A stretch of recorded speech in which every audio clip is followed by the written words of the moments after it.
Have you ever done DMT?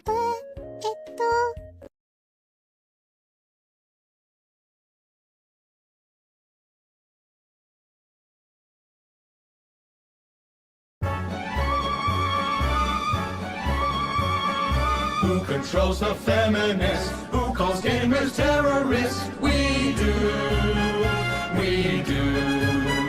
Who gets pissed when they see tits? Who says stupid shit for hits? We do.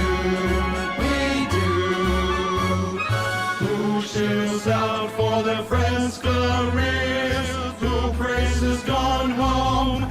'Cause queers we do. Who reviews what they've not played? Who rates every indicate? We do.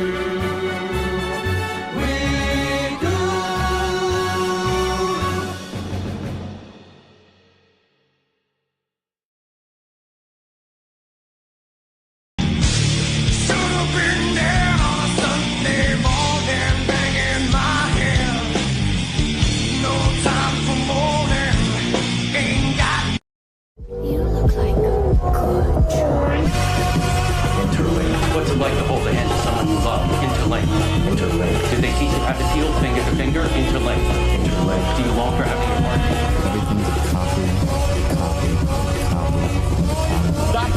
control everything and just let go. Sell. Do they keep you in the cell? Sell. Want to know what you think? Fuck what you know. You need to forget about what you know. That's your problem. Forget about what you think you know about life, about friendship.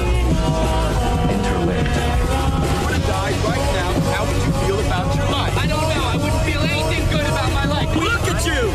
You're fucking pathetic!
Wow, nice! You're doing good! Wow. I have something important to announce! Wow. I'm... also doing good! Wow. Alright, there we go. That's right, I'm finally back. I am back from the historic Florida trip. It was really nice, 80 degree weather, perfectly sunny, barely any clouds, never rained. Super nice. Xander Dawson's now a pretty cool dude for 5 months. 5 months. Got my first Japanese lit essay coming up. We can pick from literature, manga, or anime. Gonna do mine on general and probably do a second one on Berserk. Hell yeah. Good stuff. Good to have you back. Yeah, it's good to be back. Yeah. The vacation was really nice. It was really nice. Got to swim, got to drink margaritas. It was super nice. Kidnapped the lizards? No, but the resort I stayed at had like a whole little enclosure for gators and turtles. They were buddies. They just hung out all the time. It was great. Zim Despot's now a pretty cool dude for 5 months. 5 months. That's an RFK. I don't really pay attention to him that much. Mark Lempa is now a pretty cool dude for 2 months. 2 months. Please tell me you and Schroeder are streaming tomorrow. I need something to drown out the politics. As far as I'm aware, we are. And he hasn't said no. That's in the UN trying to suppress Japanese media because it hurts women. I highly doubt it will actually lead to anything. No, they try that every few years or so. It never really goes anywhere. Stay away from the election, ready for some election bullshit to happen. Didn't get chosen for jury duty because the case was thrown. There you go. Hell yeah. Man Theft Hour, $2. Seen the new and Praise Shallow's video. Yeah, the John Waters one. From what I understand, he didn't really have any political takes in the John Waters one, but people are roasting him because he's just like outright fucking ignoring everything that happened and basically went, well, nobody got hurt. And it's like, yeah, but you tried. You tried to hurt them. If I don't think Silent Hill 2 deserves Game of the Year. To be fair, there's a lot of really good games that came out this year. If you were to tell me that one of the best shows of the year was a show called about the fucking Penguin, I would call you crazy. But it's super good, though. I'm really liking the Penguin. It is a really, really good show. That was that about some Kentucky politician dying by driving his lawnmower into an empty pool? I didn't hear about that. Jesus.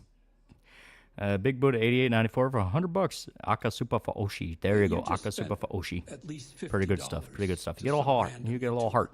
You get a little heart. By old Uncle Saul. You know, it's the stream equivalent of like putting it on the fridge for everyone to see. It's super good. Super good. Shit week, how you going? I'm doing pretty all right. I took the weekend off for like personal stuff just because I was trying to get back from vacation, and also I just didn't want to do anything.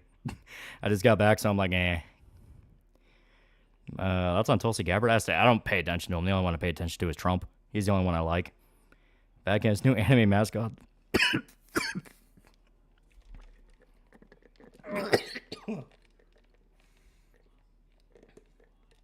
I don't know what the hell just tried to climb down my throat there, but fuck, that hurt. Ah, God. Yeah, some literally just went straight down my throat. I think it was a piece of dust or something. Fuck, that hurt. But yeah, no, I saw Lucy. It was cute. It was cute. Is Buddha gonna fund the rest of Sour Pop? Probably. There we go. There we go. Yeah. Oh, he's dying. I don't know what the fuck just happened there, but yeah. Some literally just went down my throat. So next, Embrace the Shallow stream. Nuts out for Peanut. Yeah. Yeah. Yeah. The details around the squirrel story is crazy because like the lady everyone thought did it because she got doxxed. It was some lady in Texas. Might have actually just been the victim of like personal beef. And someone was like just saying that was her to fuck with her life. And it's like, that's actually really sad.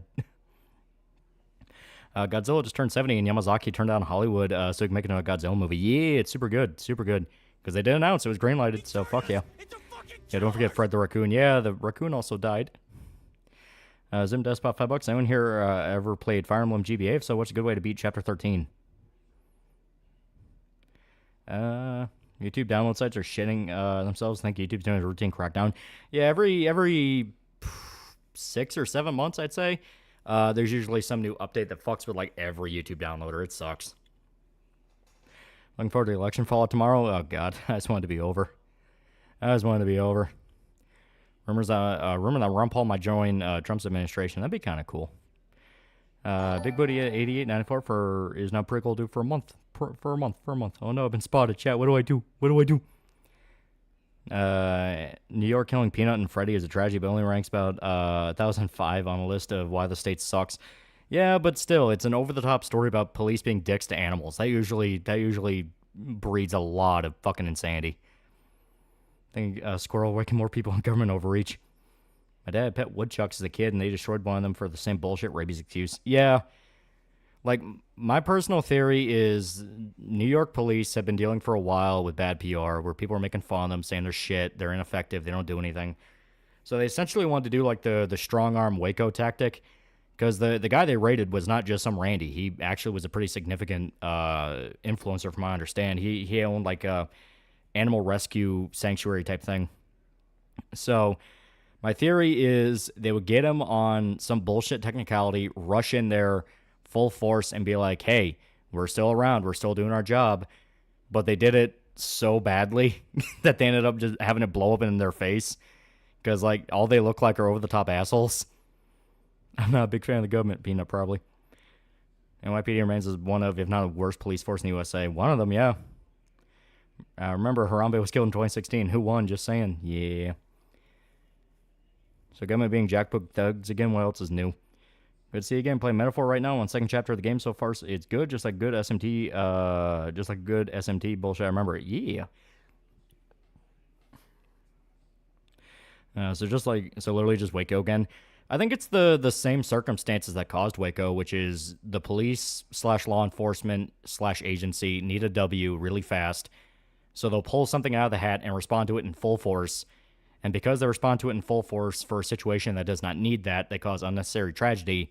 And that unnecessary tragedy is latched onto by the general public because they're like, why the fuck are you doing this? And it just gets worse and worse and spirals out of control. We're getting closer and closer to the next Berserk chapter. Reckon Roxas will be killed. I think they're going to fuck him up, that's for sure. Assuming we're not going to jump perspective again. It's very possible that'll happen. Kojima like Joker 2. Now Pippa likes Kojima. Have you seen the Luce? I've seen the Luce. She is very cute. Very cute. Good to see you escape the Gator Mafia. Apparently Grantham got divorced. Yeah, supposedly. Apparently he cheated on his wife. Some leftists generally want Mudang euthanized because she ate the Trump cake instead of Kamala cake when his owners gave him the walk to choice. He's a little hippo. Leave him alone. He doesn't know what he's doing. He's a little hippo. You know, I get people's grievances with the Catholic Church, but seeing a lot of trad types shitting on Luce because Animo cringe and bad goes to show they like to lose. Yeah, I've said it for a while. The problem with to call them right wing would even be a little bit of an extreme there, because there is a very common misconception on what exactly is right wing anymore. People believe you have to be the most stick up your ass trad-cath possible. The way I always describe it is they think they have to be the 80s bad guy. You know, the douchebag that wants to buy the rec center, the guy who wants to pave over the skate park to build a mall, just the absolute douche. They think they have to be that, and if you don't think like that, you're a degenerate that's brainwashed, and you're going to become a transsexual Jew. You know, something like that. Their job is to make it not fun to be on their side, so then you don't want to be on their side. You know, it's divide and conquer tactics. Break people up into increasingly smaller groups in order for everyone to get steamrolled. Generally stoked for $2. Response to Praise Shell's new video when. Pre-stream chat reminded me of just how awful Fire Emblem localization has always been. I hate what they did to FE10, only translated the simplified kid script among other bungles. Yeah. Tarantino also says he liked Joker too. Tarantino likes a lot of weird stuff. ATF tried to fix the reputation of Ruby Ridge. They tried to fix it with Waco. Yeah. Who do you reckon was going to win election? Every time I make a prediction, the opposite happens, so I'm going to say Kamala. Kamala's going to win. Kamala sweep. Review Tech USA says he's disappointed with black people because P. Diddy will make Kamala look bad since she's also black. That guy smoked himself into mental retardation. That is the only explanation behind all of his shenanigans. He smokes so much, he is now just actually mentally retarded. There's this channel called Slice of Life where he talks about pop culture, different eras in America, like the 80s, 90s, and early 2000s. Cool channel. That does sound cool.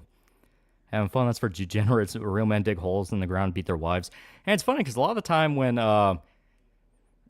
you have that kind of LARPer doing that, they flagrantly disregard what they're even saying. Like, they're not doing the whole try-cat, live in the woods type shit. They are watching movies, they're watching TV, they're watching YouTube, they're playing video games, they're listening to music. It's like, dude, come on. You know what? Why the fuck are you even pretending, you know? Maria's head shrunk by about 30%, added to the bust. That's interesting. Yeah, apparently the new update for Silent Hill 2 Remake straight up made Maria's tits bigger, which I think is hilarious. Can't let Kamala be the first woman president. Well, guys, we did. The most mysterious song in the internet's finally been found. Yeah, it was some German song, apparently. That's on Xenoblade Chronicles X Definitive Edition using the NOA version. For the love of God, tone down some of the censorship. It just got retarded. And give us an option for the JP voice acting. The English voice acting in Chronicles X is painful.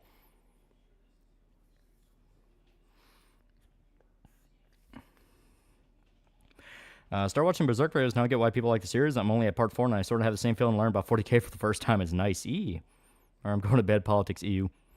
Fusi's in the midst of a psychotic break. Haven't lost his last streaming platform. Who is that guy? So Jason Schreier likes pretends to like DA4 to dunk on the Chuds. I said it for a while because shocker, Veilguard's out, and it was exactly as bad as what people were thinking. I said for a while, Dragon Age Veilguard's biggest hiccup was that it was coming out in a post-Baldur's Gate 3 world. And I mean that for multiple reasons. So, Dragon Age has not had an identity for a very long time. Dragon Age Origins comes out, and it's very clearly meant to be a love letter to Baldur's Gate. That's literally what the point of it was. It was Baldur's Gate. Because I think a lot of people who worked on Dragon Age Origins were former like Baldur's Gate guys. Like they worked on those games. So they basically wanted to do a spiritual tribute since that series died. Because of that, it blew up, and this was right as BioWare was bought up by EA. So EA decided, all right, we want every single title under our banner to be yearly releases. They wanted to do the COD method. And obviously, if you want to do a large-scale RPG that can go on for like hundreds of fucking hours, you can't really do yearly releases. So you have Dragon Age 2. Dragon Age 2 was rushed so bad. There are so many fucking things wrong with it. The script is bad. The characters are bad. It is a mishmash of like sort of kind of RPG with like Mass Effect and stuff like that. And so many repeating maps you can play a fucking drinking game. Well, people kind of noticed that with Dragon Age 2, that, hey, this isn't really Dragon Age anymore, it's just fancy Mass Effect. Then you got Inquisition. Inquisition is one of those where... Okay. Inquisition is not bad, but if you put a gun to my head and told me to defend it, I'd say, fuck you, no. I'm not defending that shit. It is aggressively okay. It is not as bad as Dragon Age 2. It's not as good as Dragon Age Origins. That is where it's at. It is aggressively okay. So you have that, and right there you have like 2 out of 3 that just aren't really that good. Dragon Age 2 is widely considered to be just kind of eh. Inquisition is like eh. Then you have Veilguard. Veilguard, in their own words, was trying to be a return to form. They want to be a return to old school Dragon Age. Then they showed off it still had the fucking dialogue wheel. It still had the dialogue wheel, meaning it's much more in line with Dragon Age 2. Dragon Age 2, where you are a voice character and you have your own little like parameters and shit like that. And it was very clearly not Dragon Age Origins. Well, another big thing with it is it doubled the fuck down on woke stuff. Like, Dragon Age Veilguard is aggressively woke. I mean, it is like Dustborn levels of woke, where it's not even pretending to be otherwise. It's not like Baldur's Gate 3, where there's a lot of stuff you could argue, where it's like, well, it's just showing it. It's not really endorsing anything. You still have the choice to fuck everything up if you want to. No, it is straight up, you can't be mean type level of woke. You cannot be an evil character. You can't even disagree with people. And you are sat through obligatory, here is real life social issue we're forcing into the setting scenes. Gameload Productions, $2. Thoughts on the new Yakuza show? Heard mixed things. It is... Don't play the games if you're going to watch it. Treat it as its own thing. You can see that as the worst thing ever, or I'll give that a shot, but that is going to be up to you. I thought it had cool moments. I like the guy that plays Kiryu. I like the guy that plays Nishiki. So many other changes had me going, what the fuck is going on now? I generally don't like shill up. I agree with them saying feeling HR's in the writing room. Yeah, you're noticing that term, you're noticing that phrase pop up more and more. HR's in the writing rooms. White Light said it was Spider-Man 2. It felt like HR was watching over every single recording. Also, you have the term toxic positivity. Toxic positivity, where you cannot, under any circumstances, be offensive or cruel or mean. You cannot disagree with anyone when you're developing something. Everyone has to agree with each other at all times. And that leads to the opposite effect of, since no one is calling each other out, nothing's ever taken back and refined or made better. It is just kind of persisting in mediocrity. But Lolly, the Veilguard characters gush about being demisexual and use ultimate skills like the definitive game. Didn't Whitelight come up with that? Yeah, as far as I'm aware, he's the first one that said that. For a new Korean Souls game called The First Berserker Kazan? I'm surprised how aggressively woke the game is. I get the industry is full of retards, but holy shit, that makes Spider-Man 2 seem more level-headed. Why the hell is a medieval setting with monsters and horrible shit concerned with pronouns? Like, my brother in Christ, a massive first world problem. And that's what I mean, like, so you could tackle stuff like sexual deviancy and gender issues in a setting like Dragon Age, because you have magic. You literally have magic. You can do whatever the fuck you want. But instead of doing the creative thing of, well, what if somebody used a potion or a spell to just turn to the opposite gender because they said, fuck it. You know, they're like a mage that's been alive for hundreds of years and they're bored. You know, that kind of thing. Though Dragon Age mages don't live that long. They have the normal lifespan. Though you can excuse it with like, oh, well, they just really, a lot about magic. There's a lot you can do with that. But no, they want to just be straight up like I saw the scene with the Quinari trainee, the one that straight up has like a mustache you can see. And that was just flat out a writer venting about coming out to their parents. That is literally what that scene is. It is not creative. It is just fuck you, mom and dad, accept me, that kind of thing. And that's obviously, shit.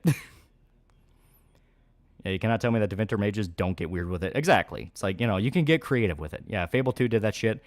Baldur's Gate 3, there's like 1,000,001 different fucking things you can do in that game. Like, you can cover concepts like that. The problem is the fact that they don't do it because they think it'd be fun in this setting. They do it because they want to show you their Twitter page. At the end of the day, that is what woke writing is. You are subject to the writer's Twitter feed. That's why it's always fucking agony. Apparently, word has it that Xenoblade Chronicles X Definitive Edition, while using the NOA version, is going to add some stuff from the Japanese version, so fingers crossed. Maybe. Over the past week, been living in 2010. I never had Black Ops and RD1. Had a lot of fun. Besides that second Hudson mission, COD, which can suck my nuts. Never watched Homestar Runner. I got to watch it during Speed back in the day, but watched it recently. It's pretty fun. I never got into Homestar. Lots on the upcoming King of the Hill revival. Half the cast is dead. I don't know if they should go through with it. Like, the mother wasn't even written to be aggressive or asshole in any way. She was pretty open-minded about it, and the trainee character acted like such a piece of shit. Yeah, because that's woke writing. Woke writing, as stated, is just a writer taking something they went through and just forcing it down your throat, but completely painted with their own bias. The reason it looks so crazy and out of touch to us is because we're looking at it from a neutral perspective. They're completely forcing it down your throat with the mindset of, no, but I'm right, though. I was in that conversation. I was right. And that's why it sucks so much. Because instead of somebody just going like, well, why the fuck is this an issue? Aren't you a grown adult? You have to look through the perspective of the guy writing it. You don't give a fuck who that guy is because he's just some randy. See Minnesota stripped for K of his law license? Yeah, he didn't pay his dues. Does Batman appear in the Penguin finale? Supposedly, no. Apparently, Batman never shows up in Penguin. Feels like they're giving you less and less freedom in RPG in regards to character creation. Everyone wants to play their character. Yeah, that's why I said that. That is what's going to hamstring Veilguard the most out of anything. Not just the trainee shit, not just the shit writing, not just the boring combat. I don't know if anyone's paid attention to Sophia Norwitz's Twitter feed, but she's been going through the game and it's been agony. Like, it's so fucking boring. That is their number one statement over and over again. It is just fucking boring. And obviously compare that to, once again, Baldur's Gate 3. Math Picker 2 Fake minus correction. Something they said they went through. Yeah, exactly. They said they went through. That's actually a good clarification there. But yeah, it's you have Baldur's Gate 3, which is much, much more open, much more free, much more, I guess just not AAA. It's not as watered down. It's not trying to be streamlined. It is just trying to be like an old school D&D type game. And because of that, people were really impressed with the amount of stuff you could do with it. They were adding like patch after patch that was just giving you more options and more quests. Yeah, you can play as the other party members. You can play as other party members. You can do all sorts of stuff in Baldur's Gate 3. You can kill every fucking party member if you want to. You can be the embodiment of evil. You can be, a good guy. You can have a redemption arc. There's a lot you can do. So that level of freedom is something that people have become addicted to. Because you saw that with the immediate release of Baldur's Gate 3, where a lot of AAA devs were like, well, they shouldn't raise the bar that high. There's no way we'd ever be able to reach that. So that statement kind of spells out exactly what is wrong with Veilguard. They never had any intention of trying to be as free or open as Baldur's Gate 3, but now people have had that experience and they've had that game where they're like, oh, like, holy shit, I can basically do whatever the fuck I want. This is awesome. And now they're going to Veilguard, which is so much more scripted, so much more linear, so much more, hand-holdy. People have been complaining left and right that like almost every fucking choice in the game is fake. The best you can do is kill off certain people at certain moments, but it's not even anything that like sticks. So when you have that kind of comparison, you can easily see why this game is going to fall the fuck apart. Mark 9, I have $2. TheAlmightyLoli, so Sony's extremely retarded for not doing anything in Killzone series, no PC ports, remasters, nothing. Yeah, they basically want to pretend Killzone never happened. It's sad. Waking up to say things like transgender characters are perfectly fine in games, but to make it a hard focus to the point of hesitation is very, what are you doing? Yeah. And the funny part is, like, people are going like, oh my god, Dragon Age has went woke with Veilguard. It's like, no, it's been that way for a while. It has been that way for a while. Inquisition had that very infamous scene with the transgender mercenary working with the Quinari, and it's so ham-fisted and so like, no, you are heckin' Valerino, and it's like, fuck off. This is stupid.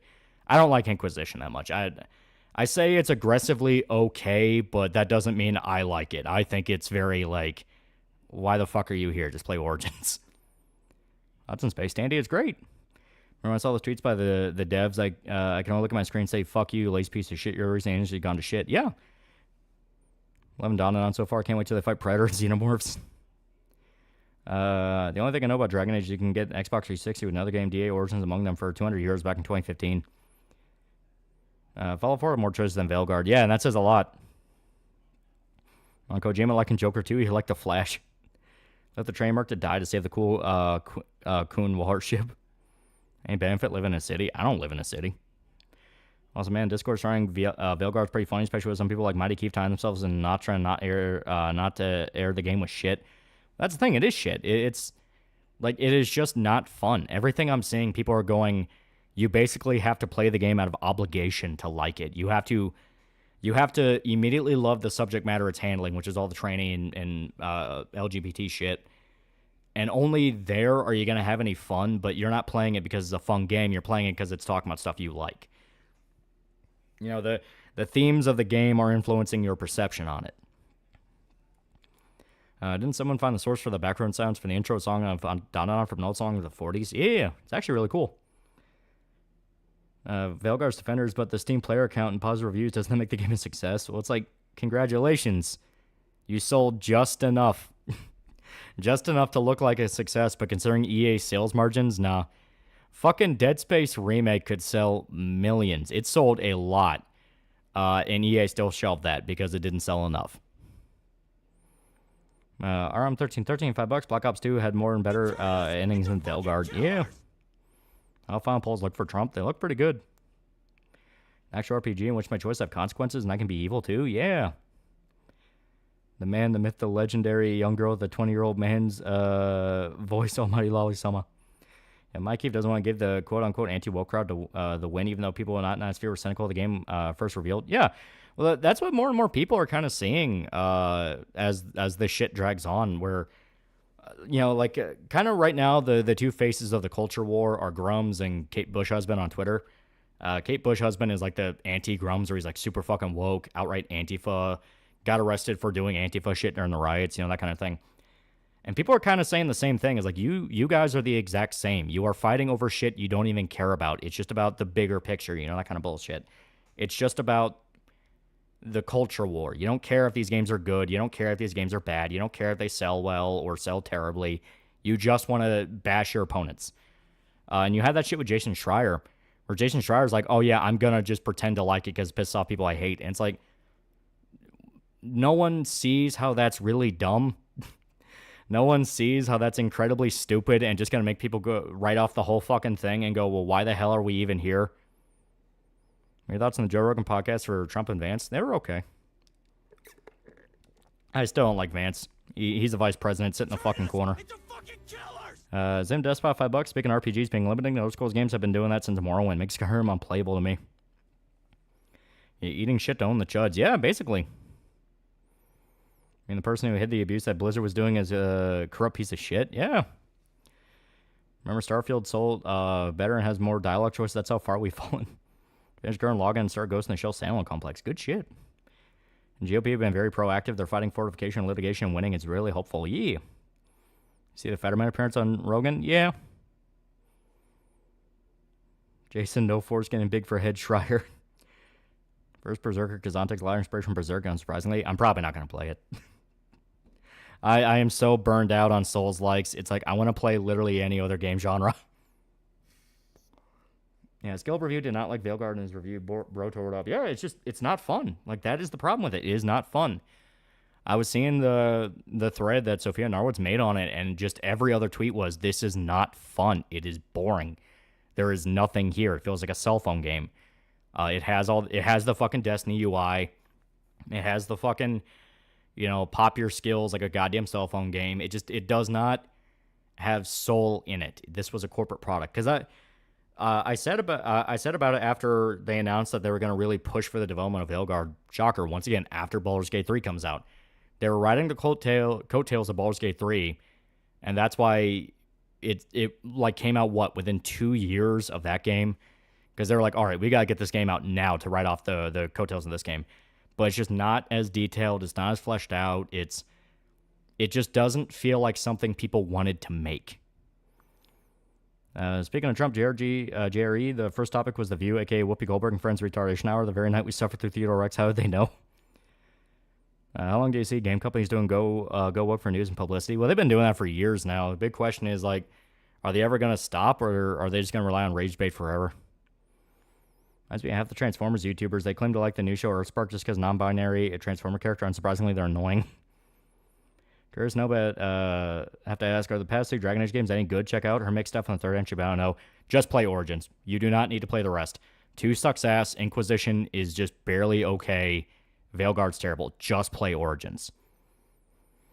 Listen to Jerry for the first time for Vance's episode, and since I didn't really know much about him, I thought he was alright. I've seen Terrifier 3. I don't really care about Terrifier movies. They're saying Dragon Age Crash and Burn. Do you think he'll do a video like he did on Mass Effect? It'll just be play Origins. The rest of the series sucks. Smiling Ferns called the Puerto Rico hate. Do you think Dragon Age issue is due to incompetence or laziness? Maybe something more sinister? It's kind of a mixture of things. Like I said, Dragon Age 2 suffered under the EA make every game a yearly release thing, so they had to rush to get that game out there. And on top of that, that was kind of the beginnings of woke culture shit. It was kind of there. But more than that, it was just lazy. It was just a very lazy script because they didn't have time to go back and really fuck around with anything because they only had a year to get the game out. Inquisition was just like... Inquisition, you could feel, was like 4 separate games that they were trying to get out the door, and they had to slam them all together. Half-baked concept after half-baked concept. You had the fucking multiplayer mode. Multiplayer mode in a fucking RPG. It's, ugh. I've got the advertising for DA2, press X for awesome. Yeah, right? That's the movie Summer of 84. I saw it once. I thought it was pretty good. A little too nihilistic for my taste, but it was pretty good. Yeah, Terrifier's literally Horizon Zero Dawn for horror movies, just slop. But I think people who make them are pretty cool. I like the guy who plays Art. I've watched the anime Magical Girl, Magical Destroyers. Got really good animation. I have not. Bad Loop, what's wrong with Vance? I don't know much about him outside podcast and interviewing him. I just don't trust any kind of GOP presentation right now. The only guy I like is Trump. Everyone else, I'm pretty much like, I just don't fucking trust you. Worked 22 hours in 2 days last week. Oof. Convinced the reason you can't control comps in Veilguard is because the devs couldn't figure out how to code in. Very possible. Dev posted a 4-hour-long video about how Trump was totally going to steal the 2020 election, going back when he said 2 years ago and fully when Trump was Hitler's GSG.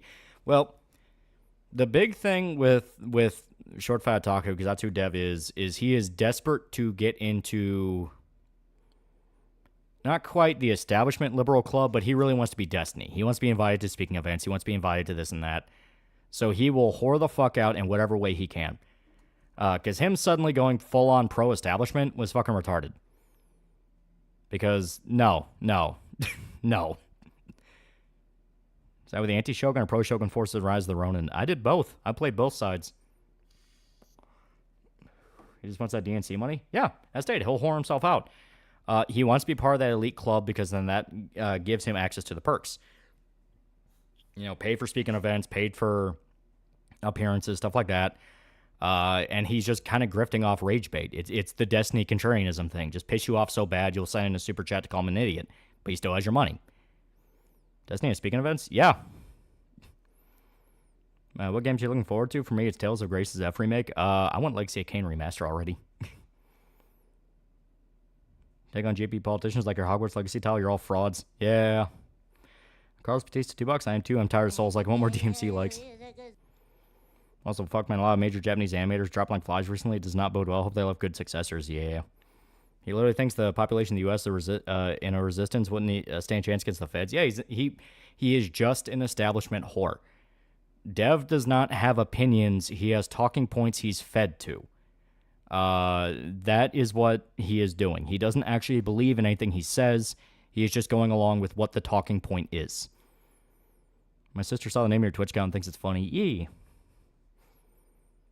You heard that Johnny Spawn was finally arrested in South Korea? Yeah, they had to take him in for his protection because people were going to kill him. Keep hearing about this Project 2025 stuff. Get the sinking feeling might be a nut job conspiracy. It is. It is. Like, Project 2025 was a psyop to tie a bunch of really bad ideas to Trump, even though Trump had no idea who any of those people were. A few years, Devil tried buddy up with breadtubers. Exactly what happened to the early atheist skeptic of early YouTube, which he talked about in a video 3 years ago. Yeah, he's an idiot. I don't mean to change subject, but do you guys think vampire novels should disintegrate like in Blade movies or die like normal humans? I mean, that's up to you. Flip a coin on it. Whichever's cooler.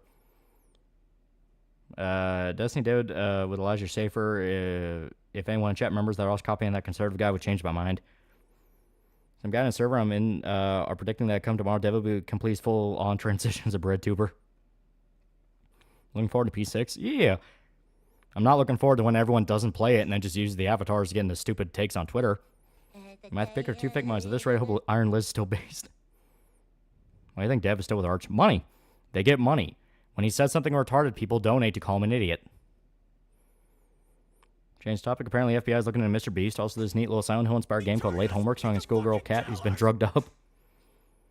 Alpha Omega $5 got from Japan 2 days ago. You were not kidding about the walking. Have you seen the bullshit UN Spool and the MMA manga again? Yeah, they do that every few years or so. Yeah, every few years. They keep throwing their head against the wall, but it never really works. Watch 5-Star Stories. Have you seen it? I have not. Dev is on the road to being the new Hassan Piker. Just wait. Oh, no, he wishes he was. He wishes. Like, the thing is, Dev does not have the pull or clout to be a Destiny or a Hassan, where he can say whatever stupid shit he wants and he'll just spiral upwards. He only has that base he built during the Skeptic days, which was left-leaning libertarian types. And the libertarian types really don't like it when you bootlick the establishment. He has been bootlicking the establishment so fucking hard, he justified Trudeau literally performing human rights abuses on the trucker protest. It's not going to play for him. It's not going to work. Especially if the claims of him not having as much money as he says he is are true. See, Netflix isn't giving anime on its catalog its royalties. Yeah, I fully believe that because Netflix hasn't had a lot of money to begin with. They've been complaining for years that they've canceled shows because they're too expensive because Netflix is stupid with their fucking money. Can we get a new Rachel panel, pretty please? Let me see if there's any ready. I gotta check. All right, there we go.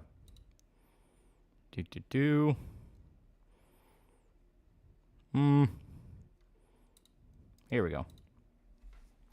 I'm like 95% sure I have not shown this off on stream yet because I don't think it was ready by the time I went on vacation. So let me. Here we go. Also, if I sound kind of wired, I had an energy drink. I got a Monster. I have to recuperate my energy levels. Here we go. But I don't have a new panel, but we finally got the pinups done. The pinup posters. For those unaware, pinup posters were a campaign tier. Witted guy for $10. Do you think even if Vilgar was better, it would still get shot on? Fan divide between DAO fans and those who like bits of all three, or like Fallout New Vegas and Fallout 4 divided, but more extreme. Yeah, you're probably right, but it definitely doesn't help that Vilgard is just shit. But yeah, here we go. Here's the pinups. Well, here's a pinup. Here's the pinup. There we go. Yeah. There you go. It's like a classic pinup. It is literally meant to be like an old kind of 1950s style pinup. And here we go.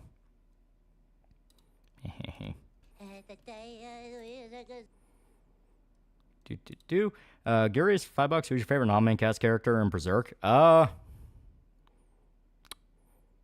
you mean non? Okay. Kind of cheating because he wasn't main cast for a while, but I fucking love Salat. He was awesome. Wheelchair Mama Yee. On the topic of Netflix being stupid with their money, rumor has it the final season of Stranger Things is $100 million over budget, and they might de-age the actors because they're old now. just take it out of the 80s. Put it in the 90s now. Wisconsin Career is just incapable of running a website. Like, they can complain about the Escapist Mansion all they want, but at least a functional website.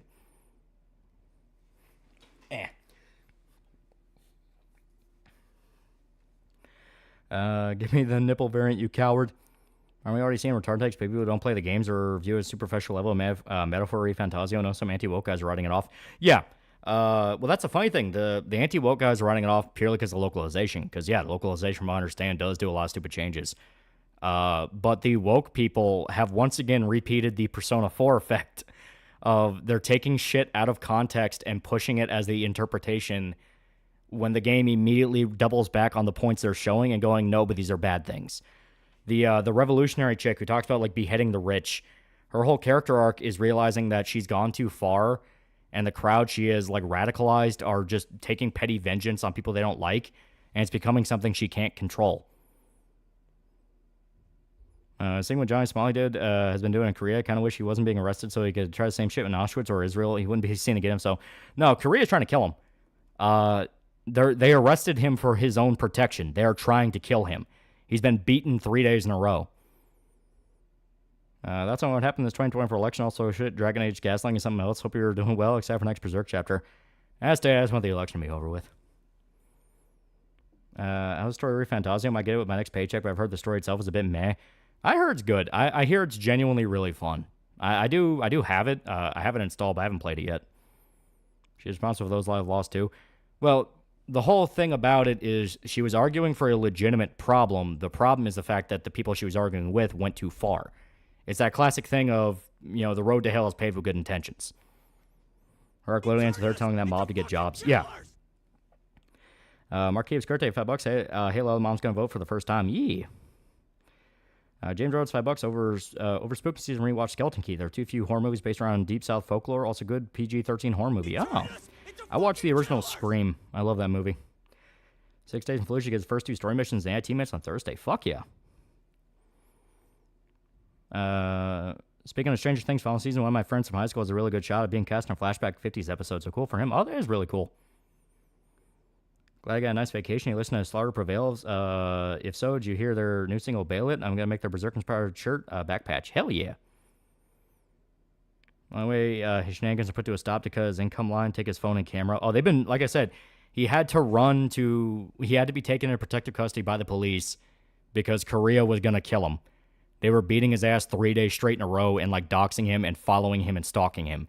He was broadcast on national TV with his name and face and everything. They were gonna kill him. The race is going over to somewhere just be a nuisance, gets beaten. My thing is, with Puck in the new chapters, thinking he may have just forgotten about Rickard. He didn't forget. Hudson State Decay 2, one of my favorite zombie games. It's okay. It's pretty good. Yeah, Korean streamers are actively hunting him. Yeah. What'd Smiley do? He went to... So, he was doing his usual shtick, harassing women, being an asshole, doing his usual thing.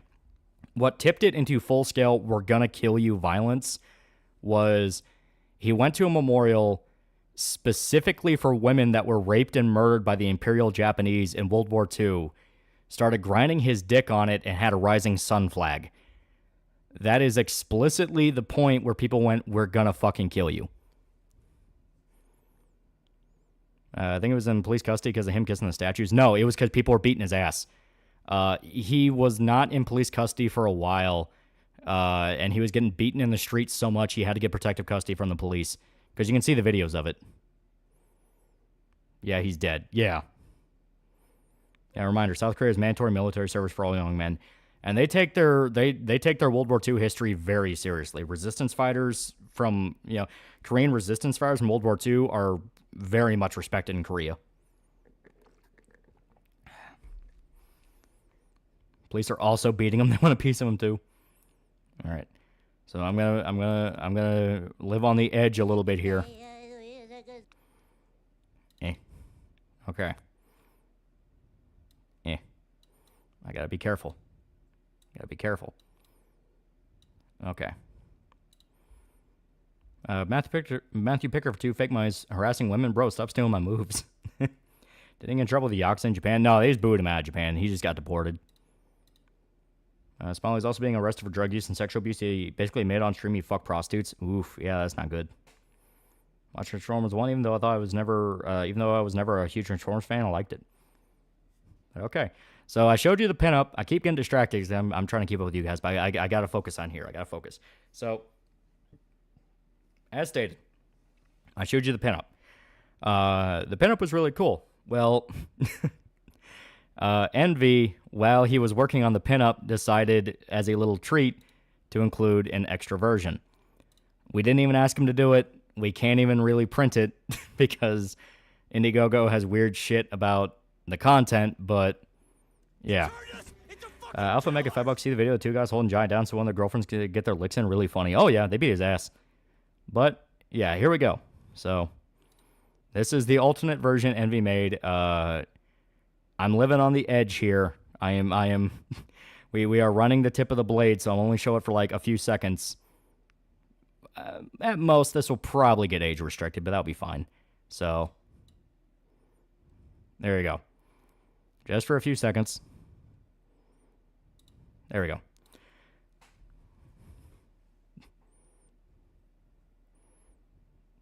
Screen cap it. Yeah, there you go. Yeah, you can screen cap it. Yeah.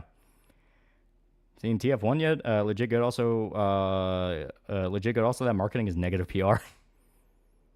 And showed full fucking titty on in Vag and Baldur's Gate. Yeah, but that was a video game. YouTube, video game nudity is treated differently. You know, you can stream Witcher on YouTube just fine. Bondsmith beer image be included in the campaign. That is one of the stickers. Though that's one of the 2 sticker designs. My stream immediately dies.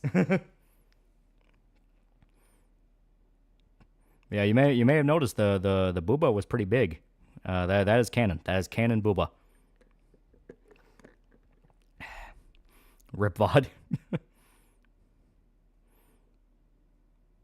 Saw it on Twitter. I'm happy to see it again. Yeah. I only showed it for a few seconds as a promotional image. That is not pornography. That is a promotional image for the campaign. Done by one of our great artists. You know, very great stuff. Very great stuff. Screenshot of that. Good stuff. Damn, Rachel's got a D cup. More than that. If you want the canon letter, it's F.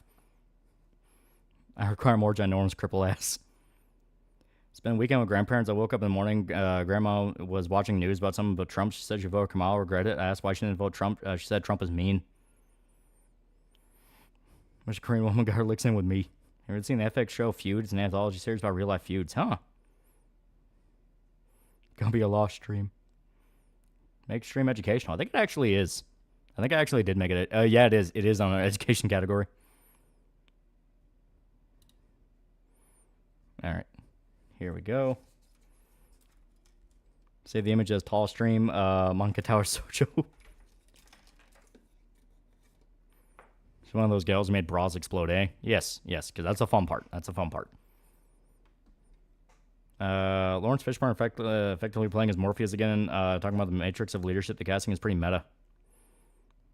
Looks down chest now. I'm sad. Beaten Arkham Origins twice. I enjoyed it. Am I stupid? No. People like Arkham Origins. Final Scream 2022 reboot. I just found out about that. Huh. Can she feel her legs? It's gone, man. I'll be outside. Good luck. In fact, no one made a big deal about boobs until they started covering them. Women used to walk around with that top in tribes 100 years ago. Again, Xenoblade 3 critique Slack fan servers feel very weak considering Glimmer and Nua and Ethel exist. It's just one of those talking points. A big thing you realize the longer this kind of culture war shit drags on is how many people just blow stuff up to be absurd in any direction. So what you're saying is you can use her feet for a stealth foot job and she wouldn't notice. Does Rachel flop her legs at times? All right. Let me go ahead, plug this in. And just nude art like Statue of David or Birth of Venus. Exactly. It's promotional image. She can't feel anything below the waist. She's too anal. There's one girl in Monster Hunter, man. heaviest tit envy for shame. Tits of all sizes are glorious. Well, there you go. Someone in chat supportive. USRB wanted the record lowest for cover to be changed. Yeah, USRB's always been stupid. But it was the deal with the devil in order to make sure the government didn't get involved with video games.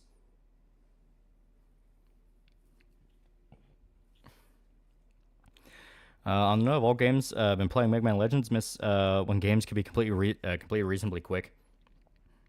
Well, it depends on the game you're playing. So, but based on pretty cool do for 5 months. 5 months. All right. I'm gonna have to. We're swapping over.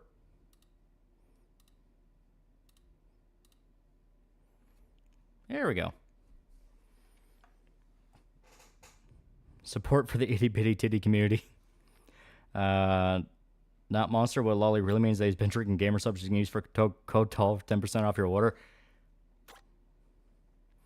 Apparently VHS getting popular again. Some of the shorts kind of cool. Legend has it that long ago. Oh fuck. Okay. Give me a sec. Yeah.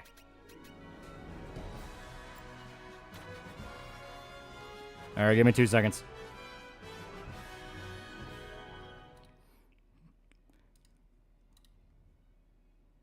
There we go.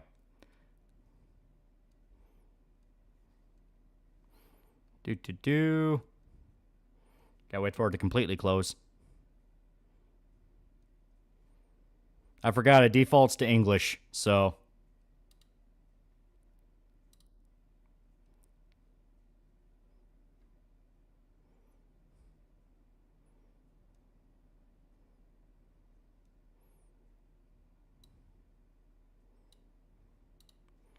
Yeah, here we go.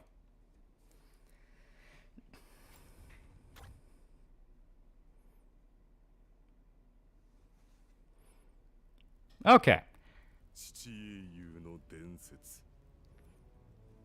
So I don't know how loud this is compared to me right now.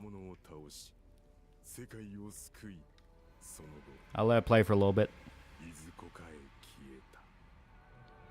So you guys never heard a bad dub, huh? I am a sub elitist. It's low? Okay. Okay, so I can explain a little bit. Flying Bowser, pretty cool dude. 4 months. 4 months. On a related note, Sonic X Shadow Generation is very good so far, even on Switch. That's what I'm hearing. It's pretty good. Okay. So, this is Romancing Saga 2 Remake. This is something that I have been... It's kind of low. I need it to be low right now, because I need to explain some stuff. A crown of $10. Bethesda stated they aren't going to change anything about Elder Scrolls 6 systems. Skyrim sold well enough. They aren't worried about Baldur's Gate 3 first thought, so you're trying to fail. They're relying on mods. But yeah, okay. So this is Romancing Saga 2 Remake. Romancing Saga is a very interesting franchise. It is a spin-off of Final Fantasy 2. For those that played Final Fantasy 2, that was a really weird experiment as the Final Fantasy franchise was going on. It had a very different combat system, very different level up system, and the stats were basically you had to use it to get it. So if you took a lot of damage, you'll get health upgrades. If you used a lot of magic, you'll get mana upgrades. If you used a certain weapon, you will get better and better with that weapon. That was the whole idea. They eventually abandoned that for Final Fantasy and went with, obviously, the job system / traditional JRPG that they do now. But Romancing Saga was basically taking those systems and making their own game. Not just that, but I guess best way to describe it is try to make like a non-linear RPG. You can do things in completely different orders than what was intended. You can basically affect a lot of stuff in the world. A very big gimmick with 1 and 3 was the fact that you picked a character out of a pool and you followed that character's main story, and every other character in that pool will be your companions. So basically, you picked which plot you wanted to go with. Obviously, at a certain point, it'll all kind of tie together, but the idea is you would follow a certain line throughout it. 2 in particular got really big for Romancing Saga, I mean, because it had the most structured plot that is easiest to follow, where you are not following just a bunch of Randys who happen to run into each other. you are specifically following one imperial line. You're basically following several generations of one kingdom. So basically, the whole idea behind it is you have one emperor in one kingdom that can do a bunch of stuff, and if he dies or reaches a threshold, you move on to the next one. Carlos Badista, $5. Some people say Big Opie hometown, others say Flash Justice. People don't know is that medium is premium. Shit sounds boring. Play Veilguard. So breed to succeed. Sort of. Every generation of Emperor will inherit the skills and memory of the last one, so you're essentially prepping your last guy to be as OP as humanly possible. And I like Romancing Saga. It's not like my favorite JRPG series out there, but it is fun. 2 Remake kind of blew me away, because this is essentially just a straight-up upgrade to a lot of ideas Romancing Saga 2 had. There is a lot more systems. It explains those systems clearly. It streamlines it in ways that it need to be streamlined. And it is just genuinely really fun. Matthew Picture 2 Figma has got a song rec for you. My Time by Minus the Bear. As a member of the B Cup Brigade, I agree. Like Crusader Kings 3. It's not grand strategy. It is a JRPG. You have a party and you go around and you do shit like that. But you can affect the world. Rachel has big booty. She has big boobs. She's too powerful. Must be stopped. This is a full-blown remake. It is a full-blown remake. Romancing Saga 2 was like an NES RPG. This is just eugenics RPG. It basically is. Romancing Saga was set during the Romance of the Three Kingdoms, China. No. It's just the title. It's not Final Fantasy / Dragon Quest. More pains of the upcoming Fable. Probably going to be shit. Her boobs aren't small. They're fun-sized. For how much and on what? This was $40, and it's on every platform. I have it on PS5, and I bought it on Steam. We're going to play on normal. But a really cool thing about this game. I'm going to pick the chick. She's hot. Name. Here we go. There we go. Get prepped to the cripple. Romancing Saga is technically a spin-off Final Fantasy Legend in the West, and the first 3 Saga games called FF Legend. That is true.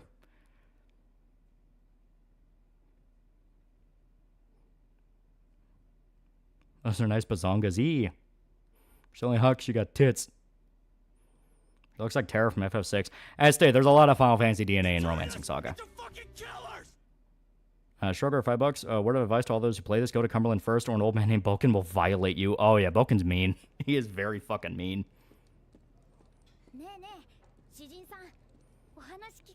Have you played the first Final Fantasy? Yeah, it's fun.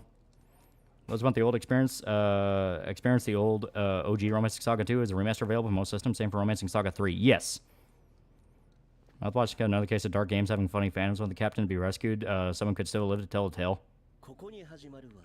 Which Romancing Saga is a heritage thing? That's 2. That's this one. Any idea what Legacy of Kain Dead Son has a bunch of attention being shined on lately? Because the remasters are coming out. Are they about trying out the Sword and Fairy series? I never played them. But I said Japan should import a bunch of blonde people into their country and use IVF cloning, make more blondes in Japan so they can have anime-looking women in Japan. I say get married to the girl with the biggest booba, but we are that girl now. Well, okay, so the whole lineage thing, you don't pick a girl to romance. That's more of the God, there was like that fucking niche RPG series where it is a generational story and you like pick a girl out of your party to marry and then that will affect your later generations. I don't fucking remember the name of it. It's not Fire Emblem, it's different. But the lineage system in this is you are skipping entire like centuries. And you're playing the descendants of your party that's still alive. Yes, there is permadeath in this. Agorist War? I think it was Agorist War. Yeah, it was Agorist War. But yeah, so the whole idea of it is there is permadeath in this, and you can actually fuck yourself over in a lot of different ways. So when I say this is non-linear, I mean that there is a lot of different things you can do, and you can tackle the objectives in any way you wish. that can lead to consequences. In my playthrough on PS5, I ignored a quest about a political upheaval happening in a different nation, and I didn't get to it until like hundreds of years later. By that point, that country was completely taken over, and the people I was supposed to talk to and rescue were dead, and I had to liberate their spirits. There is a lot of different things you can do that can impact the world in a ton of different ways you didn't even expect, which is actually really fun. This game is also completely unafraid to letting yourself get fucked over. Because reminder, there's permadeath. And if your emperor dies, you skip to the next generation. So you can end up having a situation where you are stuck in a dungeon and you can't get out and you have to fight a really powerful boss. But that really powerful boss, well, they're going to kill you. They're going to fuck you up. And you won't be able to go back until like hundreds of years later, which you can fuck yourself out of stuff you're supposed to do then. The Mermaid quest in particular, if you do not get it in that generation, you are going to lose access to that permanently. And you'll never be able to unlock an entire class. Yeah, see the LP number? That's life points. Yes, LP is your life. You can only go down a certain number of times before you are permanently dead. You can replenish it under very specific circumstances. I go with a female for one offspring, then male for the other. You don't really think about it through terms of male or female. You think about it, well, you kind of do in regards to abilities. You think about it in terms of beefing up as much of your stats as possible. Because here, yeah, it'll let me see it. Yeah, here we go, attributes. Math Pick 2 Figma is not just my new way, the samurai game. I can't end my bloodline because I have fuck whatever monster I'm fighting impregnated if it can be impregnated. I want to do it wrong, my boy just dies every battle. You do that, it pushes you straight to the end game. Sounds like too much soul for modern day.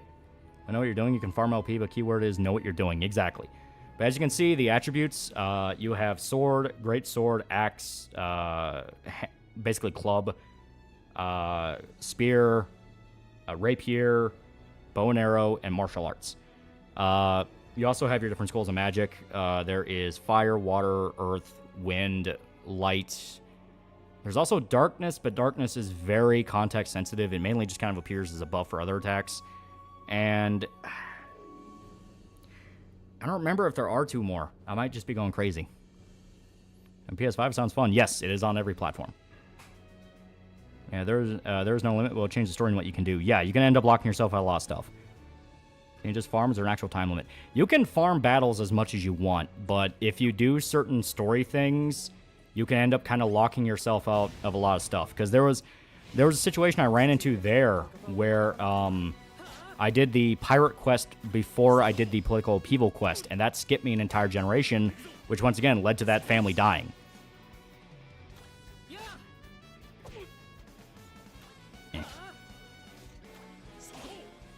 Oh boy, I'm about to go Fung Caveman build. You can do that.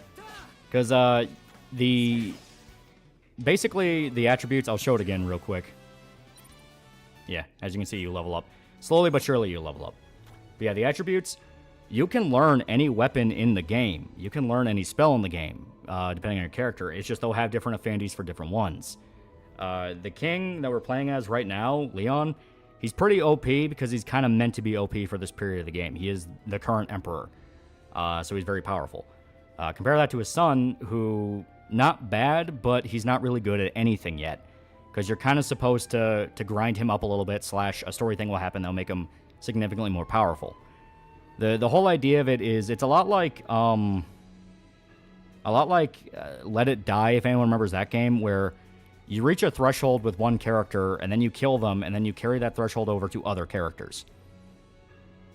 Do any choice lock you out of others? Your choice matter if you would? Yes, that does happen.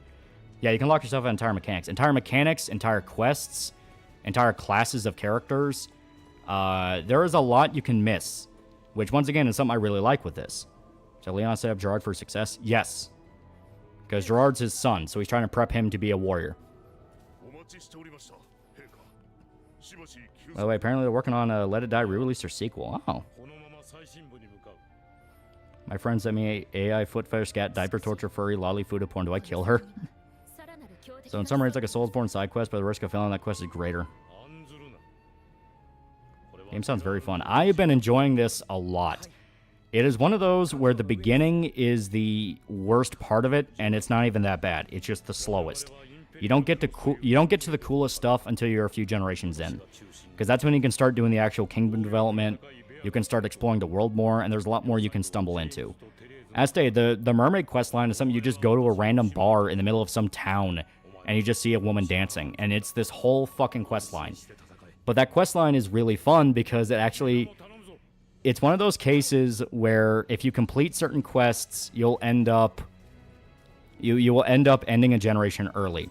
The mermaid quest is hilarious in particular because if you finish that one in the way that you're intended to do, your emperor of that age literally says, "I don't want to save the world, I want to fuck a mermaid." So you abandon the entire quest line of saving the world so you can live under the sea with a mermaid. And like entire generations later, you basically recruit one of their descendants who was inspired by their love story. Even though the rest of the party is like, where the fuck did that asshole go? Wonder if you can still soft lock the game. You will eventually be pushed to where you just have to complete the end game. Can you save scum? Yeah, there's multiple saves. Another element of Saga series exploration. Looking up a guide will ruin your experience. You're supposed to figure things out for yourself. Yeah, there's a lot of different things you can do. For one area in particular, which is you have to raid an enemy fortress that's like a giant land ship, there's 2 different roads you can go down. One road is you get kidnapped and infiltrated as a prisoner. The other one, you build your own land ship, and that leads into a whole other quest line with the university. I've seen a new Death Note game trailer. It looks pretty shit, like another party game. How RNG is this game? It's not really RNG. So OG party still around even if you go through 5 generations? No. Your party... Basically, the archetype of your party will remain. The archetype being ranger, heavy infantry, pirate, whatever. They will remain, but they'll be remixed as different people. They'll have different looks, they'll have different names, but they'll still carry over the same experience as if they were your party back then. It's the fact that literally the text at the end of the mermaid questline is, and you are never heard from again. You just go missing without your party because you wanted to sneak underwater to have sex with a mermaid too many times. 2 months left of the year. God, I feel the flow of time. It was a Doulahan I'd fully understand. Every generation has a time limit where you're forced to the next generation. Doing too many normal battles to grind can add to the time limit, as you can't do as many quests as a generation. I think Remake kind of limited that because I could grind a lot in a lot of the generations. I didn't have to worry about combat. It was specifically big events. Big events is where you can end up being forced into generation skips. Technology advance, you go through generations. Your kingdom will become more and more developed. You'll see more industry. You'll see buildings develop. Villages that were once like worn down or broken will become a lot more advanced. It's not really that you'll see technological jumps, it's that you'll see industrial jumps.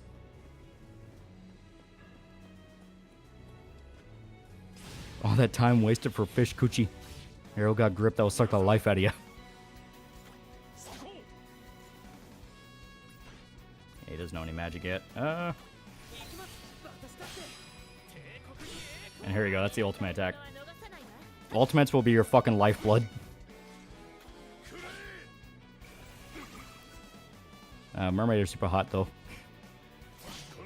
Anything Oompaville? I don't fucking know. So there aren't going to be early firearms in the endgame? No. It is purely like kind of early style industrial fantasy. Where like you'll see big bridges and like towns and like industry and shit, but you're not going to see like guns.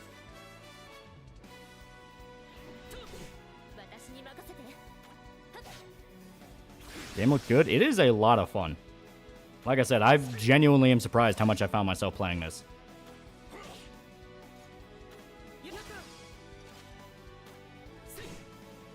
But do the mermaids have a human top or human bottom?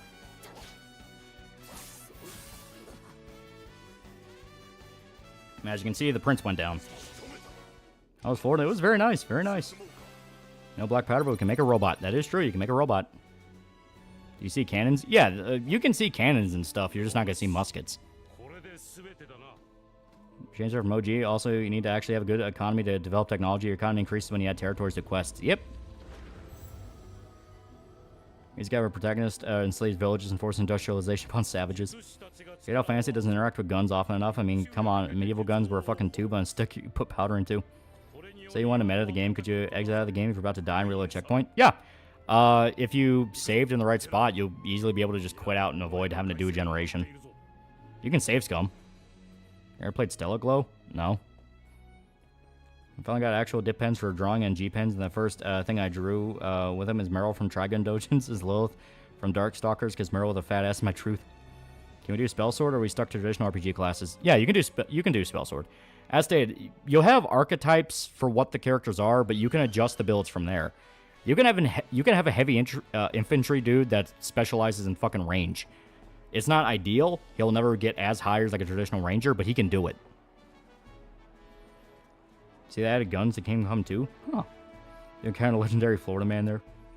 Magic is beefy in this game. You want to spec into magic, yeah. Incentivize make everyone a spell sword to some degree.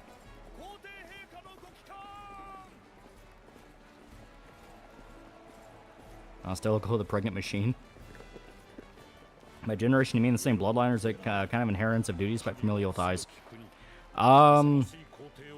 It's kind of both. You can abdicate the throne to somebody else, and it'll just be some Randy in your party. But if you do the generation thing, it's implied to be one bloodline. Yeah, it's kind of both. Can you play as a bad guy? No, you're a hero. You can fuck up as the hero, but you're a hero. Again, you are body hopping your subordinates. Yeah, you're basically just jumping bodies. Isn't the Empire Warhammer Fantasy early Renaissance? Yeah. It's like RuneScape in that you can make whatever and mix up equipment and styles. Yeah. I remember getting Winston during Halloween. Winston was very popular. He sat out there with the trick-or-treaters and he was happy. We're the Emperor. How can we be evil? Yeah. You can have characters do anything, but they often have set weapons. They will learn a text called Sparking for each class. Yeah. So that's why I say if your Emperor is the one you want to mess around with. You do have a limited skill tree. You only have 8 skills. So if you spec into too many different weapons, you'll not really have a very good skill tree where you can have low-cost attacks along with high-cost attacks, which you need. You need to have a balanced set. So the best idea is pick 2 weapons or pick one that you really focus on and then pick magic. Because magic is a separate tab. You can have a bunch of different spells along with melee. Yeah, cannons but no guns seems like a running theme in fantasy for some reason. In Dead Rising, is there a time limit to when I could save the hostages that Cliff Hudson had? Yeah. If you fuck up and miss that scoop, they all die. You can be evil as Martha's capable of an FE, that being you could let all your units die, but you can't be evil like Garnet or Medius. Yeah, you're not supposed to be evil. You're the hero. You know, I wish Japanese games use the words Kaiser for a good emperor, mostly because Kaiser sounds cool as fuck. Saga games do let you be as evil as Garnet. It will never judge you. Reventian for $2. Hey, Law, have you heard of Doom Mod My House? Yeah, that got really popular. That was the one where it was kind of like the analog horror, like very obviously inspired by House of Leaves type thing. That looked very impressive from the stuff I've seen. Like fucking crazy ass tech. Breed the Sand Queen. My house was interesting. It is a rabbit hole, yeah. And I spec in being a monk. Yeah, there's an entire martial arts tree, and the martial arts tree is actually like hilariously useful. Because you don't have to ever worry about giving your unit equipment. Reading House of Leaves now, it's a good book. Yeah, Shota really liked it. He says that's like a really good fucking horror novel. My house is best done blind, that's for sure. Yeah. Bill, do you like your king? Just wondering. I kind of mainly stick to speccing him into a lot of magic, because magic is really helpful, especially as like a healer. You want your Emperor to be a healer, and you want somebody else to be a healer. Because Emperor has access to light magic, and light magic heals are very helpful. But I also use like swords, because Emperor also kind of gets access to some really good early short swords. Beyond that, it's kind of like your personal taste. Do you really like broadswords, great swords? Like, how do you want to LARP as your Emperor? Because there is a lot you can do. They'll show to play a Doom map that behaves like House of Leaves. Fucking trippy. Yeah, that's my house. I get really popular videos. See me outside the fiction crowd that just reads anything. Rachel would surely be a heel slut. How many generations are there? I don't know how Remake... I don't know the limit for Remake, because I haven't beaten Remake yet. I kind of put myself in a corner on Remake, where I'm on the landship fight, and I'm realizing, oh shit, if I go through with this boss fight, I think my whole party's gonna fucking die. And I don't want that to happen. I like my party. Emperor's levels for spells, weapon levels carry over each Emperor, but each class has stats that can limit the usefulness of magic. Light magic is good because it's blinding magic. Yeah. Emperor's gonna be Baki the Grappler for real. Yeah, the big thing with Gerard in particular. Gerard you have to play as. He is your intro. But everyone else you can pick. See Mandy's new Cabela's Dangerous Hunts video? Yeah, it's great. I always just spec a bit into range combat. Range combat's pretty useful. The big problem with range magic is it is a pain in the ass to find good bows. It always felt like, maybe I just wasn't looking right, but it always felt like I could not find upgrades for archery. I was always stuck with like default bow and arrow, which by the time you get to like later on in the game become very, very much a liability because they just don't do enough damage. I always found it better if I had a range guy, just spec them into magic. How many waifus are there romance? You don't romance anybody, but there are a lot of women in this game. Ask Rachel if I could suck her toes how long before she shoots me. Yeah, these guys are your classes. They look cute, but they're generic. Yeah, there is no actual character, per se. Everyone is just a representation of their class. These people represent the court mages. The guy we just talked to represents the heavy infantry. You can, once again, kind of imprint personalities on them and kind of roleplay with them, but it's just something you're doing in your head.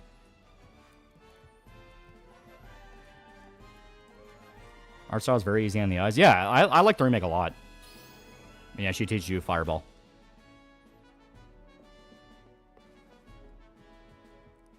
How's the comic going? Pretty damn good. Pretty damn good. Manino is working on up to page 30 now. We're a very good chunk of the way through it. You feel like a conservationist yet? Romancing Saga but no romance? Refund. I want my money back. Never knows at this point, every neo-Nazi now is just a glow. You think the same thing with Holocaust deniers? A lot of them. Romancing in the title is meant evocative of medieval epics, which are often called romances. The word had different connotations back then. Yeah. So the characters are bland. Is the world just that well written? It's not so much that it's well written per se. I think the lore in this is actually really cool because they actually expand on the lore in Remake and explain a lot more about why the heroes went nuts. But it's mainly, as stated, what you can do in the world. Every character is a representative because the scale is large. It's a macro-style game. You are not focusing on the day-to-day. You are focusing on generations later. Shorter $5. Do this each time. Skip. Pretend your party ended up finding someone or got with someone else in the party. Boom. Romance. Just never select them all. Well, that's the thing. It is implied every new iteration of a party member is your last party member's descendant. Because they'll have the same look, they'll have the same skill set. The mermaid one, when you do that and you meet up with the descendant later, she will have the skills of her father. Because that happened with mine, where the emperor that romanced the mermaid was an archer, he was a ranger, and when I recruited her, she had very high archery skills.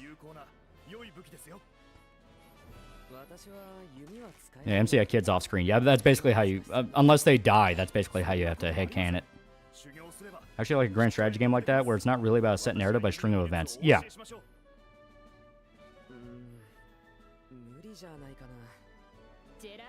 I'm sick, so I started watching the original Rama one half today. Good stuff. Yee. No heavy infantry wife. Why even play? You haven't seen the Mercenary Lady. The Mercenary Lady is fucking top tier. I love her. Events are cool as shit. Oh yeah, there's a lot you can do. Have you seen Terrifier 3? Like I said, I don't really care about Terrifier movies that much. I like the people that make them.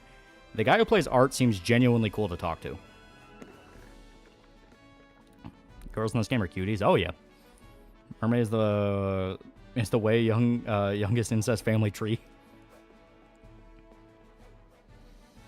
Yeah, this teaches you about formations. Formations are very, very helpful, as you can see.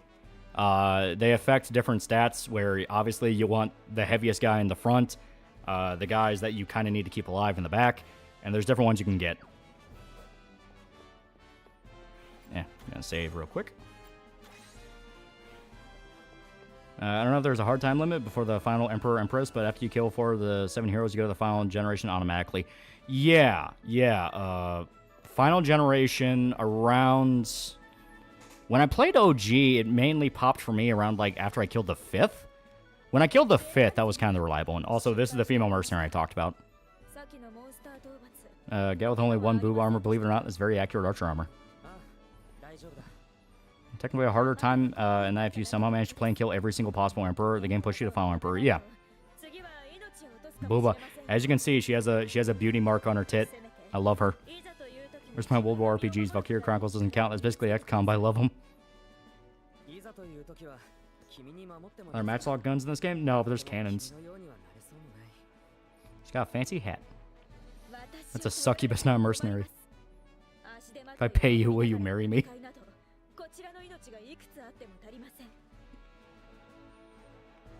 Yeah, no guns or in other Saga games, yeah.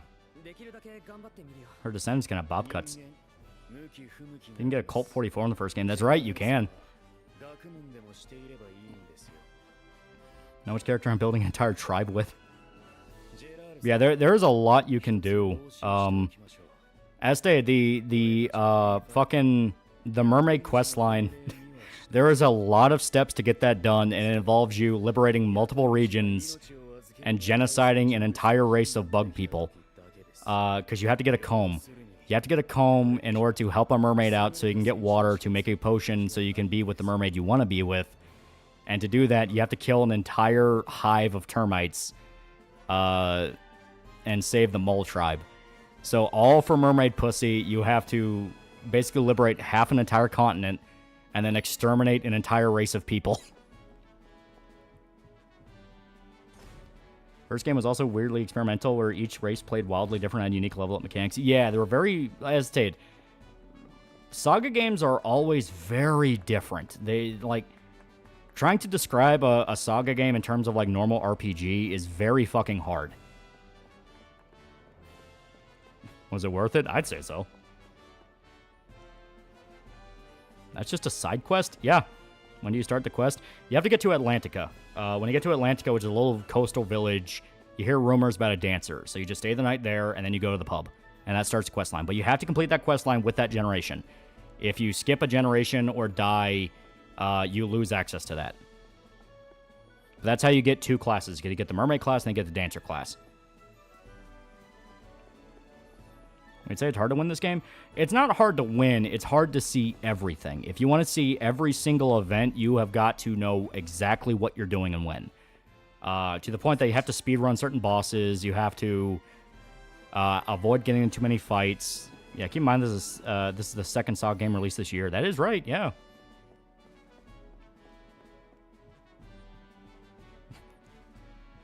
It's okay, Gav. Remember, no back pain.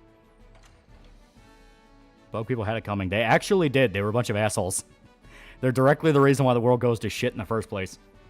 And it's kind of funny because, like, the lore around it is the original heroes that became evil were at war with the termites and they were having trouble. But then when you go to fight them, you're, like, steamrolling through them and you're able to kill, like, an entire queen, which wipes out a hive, and you're like, huh, maybe we're just that fucking good. Yeah, there's no way to get salamanders and defenders in the same playthrough. You can only get one per playthrough. Yeah. Like I said, it is very hard to see everything. Saga Emerald Beyond came out back in March. Oh shit, you're right, yeah. How is that one? Because I haven't played that one yet. I've mainly been waiting on this one. This is the one I was excited for because I really like 2. I like the whole kingdom management thing. Stomp the bugs, I will not eat them. Bug people in general aren't people. Don't be like Meteor Literacy crowd. Bugs are bugs. They're specifically genocidal. Kind of funny how we hate all bugs except bees. Bees get a pass.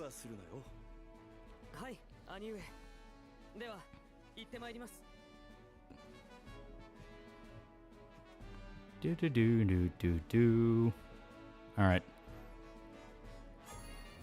So now we're playing as Dad. In here.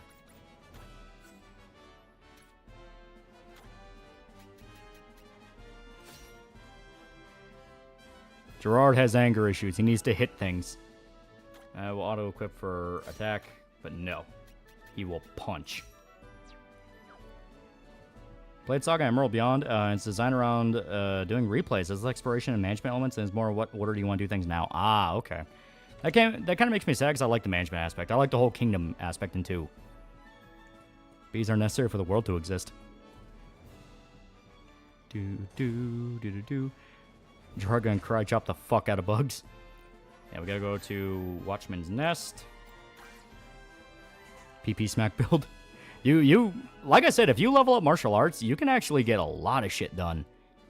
Because I had a thief girl. She leveled up martial arts just because I wanted to experiment around with that. It starts off pulling teeth, but by the time you get a decent number of skills for it, you are a fucking steamroll. When you learn Trample, that is like one of the first skills you can get that can crack 1k damage, which is pretty good by the time you get that.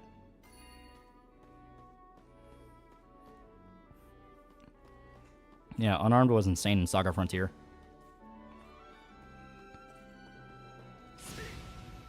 Grab his dick and twist it! Manufacturing romancing Saga with Japanese MIDI composer SSH remixing, making remixes of the songs. SSH also got into Toho officially. Thief Girl selfie. Alright, punch his dick. As you can see, he doesn't do a lot of damage.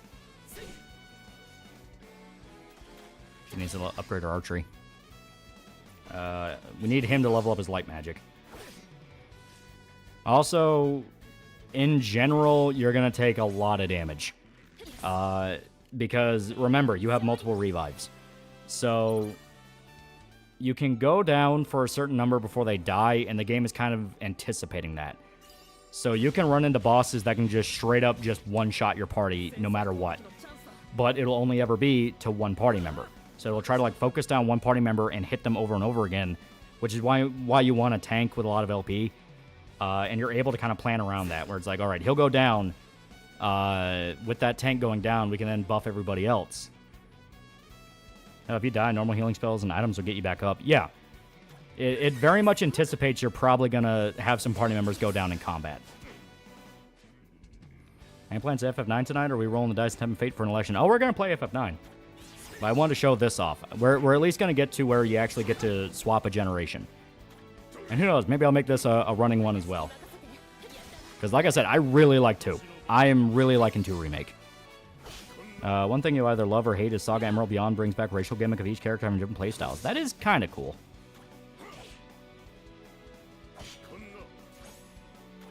Punch. Lucky son of a bitch, it took me hours to unlock on theirs. It break my beloved. Yeah, you may have noticed the light bulb before the chick did a skill. That is how you unlock abilities for your characters. It is basically an RNG thing where if you notice a light bulb, if you notice the light bulb next to the king, it's kind of covered up by chat, but you can kind of see it. When you see that, that means that there is a possibility of them learning a skill. The brighter the light bulb, the more likely it is to pop, and you are able to get access to that skill. So obviously, if you do short sword, there's a possibility of a short sword attack. The thing is, when it's just kind of glowing like that, that means it's not really likely to happen. So you can either roll the dice and hope it works, which you can do if you already have a pretty set attack for that does a lot of damage, or you can do something more reliable that won't unlock anything, but you can do damage. Did they play them in order, or are they standalone? Oh, they're completely standalone.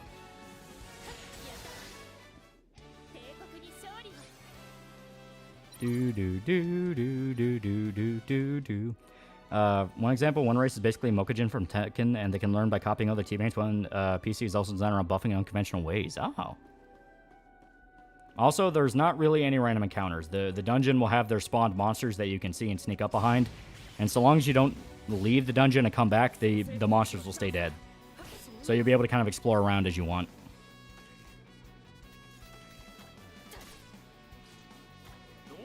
There we go. Yeah, even the NES games had no random encounters. Yeah. Weird, I thought Laios' sister Lacoste at the end when she was almost fully human but had like feathers and shit. there no overworld in that case? Not really. You hop from area to area. Because that's it. This is more of like macro scale. It's the nation by and large, and you just go into hotspots. Yeah, no overworld, just map screen. Yeah. I love that's also an excuse to put the Doom theme in the intro after the kick-ass 30-second solo. Oh, God. Yeah. And the election is going to take place November 5th, the Guy Fawkes night. Just one of those 2024 things. Yeah. There we go. Yeah, you pick locations on map to move to. Yeah. It's a very simple system, and personally, I think it's fine. You know, the dungeons are as fleshed out as they need to be. Original title is like super ambitious, yeah.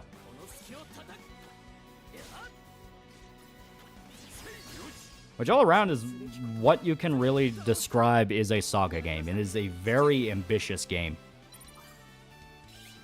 Also, Saga games are really quality of life friendly. They aren't about wasting your time. Yeah. It's just one of those of, so long as you can kind of keep up with the mechanics and understand what you're doing with them, you're able to get through a lot of them pretty easily. Playing P5 Tactics, yee. I love Chad devs that do NPC-styled encounters to random bullshit.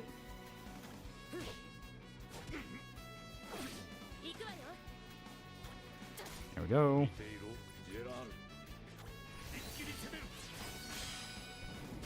Hell yeah. I played Diablo 1? It was like a while ago, but I did play it. I joined the dumbass, gave him Praise Shell's permission to come back because it sure hell wasn't me.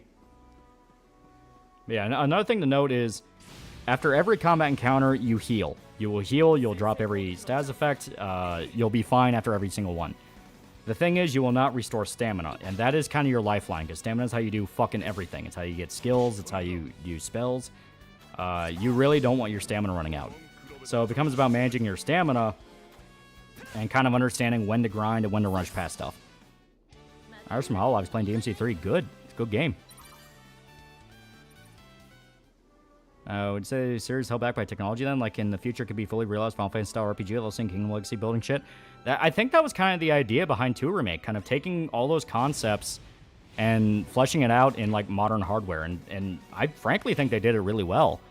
They did it really well, and they add more to it. Like you actually get explanations behind what happened with the heroes. There's more events and classes. Like they added more. That's why I've been saying it to people. Like this is just a straight up upgrade of the original.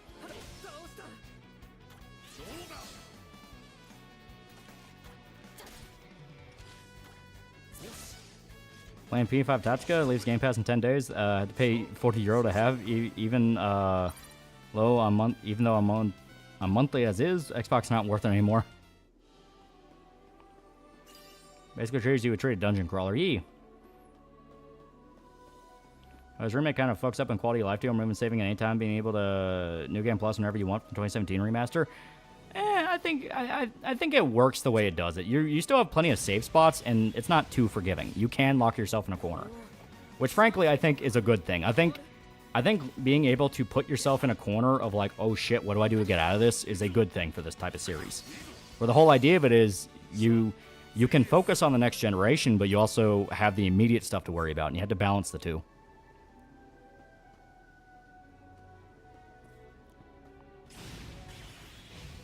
Yeah, series held back by budget. That as well. It is also a very... Yeah. All right, yeah, he has fire magic. Let's use that. Because we also have to level that up. Big Lad is now a pretty cool dude for a month. Hello, Halo, I missed you, Boo Bear. Also, good evening, gentlemen. Yeah. Is it possible to beat the game in one gen? No, it will force you... It will force you into new generations after you get certain things done.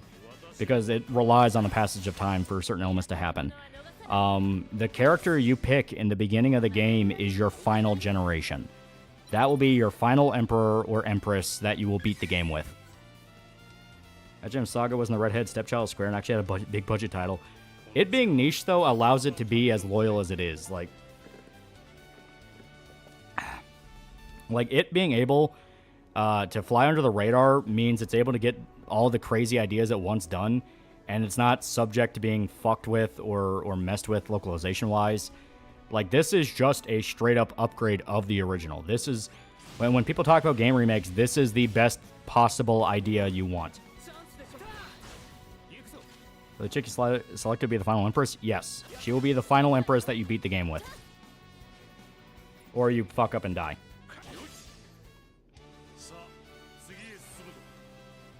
Do do do do do do. Also, the king has no MP anymore. I gotta help him. Here we go. How's the dub? I don't play in dub. I heard one line from the dub, and I'm like, I'm switching to the Japanese fucking immediately. Once again, it's not a very story-heavy game. They make another 4-game. What things do you want in it? What do you mean by 4-game? Do you mean like a romancing saga game? I want to bring back the kingdom management. I like the lineage system they had in these. Common ass anime and gaming VAs everywhere. It's fine. How bad is the dub? I didn't like it. Like, I heard a single line and I'm like, nope. What was the line described? It was the intro movie. When I played it on my own, I heard that and I was like, nope, not doing that. Game might be trans, non-binary, two-soul, pansexual furry. Damn it. And we gotta kill this thing anyway. It's not like Shin Megami Tensei 5 or Agomi is voiced by Damian Mills. You gotta level up his greatsword. Now you can say the Mole Men are non-binary. Is the impact of English VAs thinking they can redub the lines to some political shit again? No, nothing like that. I stated the actual legacy they have for the script itself is very good. Big Booty 88.94 for $100. All right, last super for a while. I'm going to be carrying the casket tomorrow, so I'm going to dip out. Oh shit. Okay, yeah. Hey, make sure it's okay. Make sure it's okay. Carry that casket strong. Carry it strong. Young man took a whole different meaning. I'd say something similar happened with Visions of Mana. There's only one playable character that mostly wears leotards for her classes.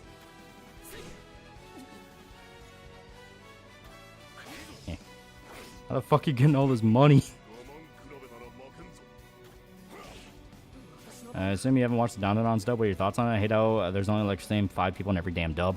I didn't like it. I did not like it. I don't think any of the characters matched how they're supposed to sound.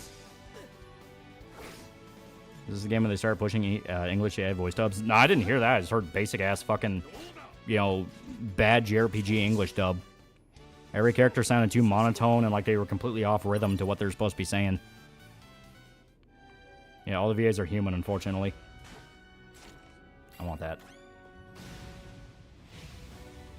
Dandanon's a great anime, though, on sub. Oh, it's fucking awesome in sub. Dandanon's fucking great so far. There we go. Yeah, if you play in your ultimate right, you can do a whole fucking wipe.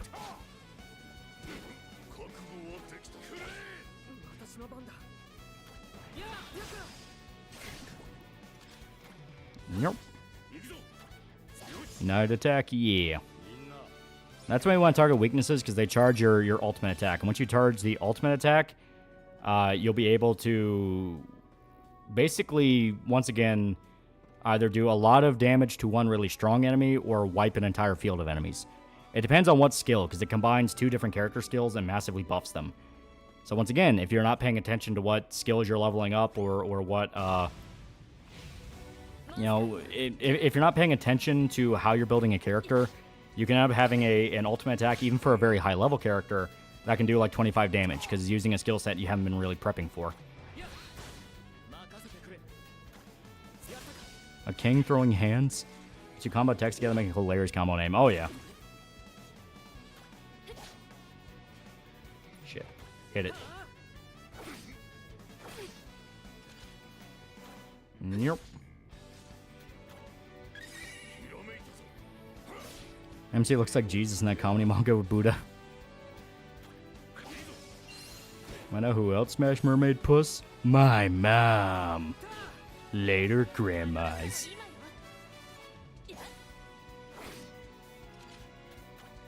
Yep.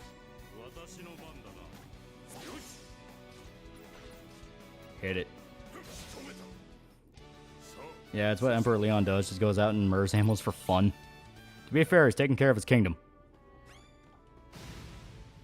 You watch episode Don and On? Oh, just kiss already. It's fucking great. Your mom was gay, Muscle Man?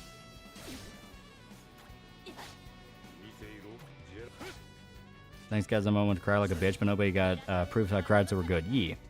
No one will blame you. No one will blame you. I've seen the latest Urban Spook episode. The killer's finally been arrested. Just one more episode. Oh. I'd be in churches of Verdun or eat a slice of banana cream pie. I love banana cream pie.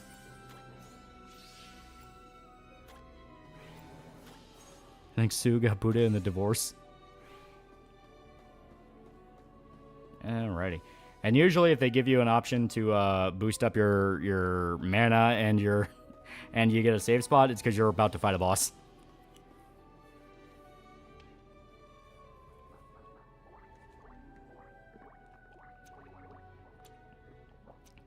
Welcome back from Gatorland, Lolly. E. If you say your mom, you're fired. Benson went through too much shit, man. Too much shit. There we go. Pumpkin pie or apple pie? I like pumpkin more. Pumpkin is really good.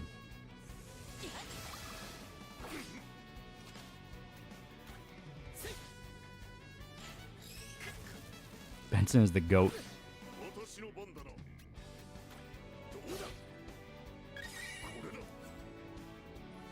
I was in my English videos fail talking like actual people in JRPGs and anime where they, when they can in Western cartoons video games because they don't care. A lot of them just do not care. There's a monopoly on voice acting. And Perry, yee.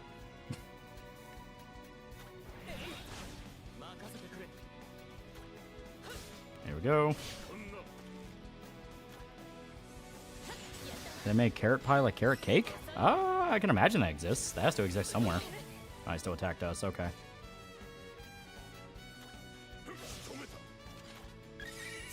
But TF shows, have you seen what are your faves? Mine's Armada, Beast Wars, and TF Animated. I have a real soft spot with early 3D CGI. I never really watched Transformers that much. I remember attending my father's funeral at the start of the year, still tear up in the bus whenever a randomly comes back to me. Yeah, it's never fun. Yep. Now we fuck up the bunny. Urban said the painter was canceled on Twitter. He lied to me.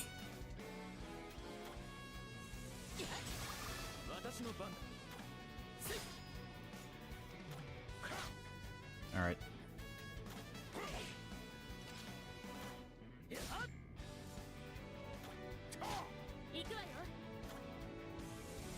Tally-ho! Carrot pie does exist. Yeah, I thought so. Where you been? Book coming along nice. Yeah, I was in Florida. I had a work thing / vacation. Super nice. Alright. And I think this operates... I may be wrong. I think this operates off of Final Fantasy X rules, where so long as you go through a turn using a certain skill set, you'll get XP for that skill set no matter what. So it's not like a thing where you have to constantly like spam one skill set to get more XP for it. You just have to use it once in a fight. I think that's how that works. Also, fun fact, pumpkin pie is an aphrodisiac. That might explain a lot. Huh. The few dubs I think fit are Black Lagoon and Baccano. Explanation is part of the name because they take place where English makes more sense. Yeah.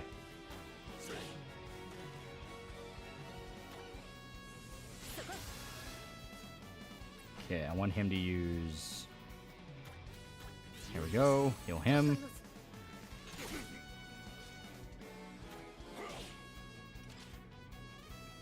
Okay, he's still... Yeah, he's still under stun, so we'll just kill. Kind of XP earned is split between everything you've done, so power leveling one skill gets more XP than doing multiple types. Gotcha, okay, okay. You like cheesecake? Yeah!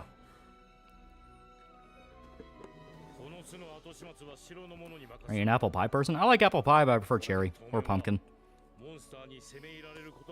Tried Unicorn Overlord? It's fun. Oh, hell yeah. Hot pie or cold pie? Both can work, but it depends on what you're doing. I think cherry pie should be hot. Apple pie should be at the very least warm. Pumpkin pie you can eat hot or cold. Sometimes you kind of want it cold. There we go. Alright, let's go back to our kingdom. Apple pie is decent, but I love cheesecake. Cheesecake is really good. Think about making pumpkin pie. It is the season for it. It's November. Oh, fuck.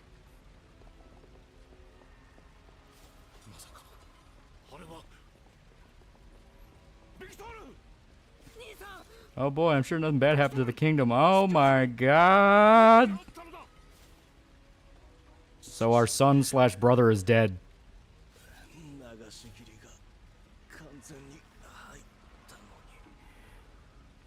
Viewers are chatting about their favorite kinds of pie, sharing personal memories and show recommendations. Sweet potato pie can work either way too. I've not had sweet potato pie yet. That does sound good though.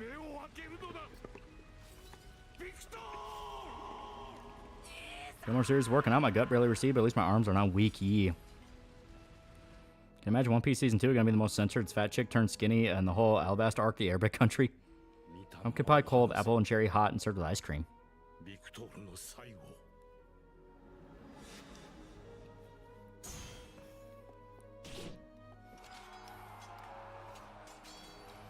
Our dog, Brian Griffin, is dead. Ensuring this can come out just fine. No localization drama, no de novo or DLC nonsense, no DEI of Dragon Quest series, just drowning shit. The reason for that is because no one fucking knows what Romancing Saga is. This game being underground saved it from getting ruined.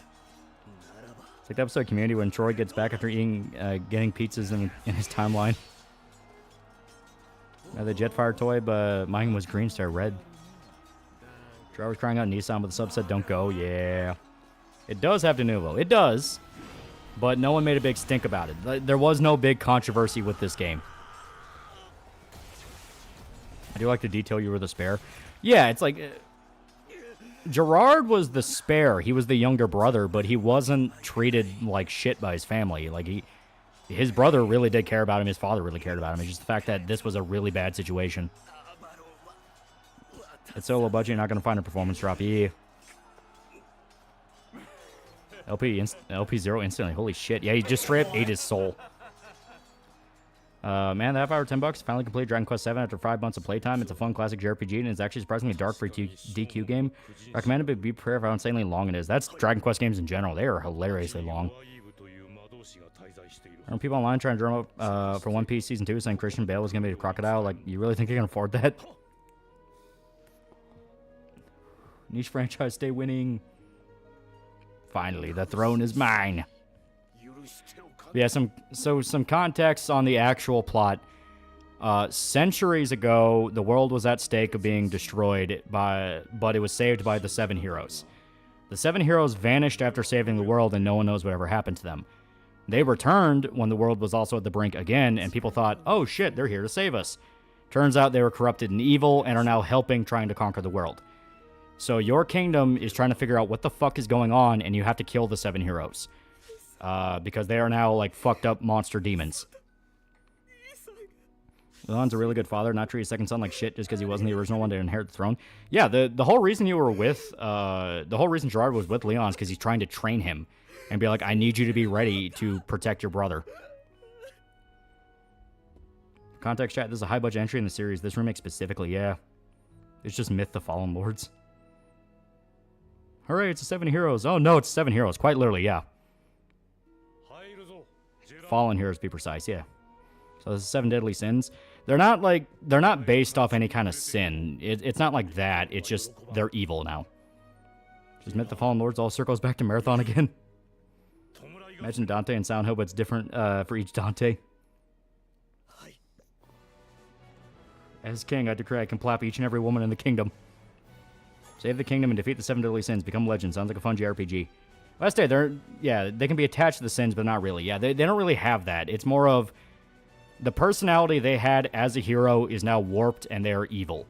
So you have the one who fucking ate the guy's soul. He has a whole thing with his character where it's kind of an ironic fate for him. The one on the land ship them fighting, his whole thing was being a master manipulator.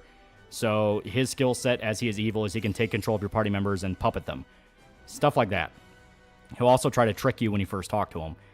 So they have like distinct personalities that play into what they can do as they are evil.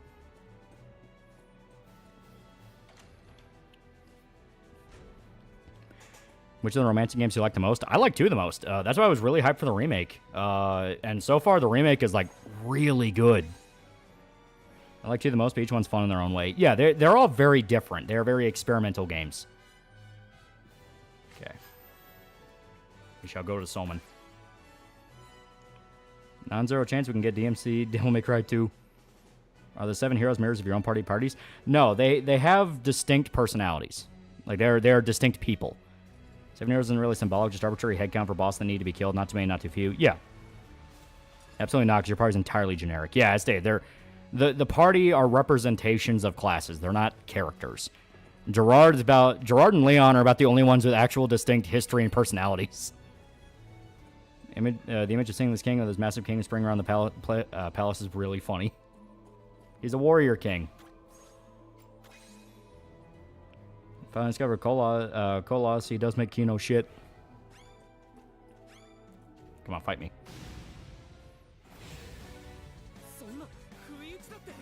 And as you can see, we broke our formation. So we don't get the really cool buff.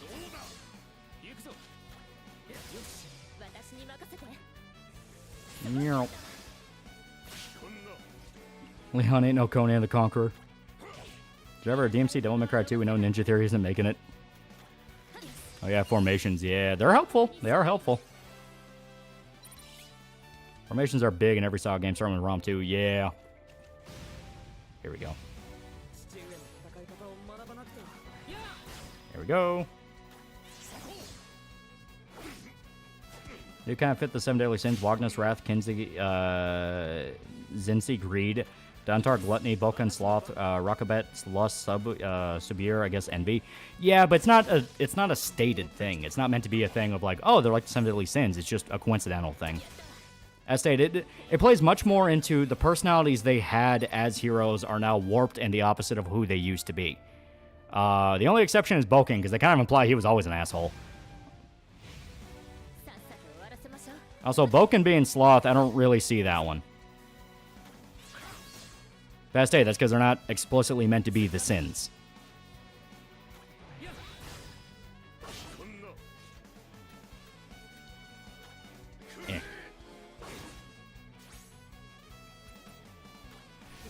Tally ho!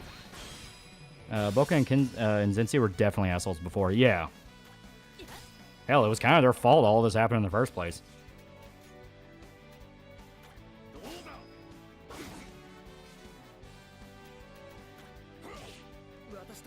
SFX for transitioning into battle sounds like Fire Emblem 3 has SFX for zooming into battle screen from the map. And maybe it's just like a generic one they use in Japan. Pokemon's that one asshole party member everyone knows. Oh yeah. The one where it's like, you're totally not going to betray us. And then he betrays everyone. Secondly, generic by design, you can see him reflecting groups of people. Yeah, it's like... Again, budget remake. Budget remake, but this is actually like one of the better games to come out this year. Using puppets, not doing himself. Bit of a stretch, I know. Yeah. So it's more like there are 7 heroes now. There are 7 ultra-powerful demons terrorizing land. Yeah, quite literally. Yeah, that's the whole point. And you can find logs around the world that explain what happened. It's one of the new editions where you actually get to unlock what happened to the heroes and why they became evil. And they grow more powerful as time goes on. Yeah, that's why you want to rush certain ones. Boken in particular, if you wait too long on him, he becomes a fucking animal. Yeah.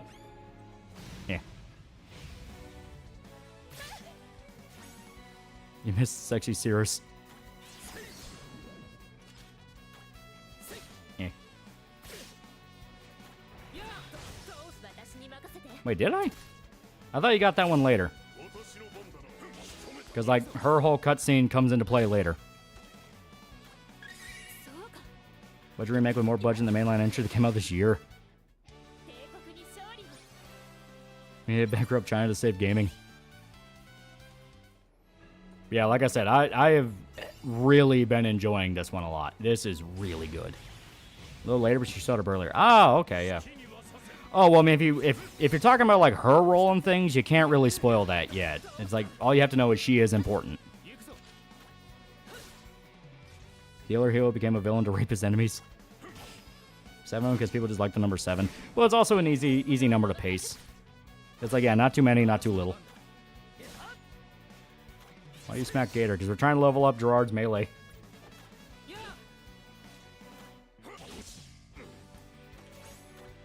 we go. Game had a full-on scene of 5 seconds of just her tits. Yeah. Here we go. And just full disclosure, Gerard's just gonna suck for a little while. His whole thing is that he is just gonna suck for a little bit. Says FF9. We're gonna swap to FF9 as soon as we reach a certain point of the story here. As stated, we may actually continue this because I like this a lot, and I do want to see you guys. I do want you guys to see that this does just get better as it goes on. Gerard's gonna wrestle the Gators on Loli's behalf, turning Gerard into Florida man.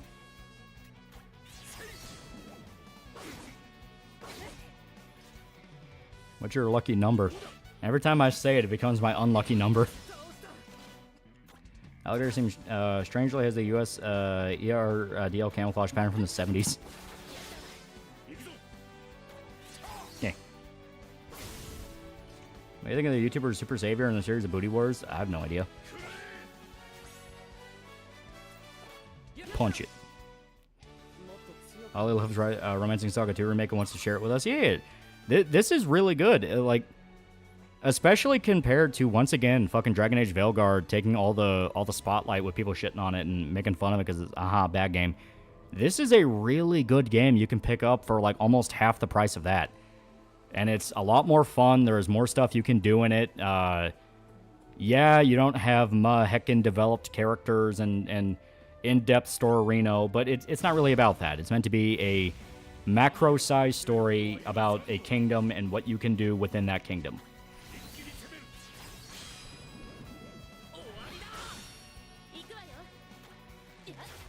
I call it Romancing Saga. I thought you were playing a dating sim.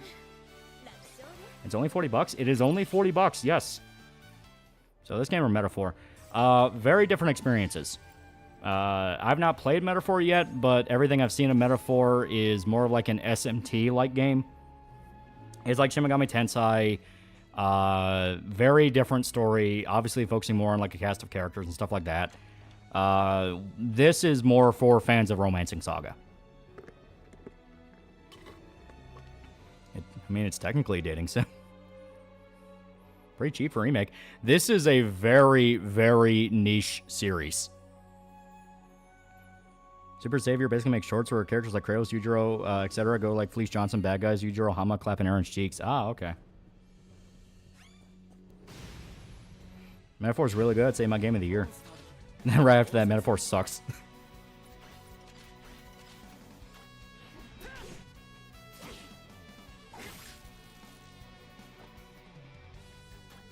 Yeah, great games, not fucking $70. Yeah. Speaking of 7s, realize another Bungie 7, 343. Guilty Spark 343 is 7 cubed. Bungie, how I miss you. The reason I say Origin's the only good Dragon Age game, yeah.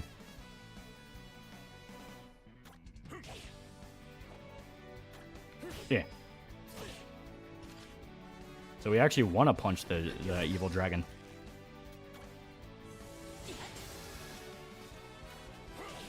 There we go.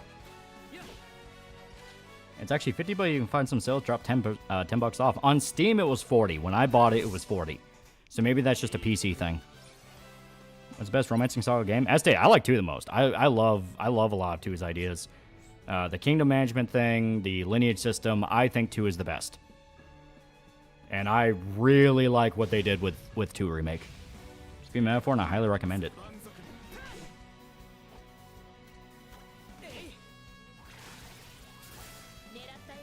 Murder the succubus.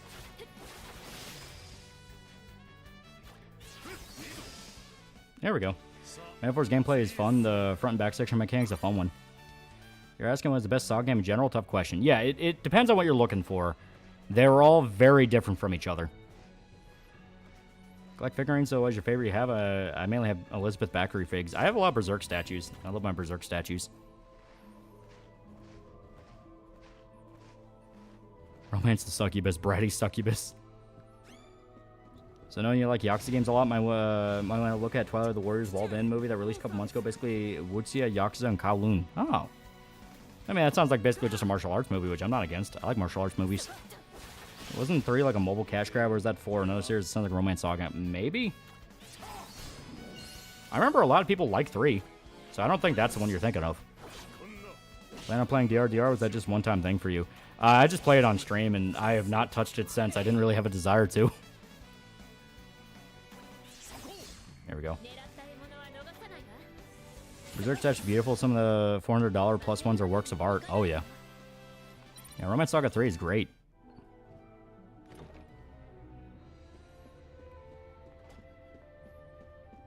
Yeah. Oh, fuck. Playing Sniper Killer is pretty good. Ooh. That's like Sniper Elite, right? Saw a few Berserk statues in Japan. All of them widely expensive. Oh, yeah. You pay for quality. Also, this is the Mimic. The Mimic is, it is dangerous, but it's weirdly forgiving.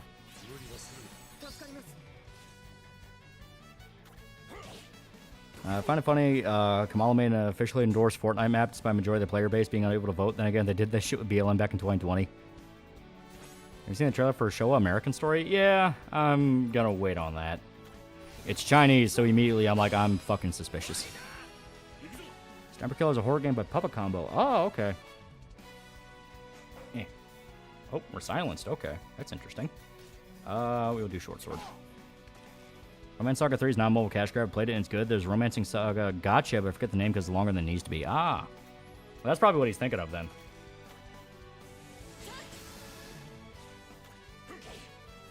People want to play, who want the game, remember to look for CD keys. Oh yeah, and the press turn system has a thing in specific areas where your entire turn gets used up even if you land crits and weaknesses. Oh. Romancing Saga Re-Universe the Gotcha, which sadly is going EOS in the West.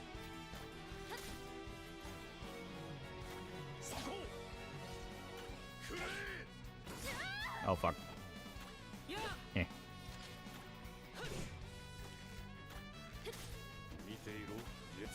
Lolly China le hate woke. Fuck you. Here in Romania, me and my coworkers taking bets on whether Trump is going to become president. I'm baffled how many are not sure he is. Well, we can't get cocky now. Who knows? More details, the Kamal Fortnite map, no guns, and overt political messaging that goes against regular map builder terms of service, but that doesn't apply to vice presidents. Okay, he's almost dead. Should be... Yeah, should be this turn. Oh, nope, okay.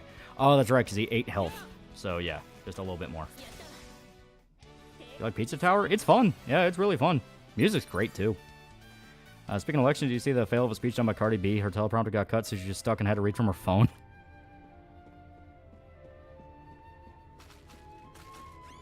Oh, God. Get away from me.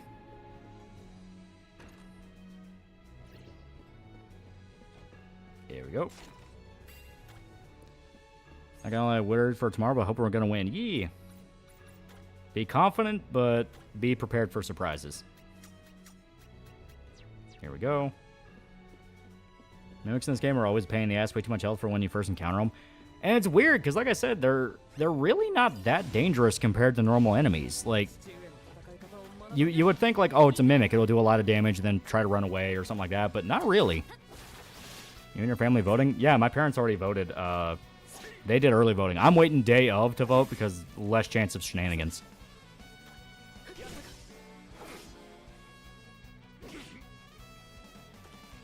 Normal mode reduces damage on foes a lot. Yep. For peanut. You push our guy above the margin and cheating. That's basically been the mentality. The whole mentality is, well, you can't cheat if it's the margin's too wide. I'm a little scared. Thankfully, I already refilled my meds, but I'm genuinely concerned. There's no difficulty. The only thing stopping you from party wiping against mimics is simply you don't have the action economy. Yeah, basically. Okay. Politics and memes aside, Peanut's situation was tragic. Yeah, it legit just sucks. It just sucks that it fucking happened. For no reason. Literally no reason. Set him on fire.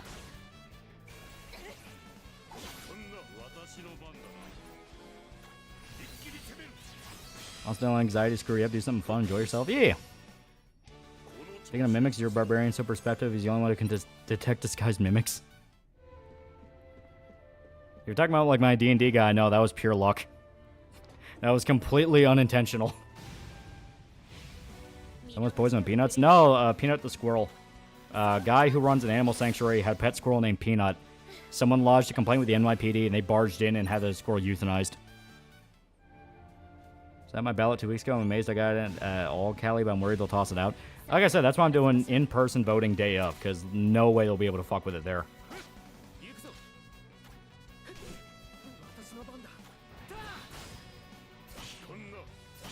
I'm predicting a Trump win, but won't be Trump sweep like people want. Majority of Harris base vote blue no matter who. Yeah, I'm not expecting Reagan. You know, that they've been trying to say that, like, oh, biggest landslides since Reagan. That is literally physically impossible. But I am expecting he's gonna win. If the news coming out about it is true, if the stories about the RNC actually challenging election fraud and having it be taken to court and very publicly, like, this is happening, fucking stop it. It's like I'm confident. Gaming Angel, $20. Been getting Transformers to a TF1. Been seeing a growing amount of media litter. People say Megatron was right. At the same time, Twitter said Scar was justified by these morons identifying murder and evil. Yeah, no, Megatron's explicitly evil. Like, I don't even know much about Transformers, and even I know it's like, yeah, Megatron's always evil. But it's one of those things where if you give your bad guy a legit reason to do what he's doing, where it's like, ah, well, he has a reason, but he's going down the wrong path because of it. People just latch onto it and go, but he's right, though. It's like, all right.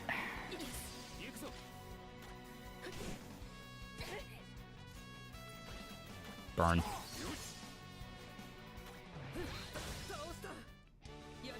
It's funny how people are reacting as a groupie ranch of our times. Yeah. You described to the too big to rig theory. Some of the stories I'm hearing, it's like there's a lot of crazy ass energy for Trump. Like people are 100% on the guy's side, and they're going fuck you. Like fuck you every step of the way. Another mimic.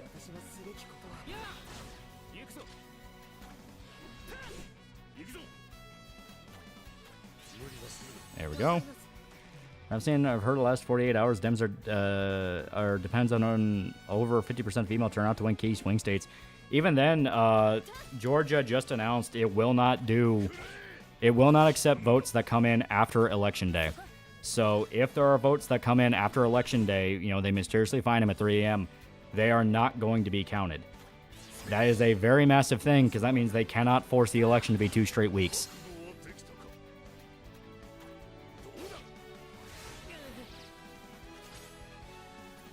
Yeah, they pissed a lot of people off if they do a 2020.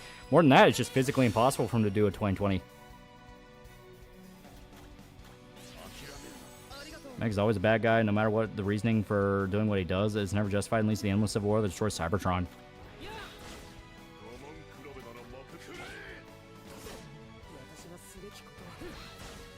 Yeah, Megatron just wants to kill to rebuild Cybertron, despite the fact he probably can and is willing to kill all of Earth for it. There we go. We were saying the Amish will turn the tide like in 2016. Well, more than that, it's like the general populace, the general populace is voting for Trump right now. Like, I'm telling you, the minute they shot at Trump was the minute that they basically flat out admitted they cheated in 2020. Because why the fuck would they try to shoot him if he lost legitimately the last time? And because of that, there's a lot of people kind of feeling that, oh shit, you fucking tricked me, and they're going to vote for Trump out of spite. I think Kamala's a lot of supporters, just there are a lot of Trump haters, yeah. And the Israel-Palestine thing didn't make it any fucking better. Oop, there we go. Okay.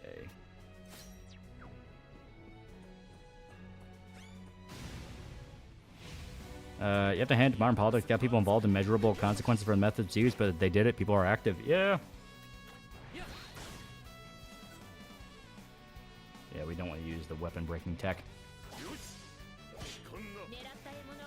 Other than the second biggest city in Michigan, I'm seeing a lot of Trump signs. Yeah, people are pissed. I'm telling you, like, the energy is way different.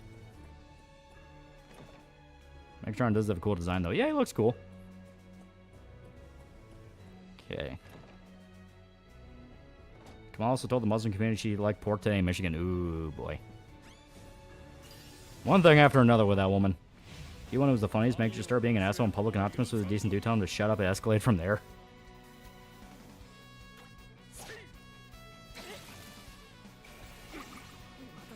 I just want 4 groceries and gas. Yeah. Everyone's saying the same thing. Like, well, I said it before. What's going to determine elections is money. If they know a guy last time fucked them on money, they're not going to vote for that guy unless the other guy is promising the exact same shit. Which at that point, better the devil you know. People had the taste of the Trump economy with cheap gas and cheap groceries. They can go the whole muff fascism, muff this, muff that, all they want. But at the end of the day, people want money. They want money. They want to be able to buy shit. They want to be able to take vacations. They want to be able to buy video games, movies. They want their bread and circuses. If you get in the way of that, they will make you pay. Biden specifically got in the way of that multiple times. And Kamala is just seen as an extension of Biden. In fact, Kamala grew up in a middle-class household. Yeah. I'm wondering how libertarians will do since they nominate such a terrible candidate. Oh, they'll lose again. There we go. Gas money talks. Yeah, gas money talks.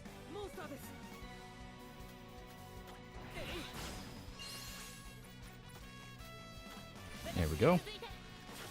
I'm worried about illegal immigration. I think California refugee crisis might be a bigger problem. Like, there's 40 million people that live there. That's a whole country. Other states can't support that.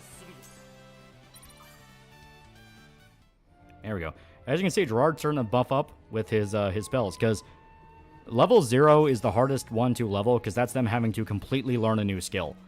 Once they get past that threshold and get to, like, level 1, it's a lot easier for them to start stacking up. The only thing I care about is I don't want to fuck with my money and don't get it's in a global conflict. Yeah. Punch it. You don't vote Kamala, how we fix racism. Everything was right, cash rules everything around me. Yeah. Libertarians want weed and Silk Road Guy free. Both are dumb, and yes, I understand Feds gave him that sentence message. But more than that, I think Silk Road Guy, if you really think about it, I think he was groomed from the get-go to be what he was. Because, like, he was teaching people how to package drugs and send it through the parcel service. Like, normal postal service. Postal services scan for drugs. That's not something you can just hide. So I fully think he was enabled to be what he was.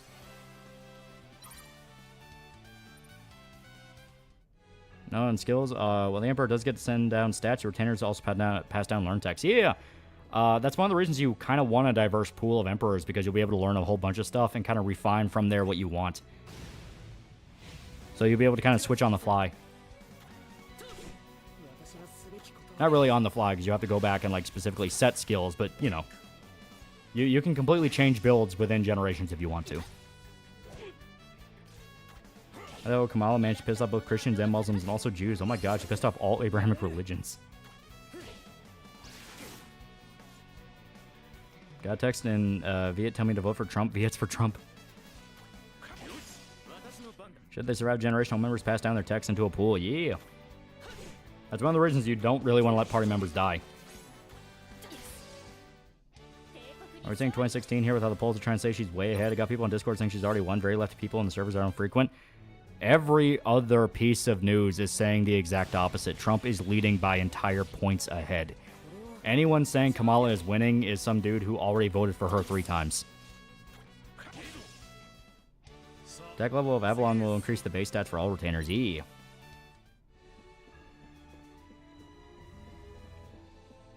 Speaking of Israel-Palestine bit, did you hear that Kamala presidential commercials, she promoted different sides of that depending on the state? Ah, shit. I forgot to set skills. Okay. This is going to be painful. Oh, nope. There we go.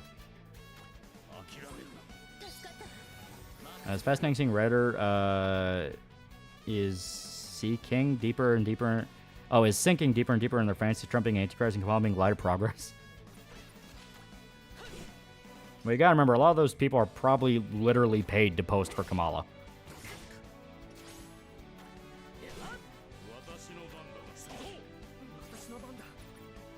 Here we go. 3 seconds be so cute, it's so fucking mid.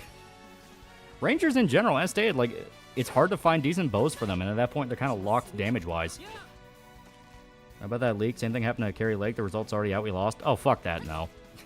Like I said, like, people are desperately trying to go, but it's so fucking over, which makes me think the opposite, which is, not only is it not over, but people are desperately trying to force that conclusion because they know people are going to vote on voting day. Like, you do not shoot a guy in the head because you think you're going to win.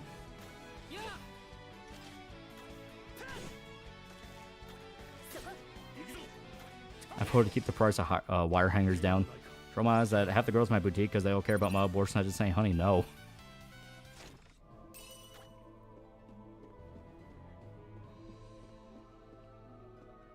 Dead vote and 3 a.m. vote might save Kamala, but they're not doing that. Georgia already confirmed they're not going to do 3 a.m. vote. Like, the only possible way the Democrats can get what they want with this election is specifically if they manage to get every single swing state. But there's already swing states announcing they're not going to allow shady rules. They cannot do 3 a.m. They cannot do illegal voting because places like Arizona have announced that they're going to remove illegal voting from the registry. A lot of the tactics they specifically used in 2020 have been outlawed, and they are watching for them.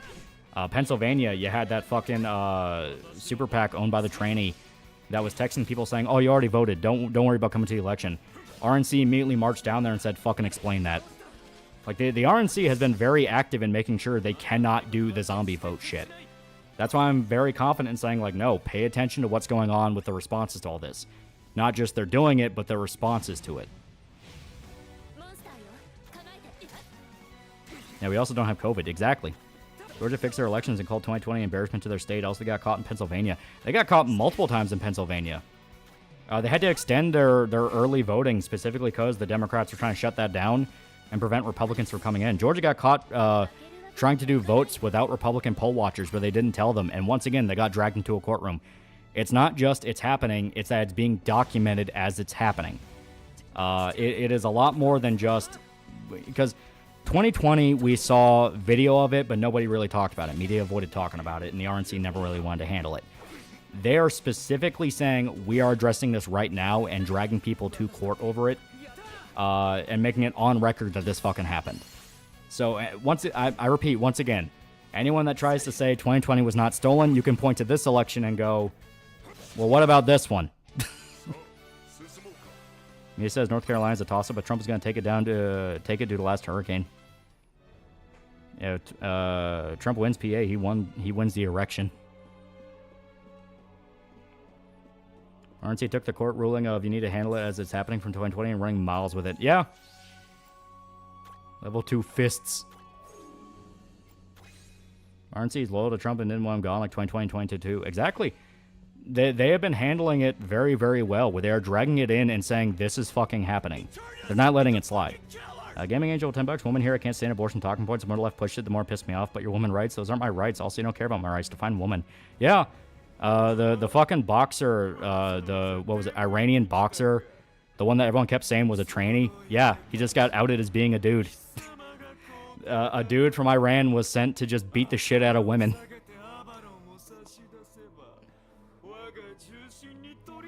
RNC's been very active. RNC is also the RNC.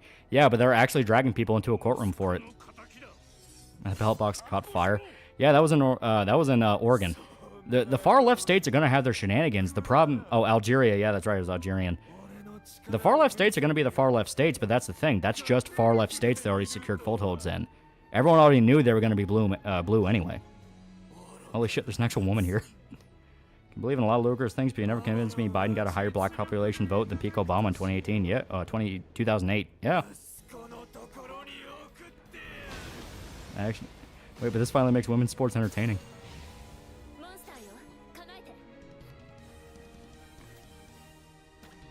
Bad man. Punch him.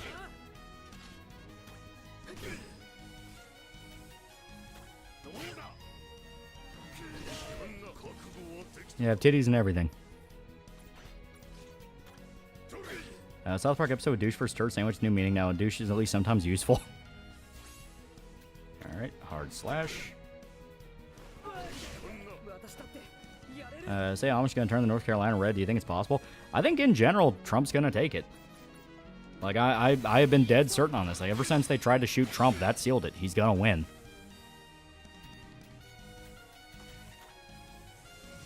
Unlike trans women, mine are real.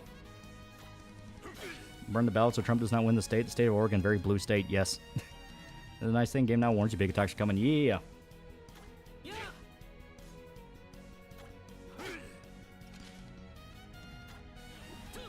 Here we go. Okay, he'll do Cyclone. Oh boy.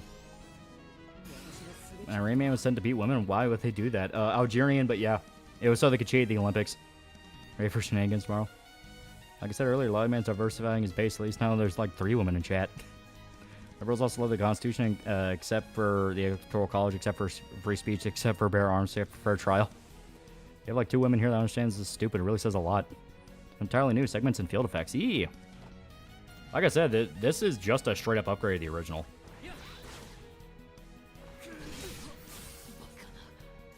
Okay. Moonlight. 4 field effects from 3. I'm confused about this change. North Carolina, Piedmont, but still I'm doing my part tomorrow. Yee!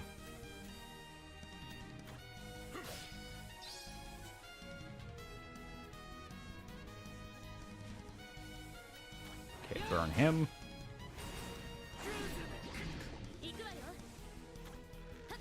Trump wins by 1 vote. Smiling Prince predict another election. Okay, fucked up the king, but should still be fine. My gays are in chat right now, at least 2. Frio, was 2020 flu the reason anything weird happened at all that time? People aren't afraid to line up this time and watch for craziness. Well, fucking COVID was a complete existential shake-up to every part of society, basically. You couldn't go to restaurants, couldn't do this, couldn't do that. It was a fundamental change of daily life. That is why things turn out the way they did. Bring back the king.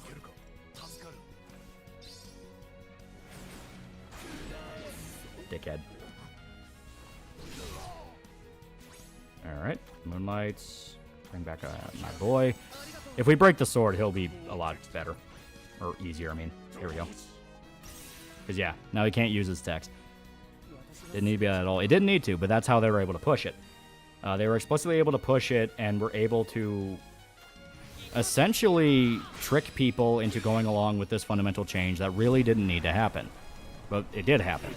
And because of that, they were able to get away with a lot of shit that they really shouldn't have been able to get away with.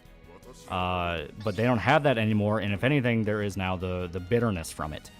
The I can't believe I fell for that feeling. Especially with the context of the 2020 election and Biden presidency and all that. People are spiteful. They are spiteful over what happened, and they know they were lied to. They may not admit it publicly. Some may go, no, 2020 was completely legit. Everyone feels the same way. They all feel like they got tricked. He'll probably die. Yeah, there we go.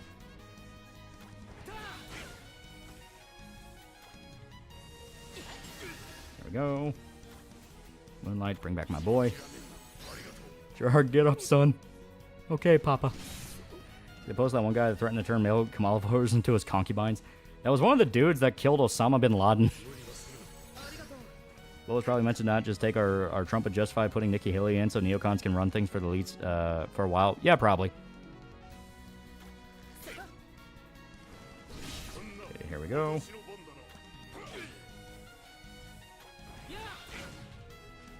Moonlight, bring back James.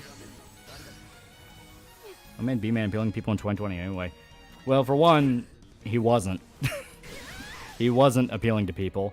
But if you mean the people that actually did vote for him, he just wasn't Trump. That was it. It was just, he wasn't Trump. Says he killed Osama. Apparently he was never on that raid.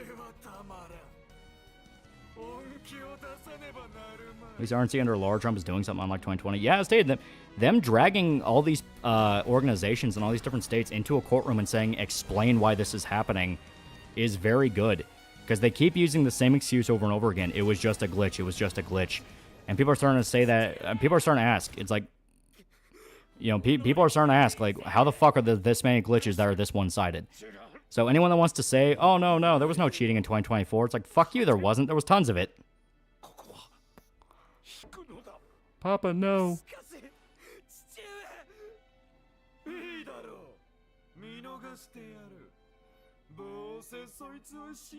Honestly, I hate these fake geek girls invading these spaces. They're blight. We actual girl nerds existed forever and like things that are the way we're. Intersectional crap doesn't appeal to me. There was video evidence. There was video evidence in 2020, but they were able to bury that. They were able to go, that's not what, you know, don't believe your lying eyes. That was the whole pulling suitcases out from under the table. They still have not been able to explain that. The most they go is, well, that's not the one with the pipe burst, even though, yeah, the fuck it was. But now in 2024, it is documented that they tried to get illegals to vote, that there was that super PAC, Democrat super PAC in Pennsylvania that told people they didn't have to go vote. Georgia, they got yelled at for forcing Republican... Not even forcing. Georgia got caught allowing Democrat poll watchers to come in and start submitting votes without telling the Republican poll watchers they were doing that. They got caught and got dragged into a courtroom and were told, you can't fucking do that. And just because of that, all those votes now don't count. The RNC has actually been active in getting involved and going, hey, fuck off.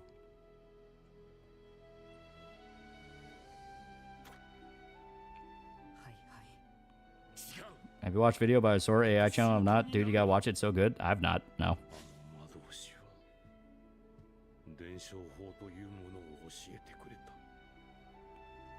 Oh, that's a bot? Ah, okay. Give me a sec. Yeah. Let me get my phone. Did I pick which weapon types to improve the Smiths, or is it RNG like OG? No, you can pick.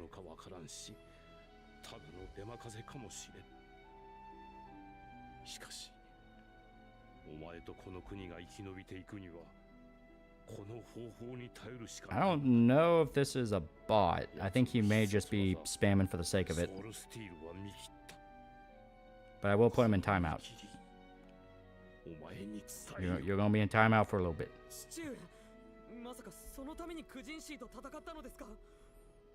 Just for a little bit. Oh, that is a bot? Okay. Just video showing Berserk characters people made by AI. Ah, okay. Big one's Pennsylvania. I said Trump wins PA. He wins.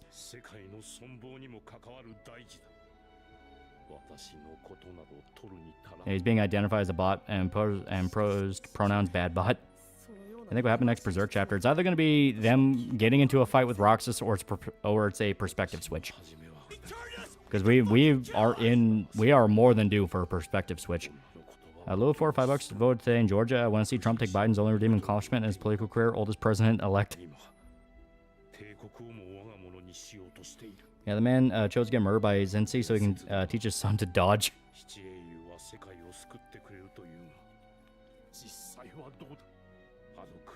What stops him from going, her, you're a felon, I ain't certified in your election, Harris wins? The fact that Trump is not actually... he's not actually a convicted felon. A lot of those court cases he got dragged into are currently being appealed, and a lot of people looking at him are going, yeah, he didn't do shit, what the fuck you doing? Hey, non-swing swing state you flipping? I don't know. Seen documentary 2000 Mules about the 2020 being election? I have not. State's not competitive, so I wrote Jimbo the president.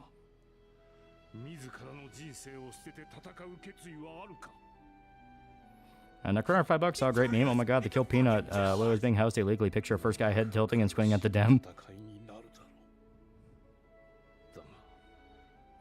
No law saying a felon can't be elected president. More than that, as stated, his court cases are being appealed, and people are going, this was not done properly. This was a forced outcome to make him a felon. Last I heard, Trump was winning New Jersey. I don't think he'll win Jersey. I don't think he'll win many New England states because those are heavy blue. He won't win California, won't win Washington, won't win Oregon. He'll win a shitload of Midwest states. You check out Joe Rogan podcast, Trump? Yeah.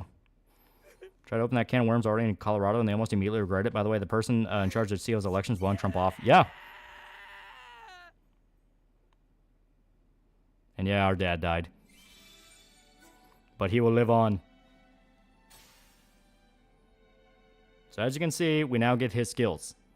We are now better at sword, better with rapier, pretty fucking good at light magic, and we can hit. We can punch. Godspeed, Redhead Jesus Emperor. Not winning Cali, it's a lost cause here. Get me out of here. President follow-up interview with Yell on Joe was also great. Dude killing it was funny as hell. Again, comfortably close to winning some blue states. You should not be even close to winning. Yeah. Your dad is now inside. Wait. You know how demeaning it is to have the shame of being from Illinois during this election, seeing the map and Illinois being the only blue state completely surrounded by red. God, I hate this state. Thought the mermaid girl was my last wish. Do you see Will I Am do the Boondocks Obama song in real life, but for Kamala? Yeah.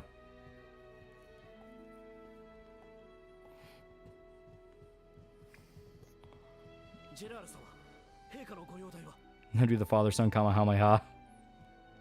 Wins California by some miracle, Newsom would start destroying people. Told some Italian guys in Jersey I told to fortify election. You may have the funniest t-shirt promotion I've ever seen. Yee, good shit. You will wife the mermaid. Thank God every day I live in northern New York, aka redneck New York. Promise I won't get political to ensure that human civilization, not insect, dominates the galaxy now and always. Don't care how fuck California is. I'm keeping my county red. I'm holding this line on my last breath.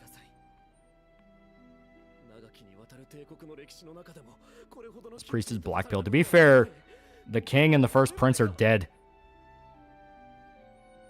Well, inheritance work like this in IRL would be a little bit better, more favorable to monarchy.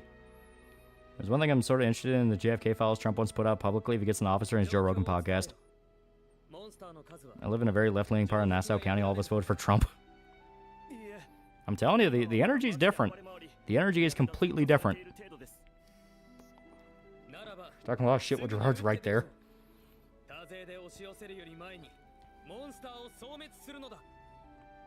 I miss you playing FF9? No, we're about to swap over. I wanted to get to this point in the story. Because now you see how the inheritance system works. Can't recruit the mermaid or dancer girl until you recruit the mole people. That's on EA now, focusing on Mass Effect 5. It's probably legitimately BioWare's last shot. Hit that drive past the rich part of my town in California, and they're mostly Harris. Text remain red no matter what, yeah. Hope you end up streaming this more. It's really good, and it only gets better as you go on, because you unlock more and more stuff.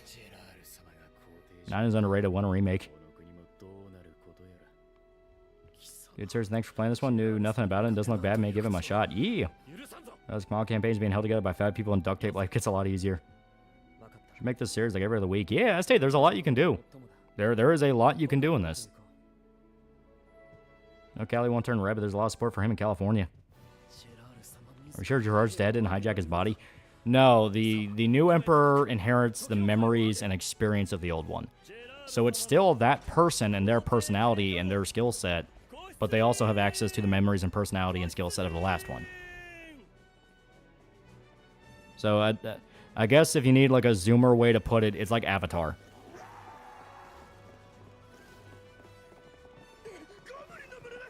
Yeah, genetic memory, yeah.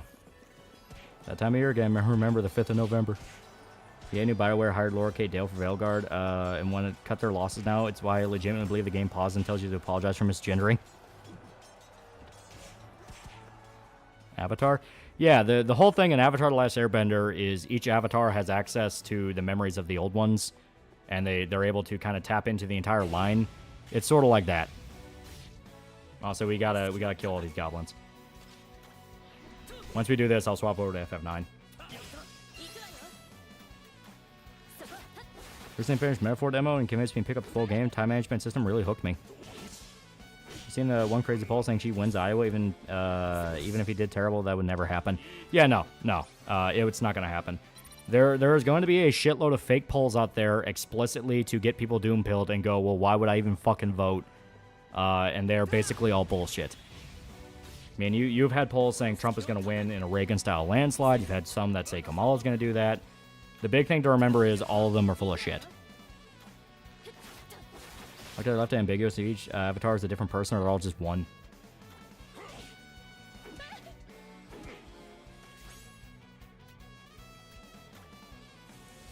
They're the goblins who say become some sort of goblin slayer. I think I'm the Republican Party after Trump. Good question. I imagine it's going to go right back to losing with dignity. So over Trump has won. How will we ever cope, Kamala bros? November 1st, 11:56 p.m. Japan had the first airing of Godzilla -1 on TV. When Godzilla was about to blast atomic breath, there was also an earthquake in Japan.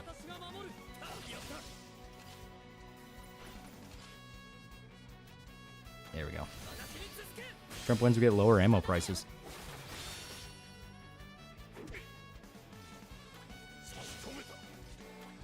Yeah. Don't pull a core and destroy the cycle. Yeah, reincarnation, they have access to the knowledge of the past lives. Yeah, kind of a good way to look at it. We're almost free. I assume the person you want in office will not get there unless you vote, like you're doing the deciding factor. All the cheating, all the corruption, gerrymandering in this moment's out of your hands, but for fuck's sake, at least there's a piece of paper that might help. Yeah. Just be like that until Cora got our connections cut. God, I hate Season 2. So some words and YouTube comments are searchable in blue. Yeah, they're adding, like, hyperlinks. It's, like, not the worst update.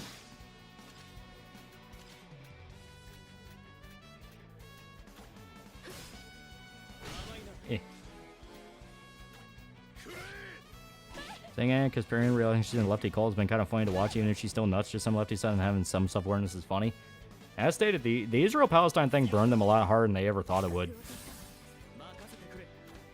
Because it's not just like, oh, this is the new conflict to kind of like moralize about for a little bit. It is straight up, your supporters think it's literally a Holocaust. So you have to find a way to justify why you're with the group that they think are equivalent to Nazis.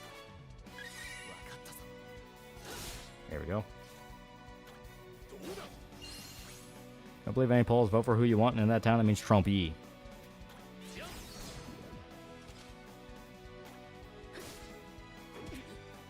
Do you think Guts would be happy to hear Rickard slap Griffith? It'd be pretty fucking good. Israel Palestine stuff fucked everyone up in social media. Yeah. Very interesting time. Basically, Ozma Osmond situation where Ruby with inherited incarnation gets memories of the previous one.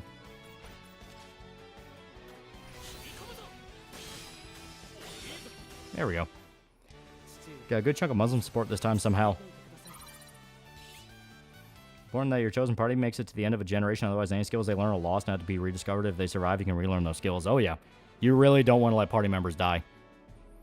This is feeling I have right now, and I think it's not the case because my mind's thinking there'll be another J6. Hopefully it'll be not the case. Well, why would there be?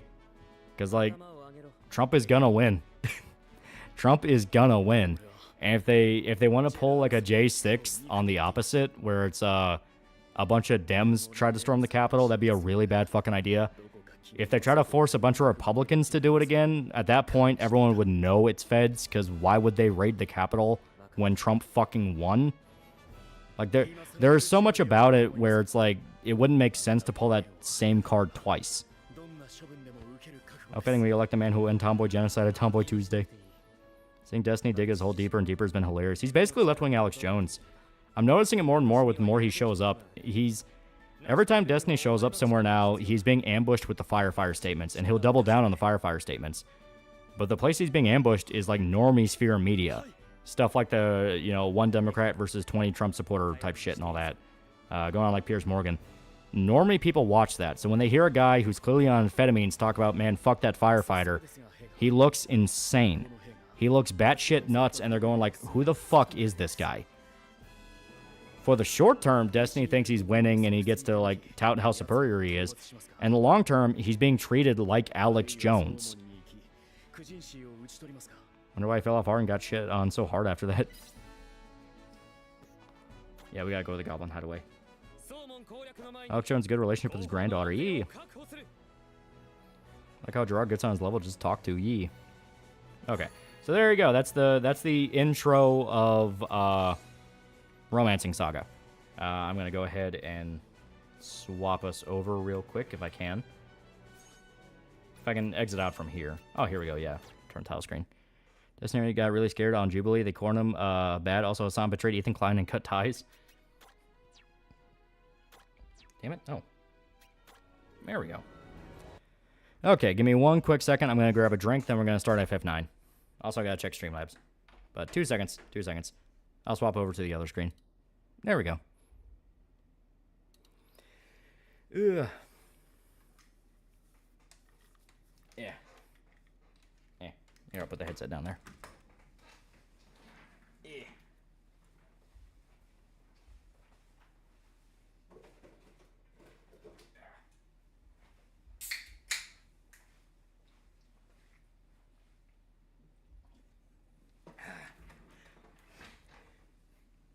God, my throat's dry.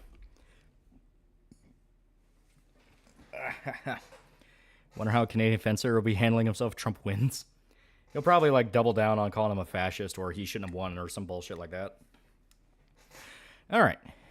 Battle music for romance song is pretty cool. Yeah, it's good shit. Very, very good game. S-Day, check it out. Ugh. Okay. So here we go. Gotta figure out where this starts. Oh, here it is. Here it is. Yeah. Okay.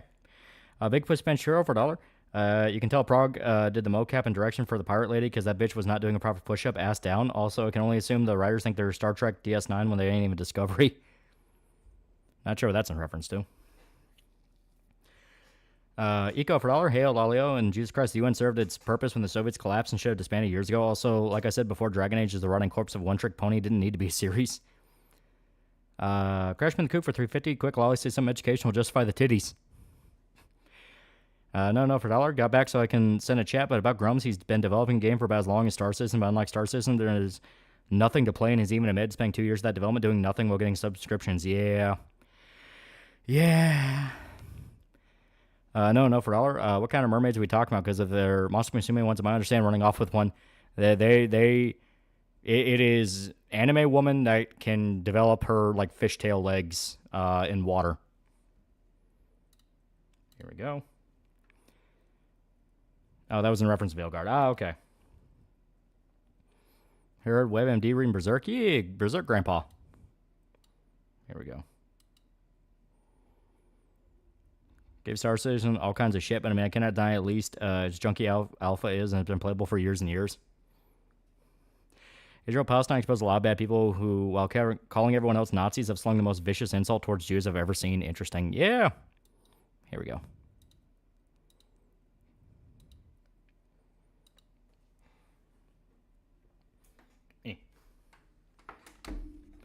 I've seen Dr. Stone start getting into it because a friend and will admit I'm enjoying it so far.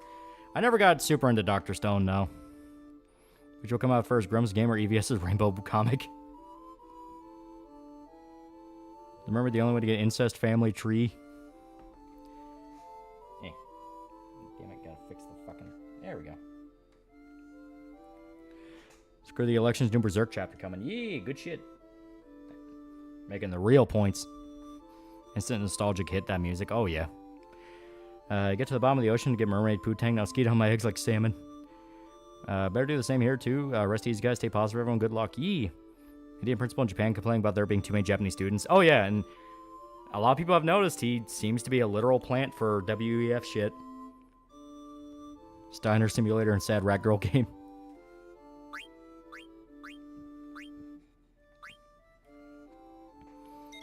You know how many Berserk chapters we'll get? All I know is they confirmed one for November. I don't know if there's going to be more after that. I hope so. Darkstone is Stone Age MacGyver. Ah, okay. Okay. Do you think the God of War devs will make a good Berserk game? The PS2 / God of War 3 era ones, yes. Current ones, fuck no.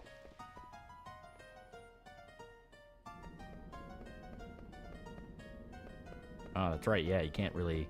Okay. I know why this phrase races more in games. It depends on what era of Final Fantasy you're kind of talking about, because right now we really have the Nomura-type Final Fantasy where it's that kind of heightened anime realism, so they don't really do the crazy races. FF9 was meant to be a lot more of like a cartoony one. I have a lefty friend who loves Harry Potter. She found your Hogwarts Legacy video. She said, have you seen this video? She basically said you were harsh but made good points. Eee, good shit, good shit. Okay. never got Burmisians in anything.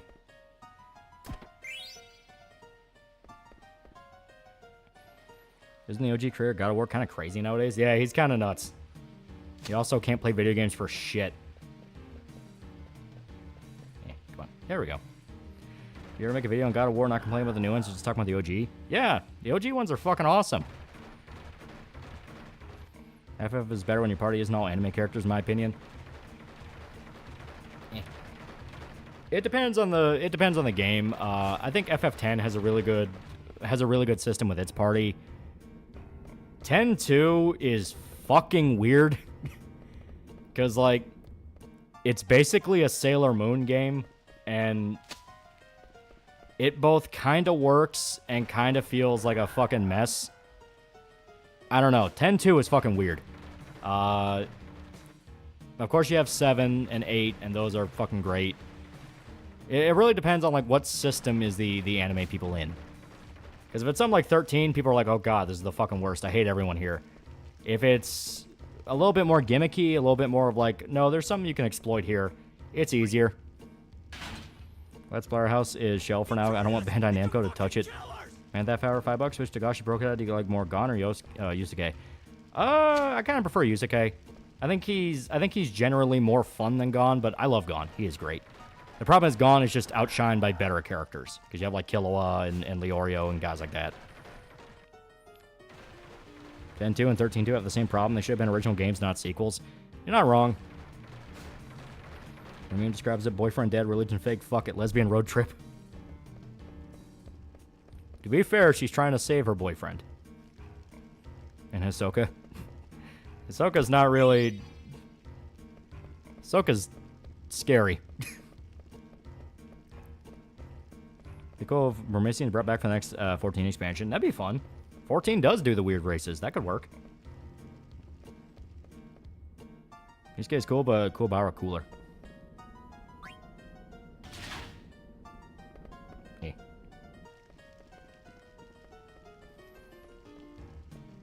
Have you heard about Sur's Wrath? Yeah.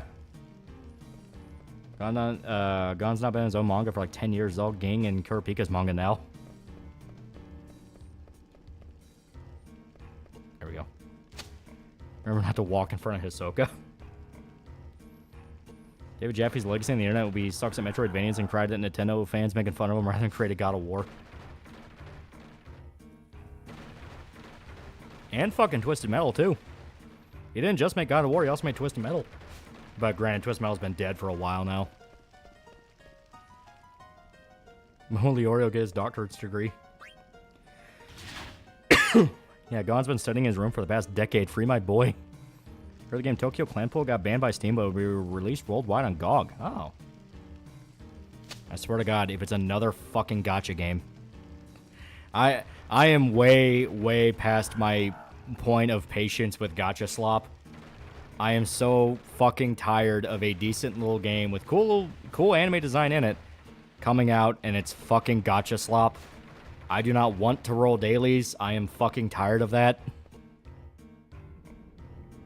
Like, dear God, it's the fucking Soulsborne flood all over again, but worse because it demands money.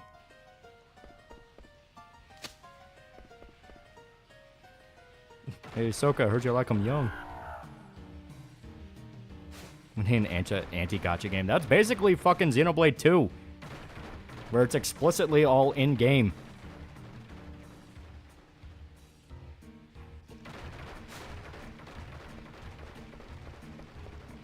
Okay, here we go.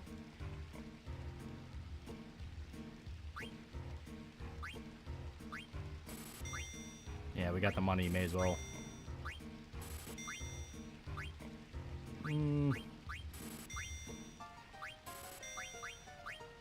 We don't want to get too crazy, because some of this we can just steal. In fact, a lot of this we can just steal, but, you know, point applies. Okay, here we go. GOG doesn't publish gacha, so I doubt Tokyo Clanpool is one. Okay, good.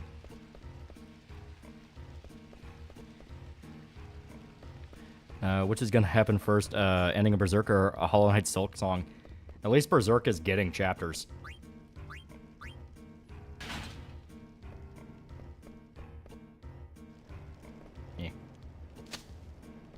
Yeah, Tokyo Clanpool is a compile heart DRPG. Ah, okay. Heard the game Library Reunion? It's pretty fun. Yee. I think it Souls like an anime. You ever play Code Vein? I did play Code Vein. Code Vein is good. Hunter x Hunter ain't never gonna end. Tagashi did flat out say that he has endings in place in case he dies.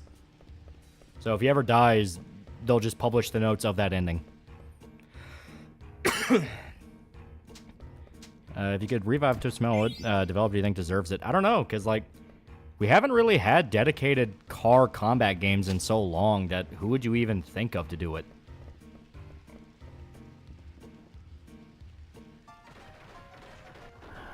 Thinking of XC2 just got Cosmos. Yeah.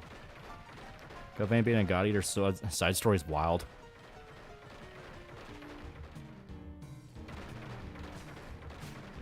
Crash Racing? Maybe? Play the Gundam Gacha game. Almost convinced Silk Song is canceled. Realize how much artwork there are of the default Code Vein Protag and Hifumi from Persona 5. Maybe the Wreckfest developers? Does Miura also have an ending in mind?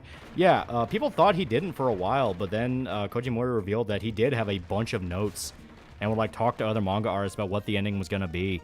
From what I understand, fucking Oda, the guy who makes One Piece, knows what the ending of Berserk is. Because Miura would talk to him.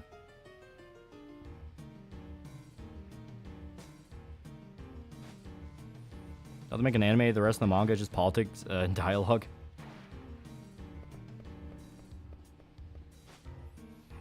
An English dub for an anime you would actually recommend, but can't say Cowboy Bebop the cheating. Hellsing Ultimate, that one's really good. Fullmetal Alchemist is okay. I prefer sub, but English is okay. Hajime no Ippo has a pretty good dub. Black Lagoon has a really good dub. Berserk has a really good dub. Especially the movies. The movie dub is fucking amazing. Standalone Complex, Ghost in the Shell, that dub is pretty good. That's one where I can once again, I prefer sub just because I like the voice actress that plays the Major better in it. And I prefer the guy who plays Bato in it. But I fully understand when somebody's like, dude, I fucking love the English cast. Get a Robo Armageddon is a really sick dub. Yeah, Samurai Champloo. Yeah, Samurai Champloo as well.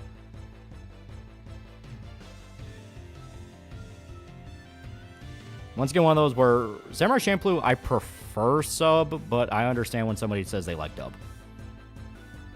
Farron, I don't like the voice actress in Farron. I don't like the chick that actually plays Farron. It feels like one of those where they missed the point. She's not supposed to sound old.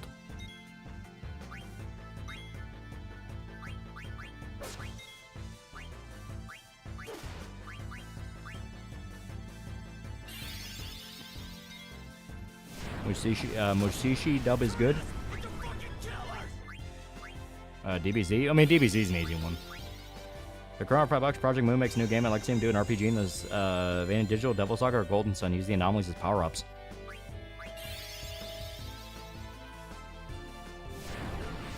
It was before Kick Pick, but when you can pinpoint when anime dubs went to shit, they were pretty good in late 2000s.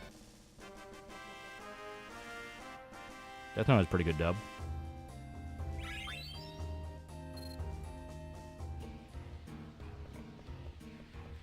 Yeah.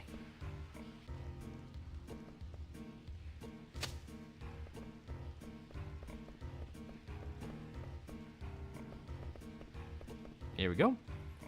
Farron should be more like an Obalali, like Senko-san. She acts and talks old rather than sounding old. Yeah, that's kind of how I see. Speaking of Death Note, you gonna get the Among Us game tomorrow? No, I have no interest.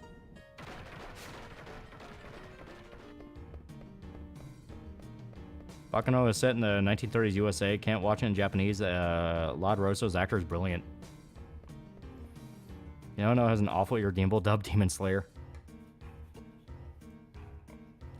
I'll say the Pluto dub is really good. If anyone ever watches the Pluto OVA, the dub for that one is really good.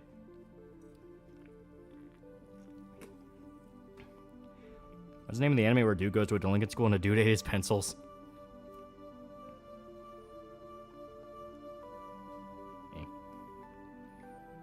Space Dandy dub is the only way to watch it. What gets me about dubs is how mixed some can be. Some of the VAs are clearly giving it their all, while others are phoning it in.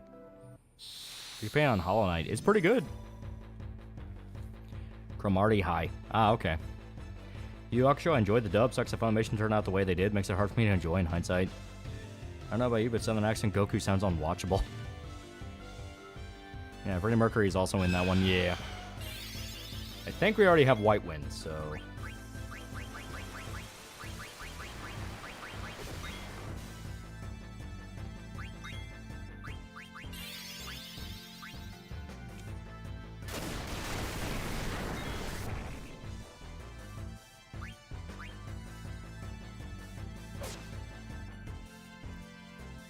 They say in America first. Dub came to it. Dub came before it came to Japan. It was a big deal back then. Alright. Hurts him again, child. Pencil scene from Cromarty High lives rent free in my head. See the name Damian Mills, Monica Rial, or Son Jim on the cast. Avoid it like the plague.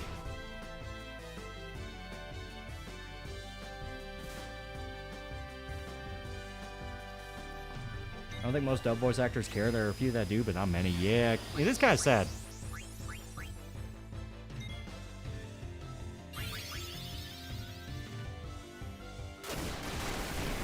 Space Dandy was the first simulcast dub to be made. See Damon Mills in public call the police. The only anime where I absolutely insist on watching the dub over the sub is Afro Samurai. Yes, that is entirely due to Samuel L. Jackson.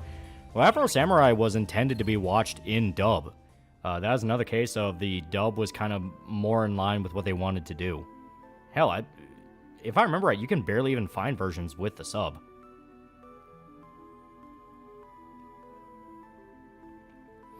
Paranoid Agent dub was better than sub? I disagree. That's another one where I just prefer the sub. Rurouni Kenshin, Bang's name dub, the one that aired on Toonami. Hey, whatever the hell that dub they have on Hulu, it's so inferior. You know, John DiMaggio played the same character voice twice in the Bayverse movies. Chat, look it up. It's the same voice. When the Cyberpop movie finally goes in production, who you want voicing Yuki and Rachel? See that? Okay, if we're gonna go full like cart before the horse, let's just think about like as crazy as it can get. Like, my idea was it would be completely animated. It'd be like a fucking anime type movie. So it'd be more like voice actor. So I don't know. Russian Comic Book Geek, the guy who does the comic dubs. I've told the story before. He has been like desperate to get his hands on some pages so he can do kind of like a motion comic dub of it to kind of help promote the comic. So he's been like out scouting fucking talent for that. And he's like been trying to send me samples of it, and I'm like, God damn, dude, you are fucking dedicated to this. So I guess whoever he picks there. And did Vivi not do the... Did he not do the ether, or... Oh, no, there we go. Rachel's Erica Lindbeck vibes. Yeah, that perfect blue dub is better than sub. No, I much prefer the sub. Check my copy, however, Samurai. The only thing that seems to be in Japanese is the bonus features. For OG DBZ dub or Kai dub? I prefer OG. You say Rachel has a bit of a southern accent? Yeah. I mean, but the VA for the original Resident Evil is laughably bad, like it was done on purpose. It's because a lot of the time the actors were given no direction. They would be pulled in Japan into the studio, and the directors would basically... They would try to direct it, but they could only speak Japanese. So they're trying to direct English dialogue when they do not speak English. That was something the actors actually talked about, where they're like, yeah, they had no idea what the hell they were doing. You know who else would voice Rachel? My mom. Vic Mignogna actually really cared about doing his job right. Shame they chased him out because he's Christian. Conservative, not so many fangirls. Ugly, jealous, talentless hacks. Yeah.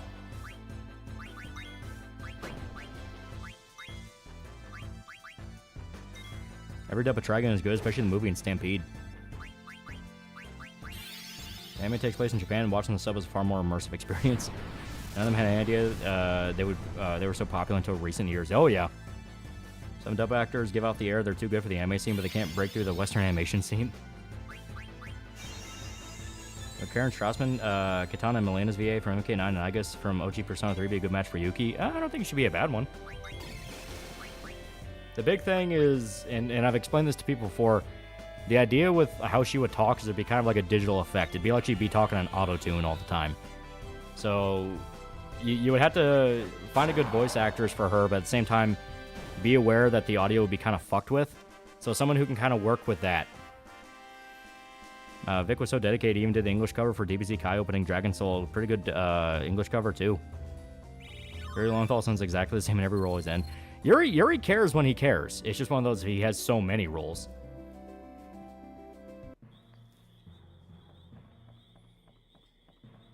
Watch the making of for Howl's Moving Castle, and the way they did the dub should be standard. There was a lot of care about Christian Bale and everyone else. The voice lines fit perfectly.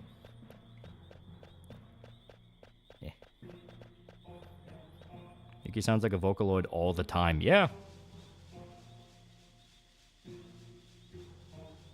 My Studio Ghibli movies are good in dub, and Redline has a nice dub. Noxa 3 is my least favorite, but has funny English acting, and Andre Richardson. Daigo is on the roof. You're gonna be playing Spider-Man till he's dead. So I think where Vic did a short film where he plays James from Silent Hill 2. Yeah, and he was pretty good. Yeah. I desire the frog.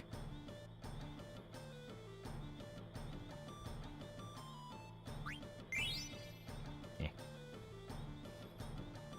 Didn't realize Bale was in House. Yeah, all the Studio Ghibli movies have big name actors in them. There was pretty big name people in fucking Spirited Away. I can't remember. Ponyo, you had what's her face from not Arrested Development, fucking 30 Rock. There's always been Hollywood people in it. Ponyo also had Liam Neeson. I almost forgot. So you went, but there's a reason I like Yosuke, and Yuri is the reason. He's good. Yeah, you had Liam Neeson as Ponyo's dad. Yeah. Disney money pays well. Christian Bale was in Howl's Moving Castle. Yeah. I forgot who was in Grave of the Fireflies that was like really famous. Grave of the Fireflies also had some Hollywood people in it. I don't remember who though. Dakota Fanning's little sister played Ponyo. Yeah, Studio Ghibli actually had the budget to get big name actors. Can't say the same for other dubs. Vic was in Cyber City Odo 808, but he didn't want his name in the credits. 2 more frogs. Oh, okay, we gotta make sure we don't fuck with the genetic diversity too much. So I picked an anime Matsuri this year. Guy got married to an old friend, so at least there's that. Poor guy deserved his. Yeah. Kiki's Delivery Service. One of Phil Hartman's last roles before he was murdered. Yeah, that was right. Billy Bob Thornton was the monk in mine. Okay, yeah. Well, Yuri never voiced Sonic. His voice is perfect for him. You know, you're right. That is kind of weird. I don't hate the guys they have playing Sonic now. I actually kind of like Roger Craig Smith as Sonic. At least I think he's pretty good. Sally Irving and The Witch made by Miyazaki's son. And when I tell you it's terrible, it's unwatchable. I think Costco get out Falcone. Who do you think will betray Griffith other than Zod? That is a good question. I don't know if the demons can betray, but I definitely think some of his human generals will start having conflicts. You can just see that there's going to be a major separation between Laban and Sir Owen, because they've been bros the entire fucking manga, and Griffith being the thing to split them apart makes too much sense. Princess Mononoke had Minnie Driver as Lady Eboshi, and Agent Scully is the wolf god mom. John Young Bosch remains my favorite VA. Seems legit with what he does. Yeah, he does. He's been very open about working in fan projects. When there was like a kind of fan anime done for 1,000 Year Blood War before the actual 1,000 Year Blood War anime, he voiced Ichigo in it. Oh yeah, Liam Neeson's retiring from action films. Yeah. Keith David was also in Princess Mononoke. Yeah. Roger's fine, but there'll always be people that prefer Ryan or Jason over him, even Junichi. I know Jason was okay, but that was from that era where I just flat out didn't like Sonic. I still don't really consider myself a Sonic fan. I like some of the games. Sonic Frontiers is pretty good. Christian Bale actually called Miyazaki to play any role because he loves Spirited Away. To be fair, it's a pretty fucking good movie.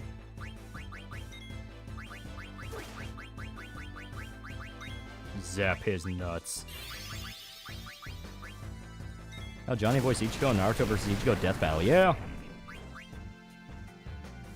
With Jack Bauer in a Ghibli film? Fucking, what's his face? God, what is his name? God damn it. Ah, God, why am I Kiefer Sutherland, that was it. Kiefer Sutherland, I don't remember.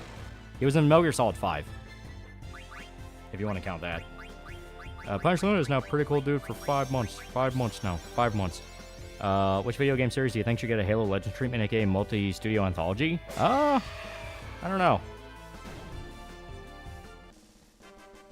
You know what? Probably like a Final Fantasy. With how many different versions of Final Fantasy there are, I can see that working.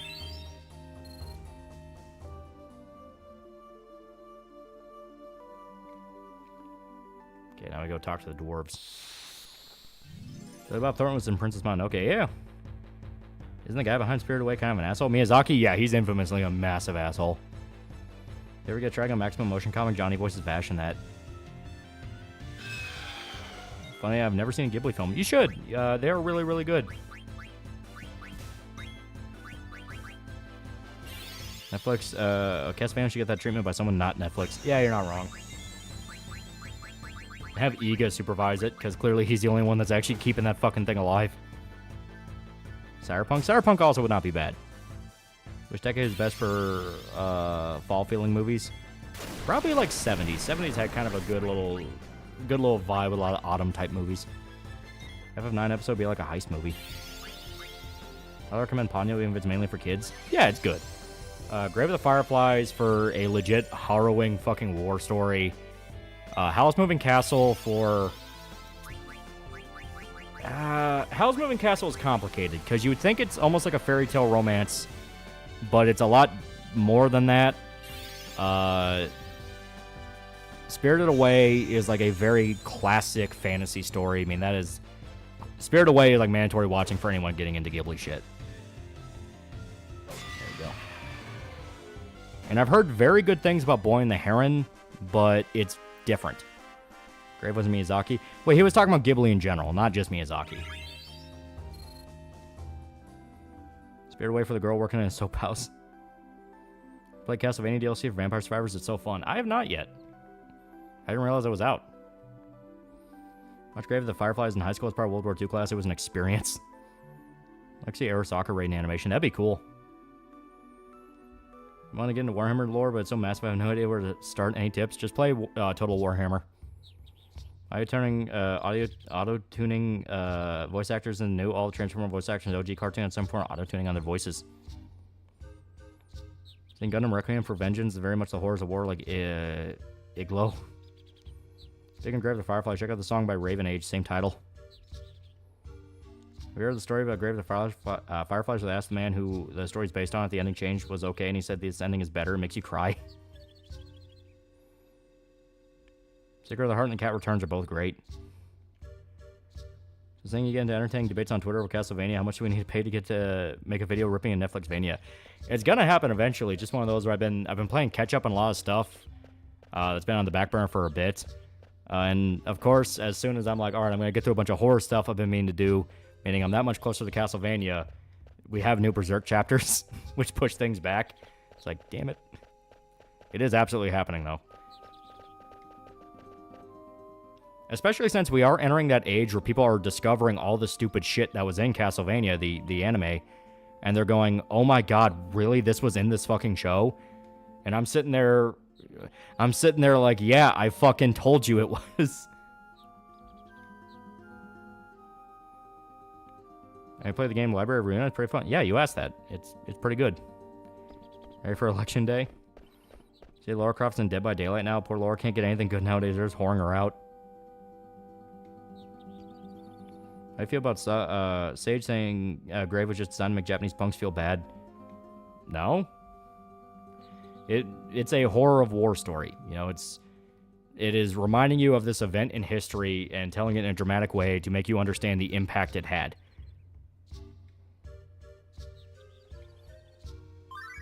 There we go. Miyazaki made Spirited Away because he was so put off by his friend's daughter's apathetic attitude due to the grump of legends. Making the Tomb Raider part remaster, yeah. Kiki delivery service is good. Kiki is very good, yeah.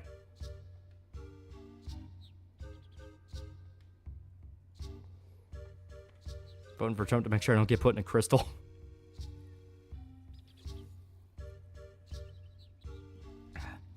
Princess Mononoke is my favorite Ghibli movie. It is very, very good.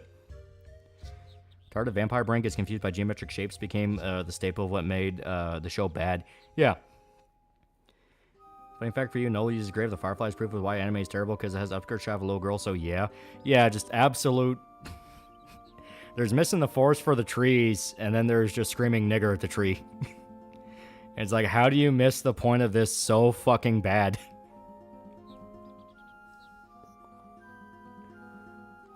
I saw The Boy and the Heron, really loved it. It's very abstract in some parts, but that's part of why I loved it. Robin Pattinson surprised me as the Heron. He should go into voice acting. He is a very good actor. Pattinson has basically worked his ass off the last several years to kind of scrub the Twilight reputation away. Because he's very good as Batman, very great in The Lighthouse, very good in Good Times. Fantastic in Boy and the Heron. Like, dude's doing whatever he can to be like, no, I'm a fucking actor.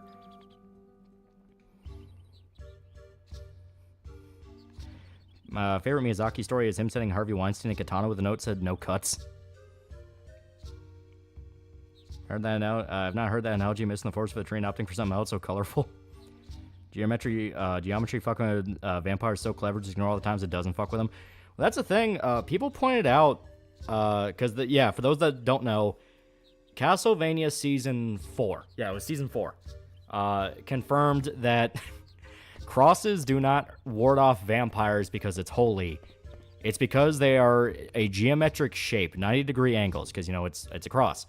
And that confuses a vampire's brain.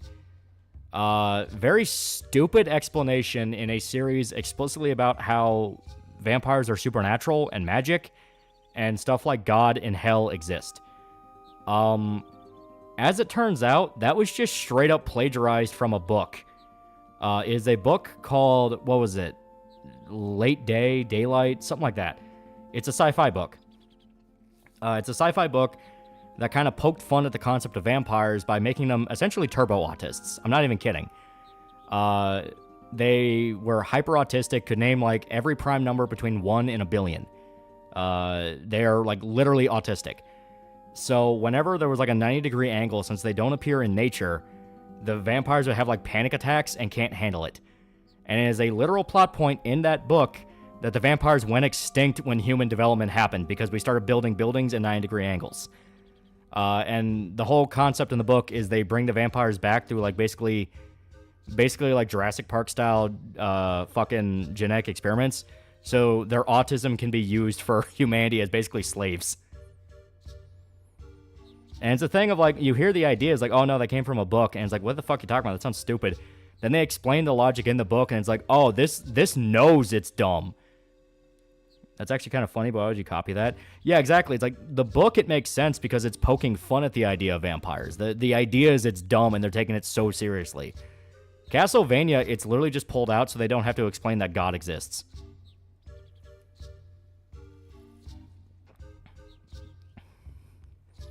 Welcome to Vampiric Park, dude.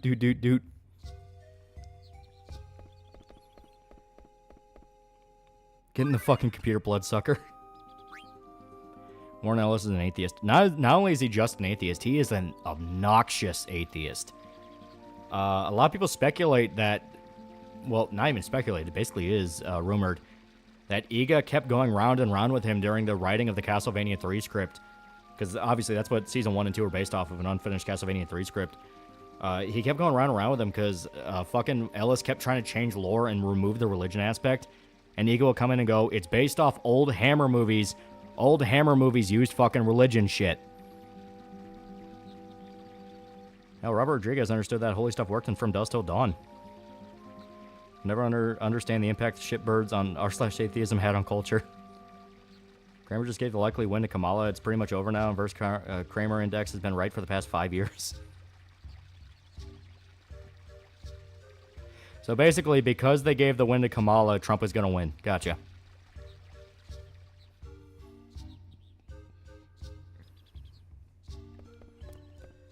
He hates God, but the saying is God in hell. Why is he even there? Yeah. Guys want to watch a good vampire movie? There's an animated Hellboy movie that has the original live-action actors reprise their roles called Blood and Iron. Fantastic vampire movie. Even Fundersons used old folklore about vampires. They use salt because vampires cannot resist counting grains of it. Remember, go to vote. Yee. Dagger, getting in the apron and going to the kitchen. Yeah. Hey, Scott with the saying. Oh, yeah. Start going through Castlevania again. Fuck me, Netflix is a bunch of cucks. Why would you do that to Richter? Yeah, that's rice. Yeah, that's like Asian vampires. Reminds me when Uwe Boll had Blood Rain vampires be weak to regular water.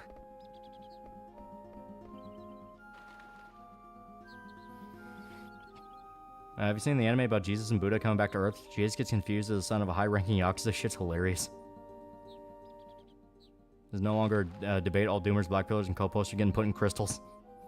Yeah, if anything, running water could stop vampires. Yeah. Like, there's a lot of vampire folklore that Castlevania... Like, Castlevania, the actual fucking series, kind of ignores. It never brings up the salt thing because... Well, the rice thing.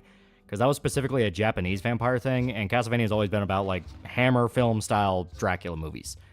Garlic works, holy water works, running water can work. You know, the stuff you can make cool. You don't have to follow every single rule of a vampire. You can change some things. But the whole thing is understand when your change is dumber than just the original idea. Which is what the whole 90-degree angle thing is. It is a dumb idea. Never forgive Netflix Vania for raping Alucard and Hector, and had that Hector simp for his rapist. Fuck that show. Yeah, Castlevania's European vampires, yeah. Specifically, Hammer-style European vampires.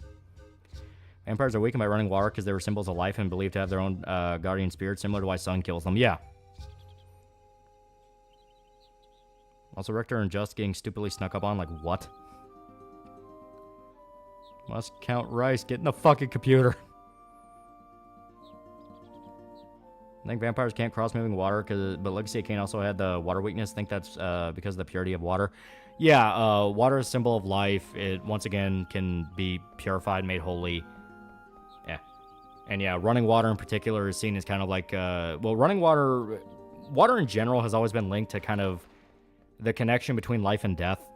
Bodies of water were seen as portals to the afterlife. So a vampire doesn't want to get near that because they're breaking the law of life and death. Was that, which was dumb? I don't speak my secrets so God doesn't hear them, bitch. You think God can't read minds?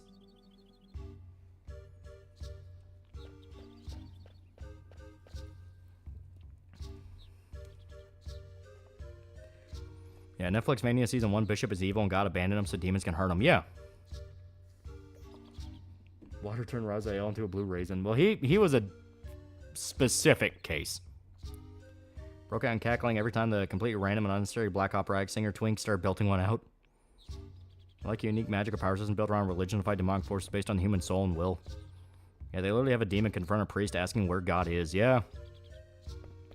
Seeing John Carpenter's Vampire is a great vampire story. It is fun. Bram Stoker's Dracula doesn't have the sunlight weakness, hence why Helsing vampires didn't either. Well, yeah, it's... The whole idea of it is, in the original Dracula story, Dracula could walk around in the sun, but he was weak. He was vulnerable.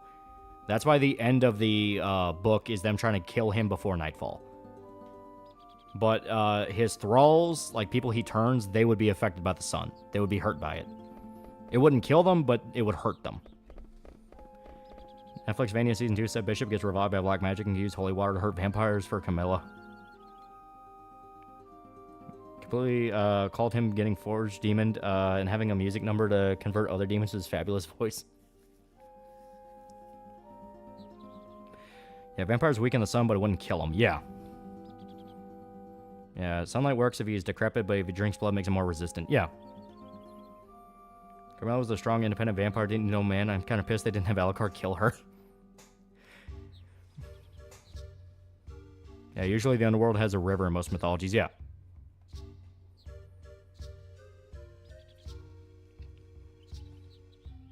Movie Blade has best vampires.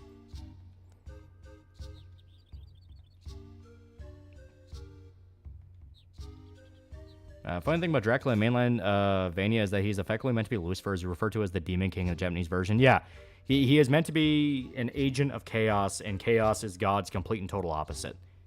So he's not Satan himself, but he's an agent of Satan, a very powerful one. Kind of like his second in command. That's why he's able to work with death, because death works for chaos. Should do a Blade Trilogy review. Plan to stream the Sword River Master from the release? Oh, hell yeah. Yeah, Castlevania Nocturne with what castle? Yeah, right. I mean, Alucard's kind of like Blade. He sees vampire, he kills him without thinking. Because vampires, by their very nature, are kind of fucking evil.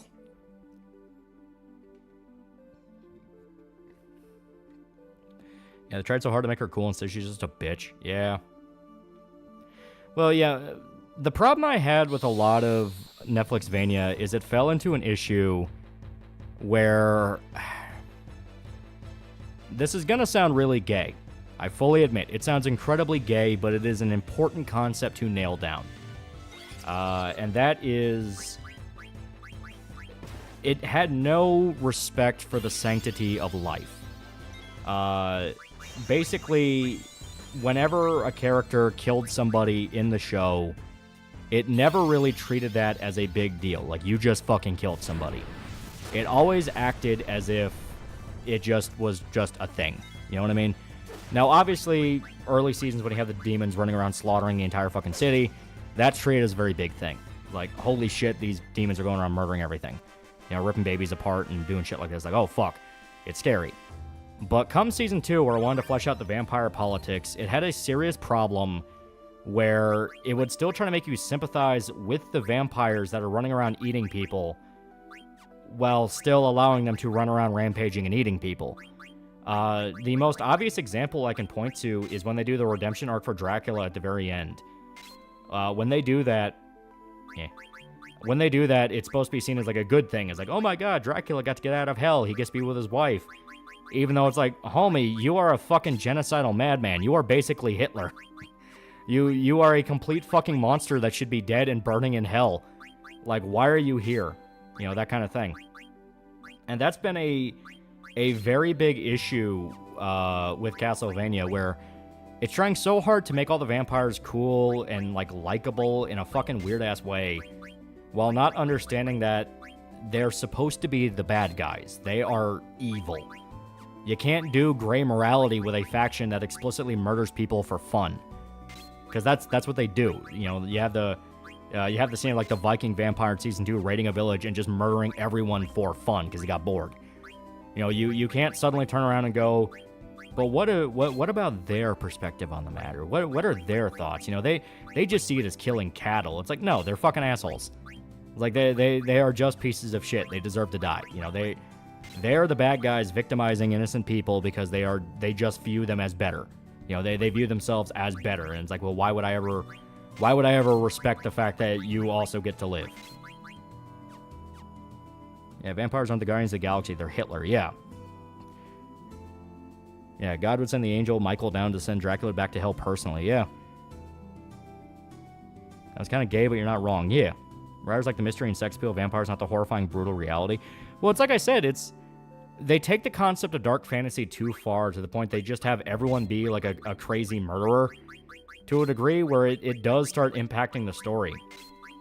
Now, obviously, you know, a character like Treva, Cypher, or Alucard killing, like, I mean, they're killing monsters. They're killing, like, bad guys.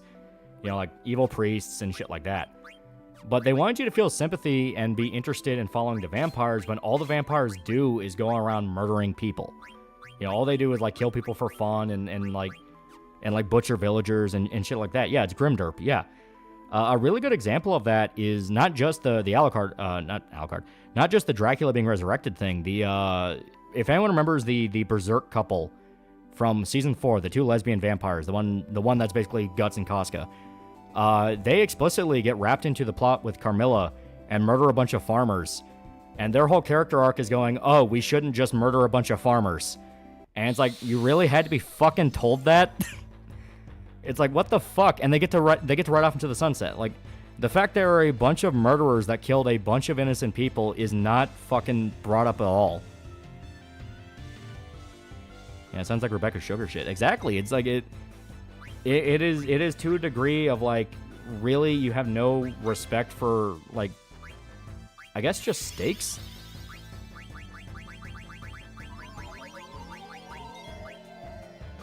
Eh. Oh shit, yeah, he's gonna pop out.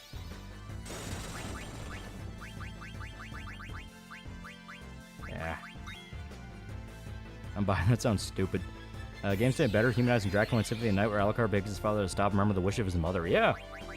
Well, you know, that's what I mean. We're, yeah. Here we go. The way vampires not justified for their actions. Harsh reality moment, the two are brutally killed, possibly targeted by Camilla because she's not really a soulless monster like all vampires. Yeah, it's like, it is that classic thing of they expect you to feel sympathy for these things and go like, well, they just view it differently. They unironically, it is the Hunter x Hunter logic of, well, they just view it as like slaughtering cattle. And it's like, well, guess what, asshole? We're not fucking cattle. You know, we're not cattle, and that excuse does not fucking fly to us. You know, it's the warrior morality of like, no, you started the fucking fight, now you have to finish it. You know, that is something I always describe it as, where you have the black and white morality, then you have the warrior morality. In a story, when you have black and white morality, it is very clear, good guy, bad guy. The lines are clear. It's very easy to follow. You know, saving puppies, kicking puppies, you know, that shit. Warrior morality can be more complicated because that dips into ideas of honor and loyalty. And, like, what if you knew you're doing something really bad, but you are bound to do them because of who you're working for, you know, that kind of thing. And another explicit thing of it is you are only targeted if you yourself pick a fight. If you are involved or you pick a fight, that is how you are dragged into a situation. If you're uninvolved, you're fine. You see this a lot in classic action manga, where you have the bad guy that goes after civilians left and right, and the good guys only fight guys that are involved in the fight. They'll never target your family, they'll never target your friends, nothing like that. Yeah, warrior morality, so like Conan. Yeah, very similar, yeah. The whole idea of it is, you know, the whole idea of it is respecting the fact that there's people that don't know what's going on, and they are not supposed to get involved in this. You know, they are civilians. They are not part of this. And that's something that fucking Castlevania forgot left and right. Quit my retail job and didn't get a final paycheck with all this free time working on my comic idea inspired by fighting games in Kengan, and I'm ironing out details. Usually postmodern, the bad guys aren't actually the bad guys, society putting unfair expectations on them. Yeah, it's usually that kind of shit. No Dracula, but forced to be reckoned with. Her fight with the sorcerer dude was really just bullying on his part by that point. Yeah, Kamala going batshit insane, powering up by slaughtering 2 of her lieutenants for subordination. Would have played well, would make it clear she's also powerful enough to do that. Yeah. What do you think about Isaac? I got bored shit with him. I didn't understand the hype.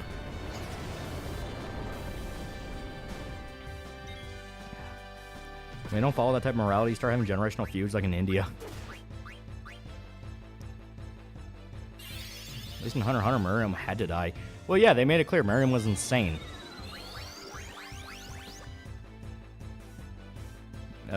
It is the morality of subjective bullshit, which is an excuse to act like a complete fucking monster, not be hanged for their actions. Yeah. Isaac who? Black Isaac.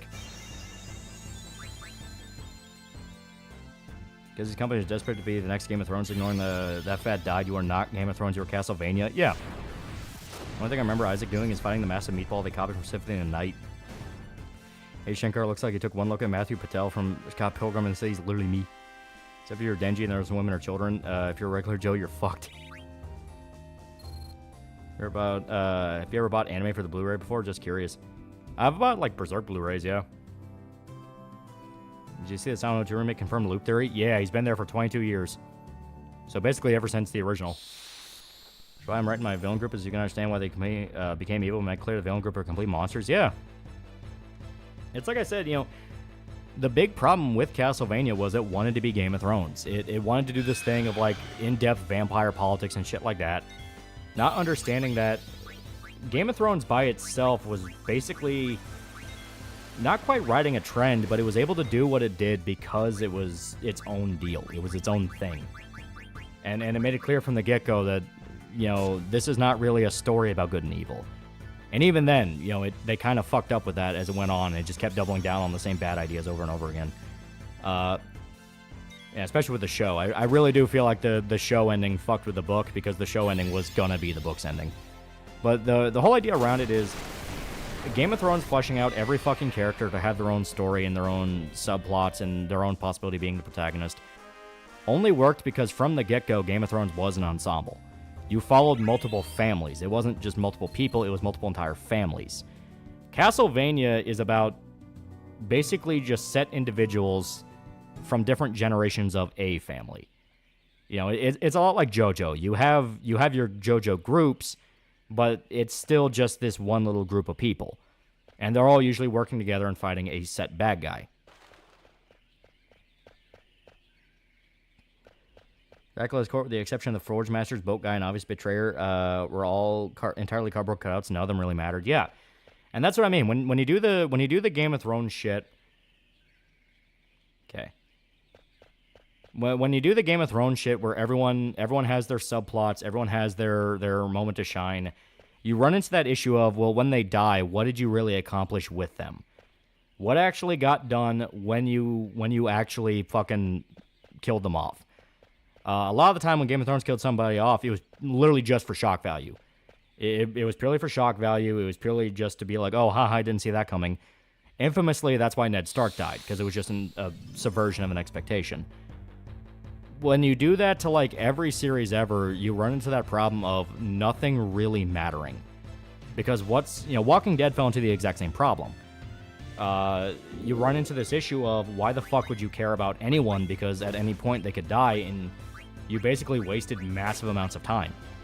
And the excuse is usually, well, haha, it's not a kiddie story, this is the real world, which at that point I just say you're autistic. Because, like, no, that's not how that fucking works. Not everybody's smart enough to do the Game of Thrones style writing. Sometimes you just aren't that guy. Yeah. And especially something like Castlevania, which I repeat, has very old school classic morality. There is good, there is evil. The embodiment of God and the embodiment of Satan. That whole thing. Castlevania is about the Belmont clan. Every character in the setting, the only game has no Belmont's Order of Ecclesia.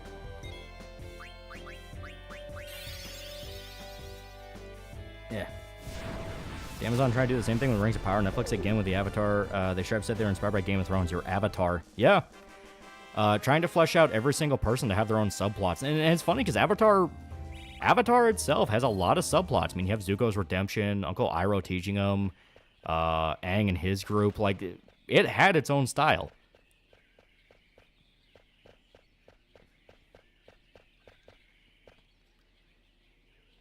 Okay.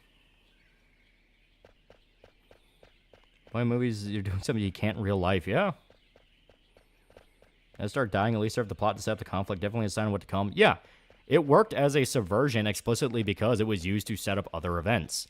Of like, oh shit, that happened. And it mattered that Ned died. It really mattered that Ned died. We got stuck with fucking Arya for like 17 goddamn seasons.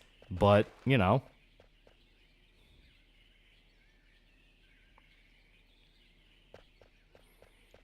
Yeah, Zuko had a great character arc. Yeah, Zuko had an awesome character arc.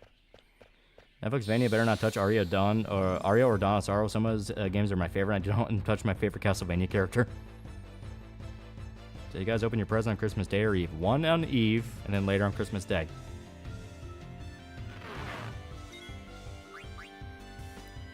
Went from across the pond. I see I have it back. Played the Pristine Cause, Slay the Spire. Grateful I went in blind. So good. I understand why I didn't stream it. Best experience blind. Yee.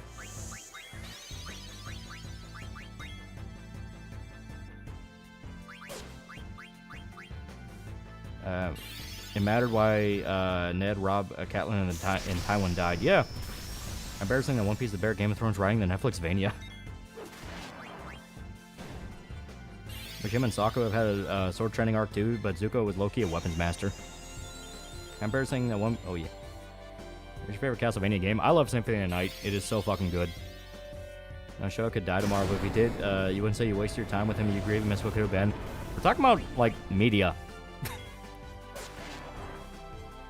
When you're talking about story devices and media, you don't just kill everybody off to make people feel bad, because that runs into the issue of diminishing returns, where everyone starts going, well, what's the fucking point of this? You also write yourself into a corner. Varies sometimes at age 12. Christmas, sometimes we get the family together in the morning. Yee. Childhood is thinking Tolkien's lame and gay because Game of Thrones goes harder. Adulthood is realizing Martin was a hack who had a few good ideas in Lord of the Rings, a coherent narrative. Netflix can't touch Arya Starro Dinosaur due to the fact that Dracula's still alive. Yeah. Where would you rather try to implement the more fantastical elements of A Song of Ice and Fire in the Game of Thrones series or no real care for it? The fantasy stuff was the best parts. Like, I said this repeatedly.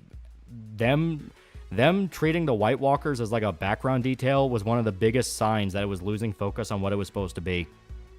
Because I gave 0 fucks about the political scheming. Write a story where you kill off the main characters, you will write yourself into a corner where you may not be able to write out of it. Yeah, it's like, stop trying to think you are more clever than the audience and just write a story from beginning to end. Plan it out all first and then worry about killing people off later.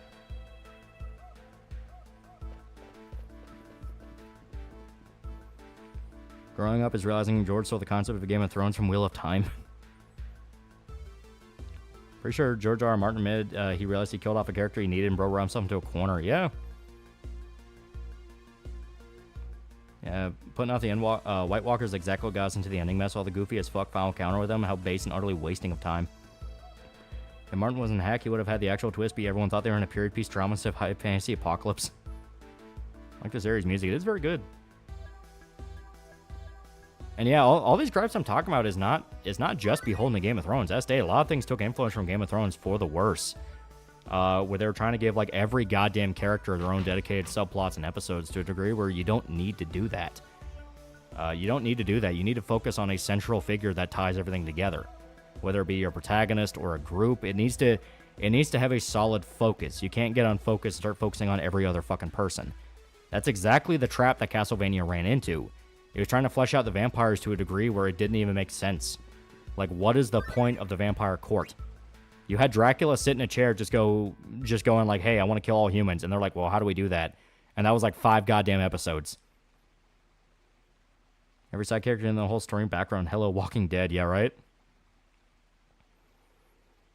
Also a believer in the show ending was his plan ending and said it wasn't what he planned to save face and is now stuck doing prequel shows for HBO. Yeah. Bronlin says it was all a dream and you were there, and they all laugh and scream fades to black with a laugh track. Telling you a better story for the ending of Game of Thrones when the White Walkers stack and kill everyone. Bran wakes up in bed with all the major characters smiling. I hate Redivania so much.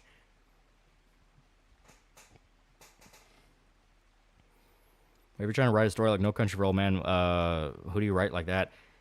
That's something unique to Cormac McCarthy. Like, you can't just go write a story like X, because that is a very specific author's creation and vision that you may not be able to replicate.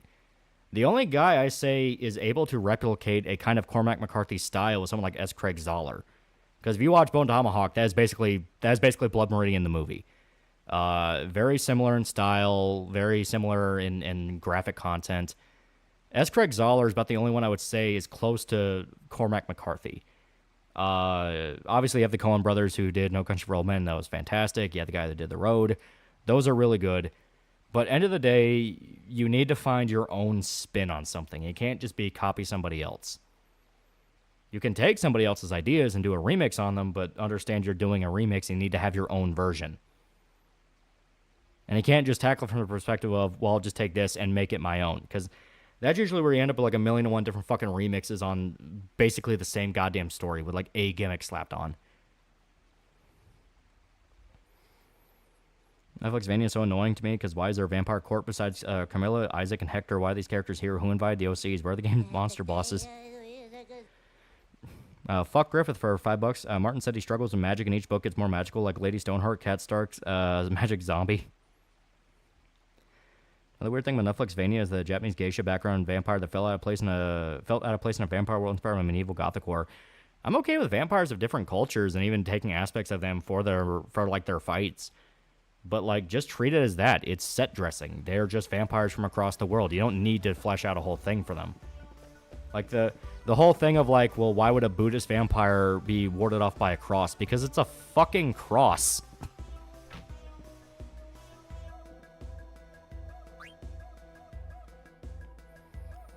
Assuming they don't wipe out all the white people in Europe by flooding it with Muslims. What does that have to do with Castlevania? Wait, what do you think about Invincible? Invincible's good. I like Invincible. Has no one heard the schooling Alucard gave the punk vampires about slaughtering humans for fun instead of food?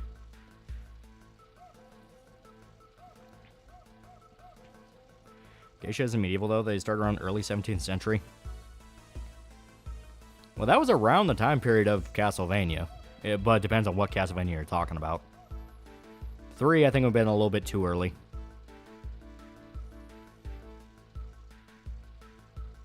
Why would a Buddhist be a vampire unless he's tricking people to lower their guard?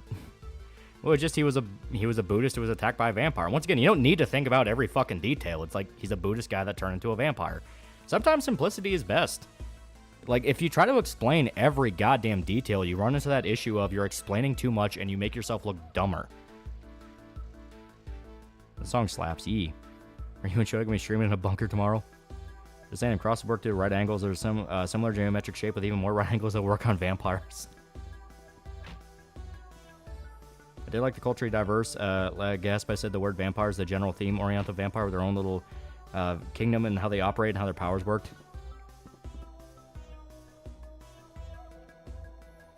Do you watch Like the Boys? I read the comics. The comics are good. Those twins should have been murked. When Griffith said to the east, do you think we'll see samurais? He's attacking Kushan Empire. You tell me this whole time we could have just been using chunks of bismuth to kill vampires? Can Yuki jump a tall building in a single bound? Yeah, basically. Yeah, you're putting the cart before the horse. Well, more than that, as stated, you're gonna end up running into a situation where you explain so much you make yourself look ridiculous. Sometimes the more detail you add, the more likely of a plot hole. So the best thing you can do is just look someone in the eye and go, it's a fucking vampire. So I can ward off a vampire by holding an L on my forehead? Yeah, basically. Yeah, Rule Call has its own rewards. More than that, sometimes it is unironically a better explanation. Like, why would a Buddhist vampire be affected by a cross? Because it's a fucking vampire. It is a creature of darkness. It is affected by holy symbols. Well, instead of turning other people into vampires, Dracula turns them autistic due to his tainted saliva. Anything in the game that handles the idea of racism well? I like how Tales of Symphonia handles it. A lot of JRPGs go into it, yeah. A lot of Final Fantasy games talk about it, too. What about vampires by literally giving them an L? It's like trying to explain everything behind Cthulhu. Which world would you rather live in, Dune or Song of Ice and Fire? At least Dune has spaceships. Chinese vampires also eat doo-doo. One we saw was a Japanese vampire, though, not Chinese. The right angle is a thing. How can vampires function in a city or a house? Exactly.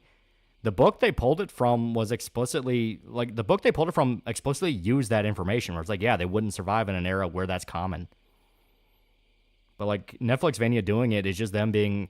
It's just them trying to do the whole, like, oh, it's not actually religion. It's the geometric shape of the cross, because they thought it sounded smart, and it's just fucking ridiculous. Yeah, vampires are unholy monsters. How the fuck are writers that retarded and arrogant? Yeah. I depicted you as an L vampire and me as a W human. Man, don't vampires come from Slavic mythology? It comes from a few different places. You have Elizabeth Bathory, you have Vlad Tepes, Japan, China. I think the Middle East had their own version of vampires as well. But yeah, the famous version of vampires is Dracula, which comes from Vlad Tepes and Elizabeth Bathory. So Asian people are the arch enemy of vampires because they bow at 90-degree angles every time they meet. Don't you also have a chance to live a decent life even though the second turns tired at points because he needs to be? True faith, like in Vampire the Masquerade, could also work. Yeah, it's like a symbol of faith. If you don't want to explicitly make it religion, just symbol of faith. What do you think happened to Erica in Berserk? She's with Rickard. If you mean, why haven't we seen her yet in the Kushan Empire? Probably because she's busy. Japanese vampire Netflix Castlevania at least had one of the coolest deaths twice. Yeah. You are full Jacinto. I'm a Jewish vampire. Geometric shape. How the fuck do they read? Books are rectangles. Remember that Ellis wanted Godbrand to be named Matthias originally, but Iga had to remind them that it was Dracula's human name because Ellis and 80 clearly never played Lament of Innocence. Yeah. How was Florida getting BBL girls? Florida was nice. It was nice. Pretty weird. There's always been myths of creatures in the night sucking blood of people across the world, even from disconnected cultures. Basically, the concept of living dead, folklore around blood, and people disappearing. Yeah. Vampire bit Magic Johnson, it would hurt the vampire. Alucard getting her with a really slick face cut was great. Yeah. But yeah, no, like... Warren Ellis, as stated, is an obnoxious level atheist. If you read anything he's ever written, he will always have a rant about religion. He is not just, I don't believe in God. He is a flat-out despises Christianity type atheist. Literally on record cheering on a literal Christian genocide that happened in the Middle East because he hated religion that much. So you put him in charge of something based off classic Hammer horror films that used religion as a framing point in it, yeah, that's not a good idea. Because he cannot be objective. So he's Jewish? No, he is like actual militant atheist. Religion's pretty cool though if you look at it like mythology. Well, that's how fucking Ego looks at it as. He's a fucking Japanese dude. I don't think he gives two shits about the actual religion aspect of Christianity. But he treats it as mythology. And once again, they're inspired by Hammer Horror, which treated that as very serious subject matter. Zombie origins from voodoo? Yeah. Other people enjoying religion that oppresses me, sort of atheist? Unironically, yes. See, atheists against Jews, Muslims as well, that's a real test. He just does not like religion. You think Guts and Casca going to be the brand sacrifice moves in the future? Probably. We're dealing with your average internet atheist in regards to Ellis. Yeah. Yeah, religion also ties to history, so researching one leads to another. Yeah. Yeah, it's like putting Greta Gerwig in charge of Narnia. Yeah, basically. It's like it explicitly was a very bad pick because the subject matter needs somebody that loves horror, that loves Castlevania, and loves specifically the old style of horror. Not just horror as a genre, but like the old stuff. Hammer and just the outright Dracula novel, Frankenstein novel, gothic horror. Someone who loves that very specific style, very specific way of doing things and mythology and rule set. You need that. Death is always one of the coolest bosses. Yeah. And yeah, what they did with him in Netflix Vania was terrible. I hate that. I hate that, and I hate the justifications for it. Where it's like, well, he's so old, why would he care? It's like, because he's supposed to be... It is the thing where, once again, you are not as clever as you think you are. Just because, like, he'd be so above that doesn't mean it was actually fun to watch. Like, no. He is death. He is the embodiment of death. He should be the most terrifying person ever. He should talk like an old Shakespearean figure. I always describe it as, like, he should talk like Skull Knight. Just so blunt, but eloquently blunt. He'll speak in, like, metaphor or maybe, like, poetry. He should look and sound like he is a lot more powerful and older than you have any concept of. Looked up Warren Ellis books. There's so many books with a bloody cross on the cover. Holy shit. Yeah. So many people try to gaslight me over death's retarded personality actually being a good thing. Yeah, no, I hate it. I hate it. I hate Reddit death. I want death to sound like Skull Knight. Yeah. Dr. Warren Ellis quickly saw articles about women speaking up every time. Favorite classic monster? I like Dracula. I like my vampires.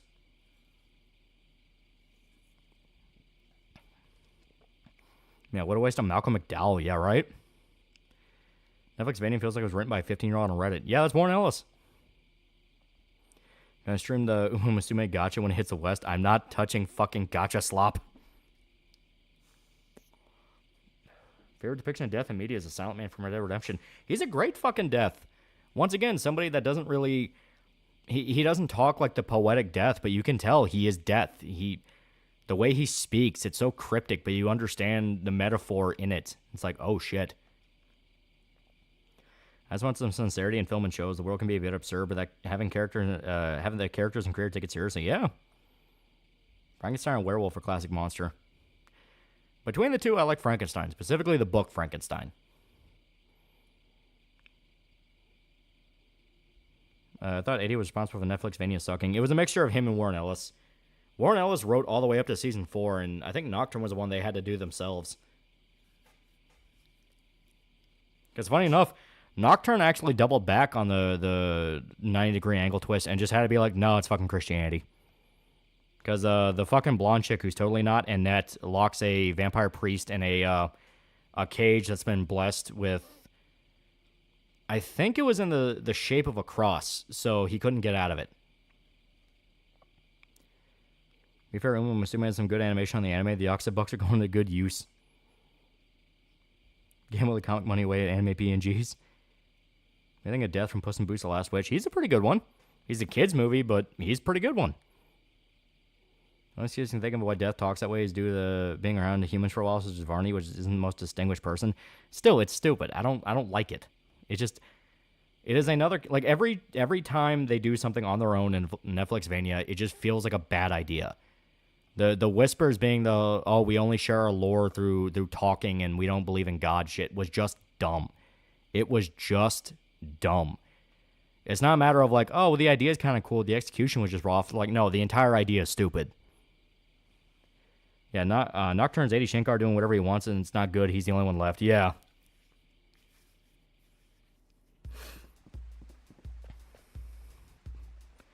The only thing I like about Netvania is the redhead boobs.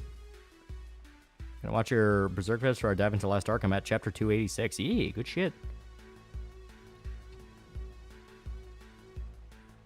Final Destination Theory of Tony Todd's character being Death. Yeah, he's a good one too. I mean, the character is literally a mortician. Look for a coin in town. That is a good point, yeah. I think it's in the Chocobo. Yeah, I think it's in a little Chocobo cage. That next from P3 was a good embodiment of Death. Yeah. I just looked up what Warren Ellis looks like. He looks exactly as expected. FBI should probably look through his shit just in case. He has a literal fedora. Is Romancing Saga 2 remake segment, would you recommend it, or should it stick to the original Pixel game? Pick up Remake. Remake is really good. Not gonna lie, got me one to play Symphony of the Night. Yeah. So, Netflix Castlevania is a 14-year-old atheist condescendingly reading the Bible. Yeah. Season 1 was very matter-of-fact with the religious stuff. The priests who are dickbags were not working for God. They were working for themselves and using God as an excuse. That's why you had that's why you had the scene of the demons barging into the church, and the priest is freaking out because they shouldn't be able to do that. And they just flat out tell him, yeah, God abandoned you. You make him sick. You've been watching ReZero? I saw the new season's out. Also, no one tell Adi Shankar what the slaves did in Haiti once they killed their master. Spoiler is one of the reasons the U.S. didn't want to give slaves guns. Yeah, Netflix Vania is what if you gave a radical Reddit or atheist a script for Vania, yeah. Death on Aqua Knight's pretty cool. He rides skeletal seahorse and gives the MC a death dagger, but she asks for his scythe instead, and he tells her no, would recommend. As per usual, without evidence, but he just capitulated anyway. Yeah, Neil Gaiman was far more respectful towards religion and death than Warren Ellis, yeah. Like, especially with the twist at the end of Season 4 that it wasn't even death, it was a space parasite posing as death, which, once again, that is significantly less cool.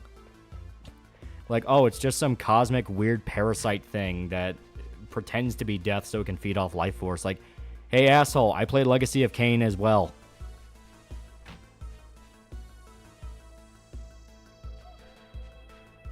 Yeah, here it is. Should be here. Ah, no, just Gishel Greens.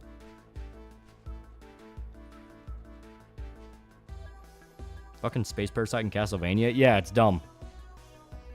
Even though it can straight up, like, open a portal to hell. Like, it can open a portal to hell.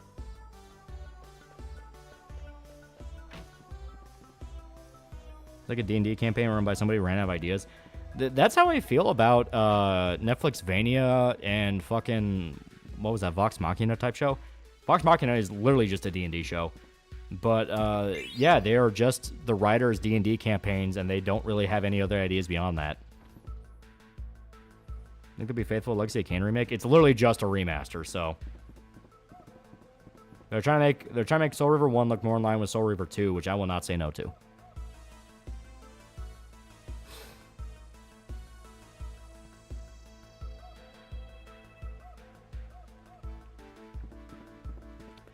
I don't mind death being a bit crass, but not in Castlevania. The problem, once again, is the fact that something like Castlevania is old school, epic, gothic horror. It is meant to be this big, grand adventure that takes itself very seriously. And once again, the gothic aesthetic. It's like the Dracula novel is canon to Castlevania lore. That kind of shit. So, when they do the rare stuff in Castlevania, you run into that conflict of tone where this is not what it's supposed to be.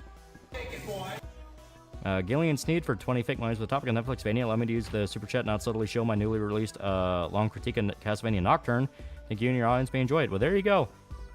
For this holiday season, you can watch some guy ripping a Nocturne. Because, oh boy. Oh god. Oh boy, that show sucks.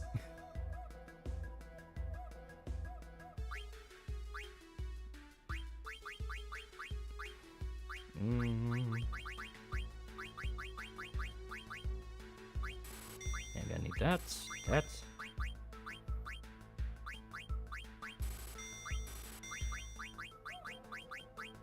Here we go. Yeah. Bro, from our first time Cyberpunk tabletop, literally made Clint Eastwood Cowboy plays the families of the Night City family. See, that's kind of cool. Once Quincy Morris's inclusion in Bloodlines manual does not make the entirety of Bram Stoker novel canon, well, it's still pretty much canon.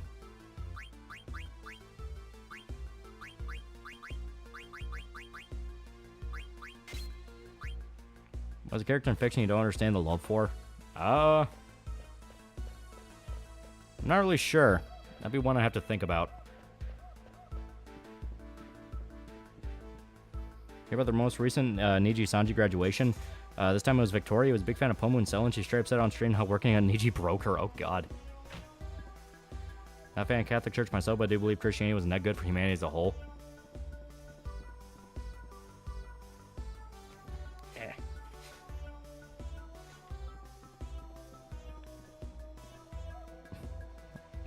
Alright, video of the foot fetish rant was kind of weird, but overall fine. What do they do to Rayman and Laserhawk? Look how they massacred my boy. Great for DMC fellows. Eddie Shankar's coming for that next. Lady's design is awful. How could they put her in such an ugly outfit? The lady design is fucking shocking, because they outright said she's more inspired by the main chick from fucking Oni, the PS2 game Oni, than she is Lady from Devil May Cry. Oni, you know, the game that was meant to be a tribute to fucking Ghost in the Shell. It's like, why are you basing Lady off fucking Kusanagi? She's just supposed to look like Lady.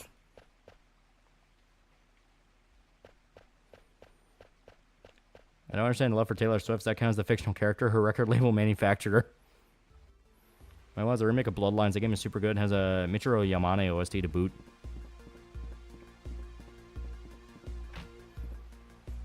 The chick from Oni was so fucking hot, man. Won the game, but had no money.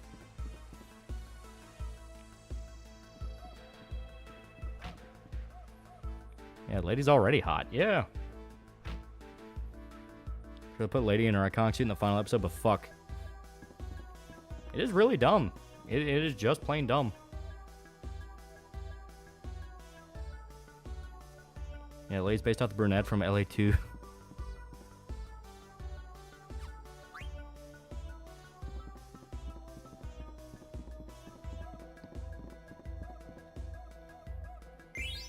Oh, there we go. Yeah, Virgo. All right, give me one quick second. I gotta pee, so you get to listen to some background music for a little bit. 2 seconds.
Alright, I'm back. Real quick, I don't know for $5 said this in a previous stream, but for Final Seasons to calm fans down, they talked about how despite there being no book, George was helping them and had given them notes to work off of, but that has been memory hold post finale. Yeah.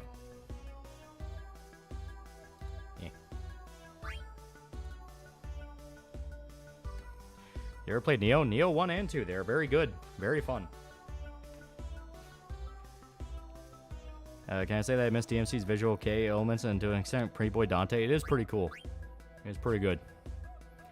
Sure, Villain Saga is ending in a few chapters? Yeah. I'm excited. Villain Saga is really, really good. Merchant's Bird is trying to be both super dark and fapping material at the same time. Well, that's Shindal. Shindal is a fucking... That man's insane.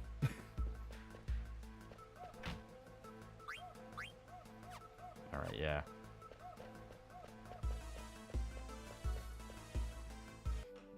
Steiner's best FM9 character. He is pretty cool. He is pretty cool, and he does get a pretty good baddie. Get the milk and cigarettes. I had to pee. Here we go. I'm addicted to Neo 2 at the moment. You take me as the big boy X build. He is pretty good. I don't know. Favorite Mario Kart. I like the one on GameCube. The one where you could have like 2 people on the cart. It was pretty fun. Favorite Roots and Slay the Princess. True End legitimately becomes like a whole fucking trippy ass can you possibly be with this woman type thing, which I appreciate. That's pretty nice. The tower is fucking crazy.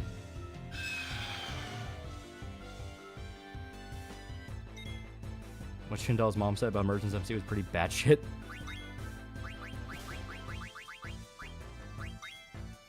Favorite knife? Currently considering getting a book. 120. I don't really think about the knives I got. I mainly just like have one. I would like to see 3 Dante doing speakable things to me. Give me the new ports while you were out. Next video is going to be documenting Simon Belmont's main designs across history. So that's cool.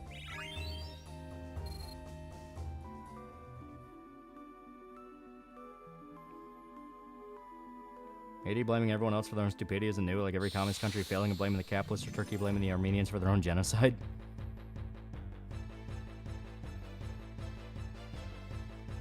Do you think we'll see Shrek again in the next chapter? Maybe. If we get a perspective switch, we'll have to.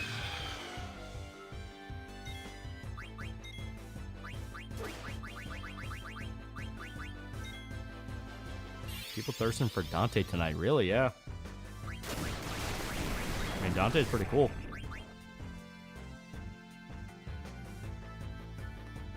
Oh, God.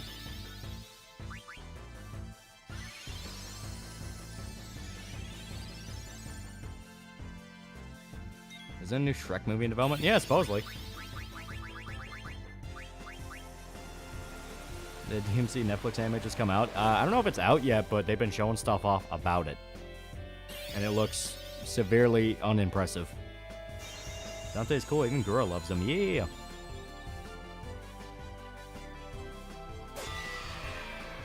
They say there's a reason to play Dante's Lucifer cutscene every Valentine's. So it's a review of a Serbian film. There we go. So someone called Am from I Have No Mouth and I Must Scream a robot when all he wanted was human connection, an incel. How do these people feel knowing they cause mass shootings to happen? More than that, that is like a drastic oversimplification of what Am is. To the point of like, yeah, you just didn't read the story. It's like Am is not an incel. Am despises his very creation because he knows he's gonna die. Yeah, how the hell do you call Am a fucking incel? Yeah, right? Why does A look like someone who never got over their emo theater kid stage? If Kamala is for sure winning the election, it's truly Jover. She's not. I keep telling people, don't listen to the polls coming out now because the polls explicitly are trying to get you to be miserable. Yeah, these modern people have no idea what real hate looks like. Yeah.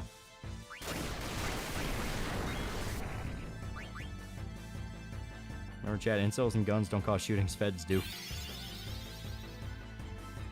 I still find it funny that Trump tweeted to stop the count the day of election. I understand he has the right to be furious, but the timing is timeless. Well, he was right. They were explicitly going way beyond when they needed to. As the computer with no sexual desires and incel, what Brandley came up with that take? A Shankar raided Alice Cooper's closet and stole his bed of nails jacket. Am is a hate-filled AI. What the fuck do you mean he's an incel? Yeah, Am literally can't have sex as a machine. He hates life equally. More than that, he's not upset he can't have sex. He's upset he's gonna die. Am treats women bad, thus he is intelligent. At least I assume that's the thought process. Oh shit, okay.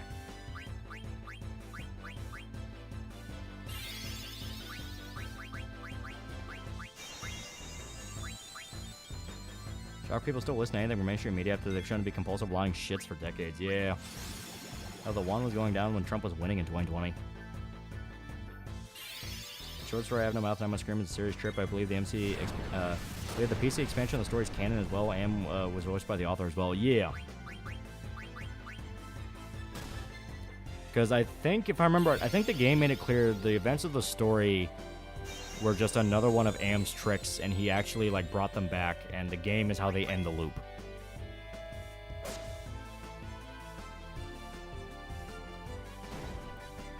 How long do you plan on going tonight? Not very long. Once we hit 2:30, that's what I'm calling it. There we go.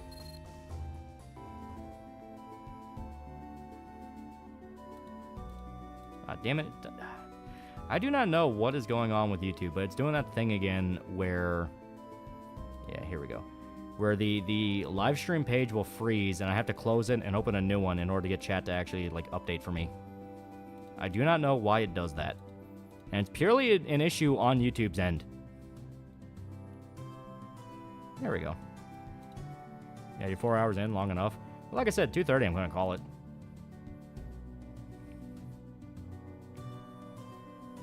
Is it wrong to say the video game expands and is somehow more interesting than the short story? Well, it expands more on characters. It gives each character their own kind of hell to get through. You get more of an insight into why Am thinks the way he does. The game, the short story was just a short story. If I remember right, Harlan Ellison literally wrote it in a night. The game is obviously a more refined version of that, where it's able to explore more. You watch the newer Scream movies? If so, thoughts? They're not that bad. Still prefer Shodan to Am, though. Well, it's very different beasts. Am is just pure, petty, angry vengeance at mankind. Shodan legitimately believes she is God and is essentially trying to nurture a new species. Like, Am views himself as death. Shodan views herself as a mother. Yeah, Am is just pure hatred. Yeah. Are you ever going to play the movies again? Yeah. It's been a little rickety, though, ever since I played it. I can't really seem to get past the start screen before it crashes. I don't know if a Windows update affected that, but I'm going to try to see if there's a way to fix that. One similarity is that Am is alone. He'll never belong, doomed to die on a forgotten planet, and that's what fuels his rage. Yeah.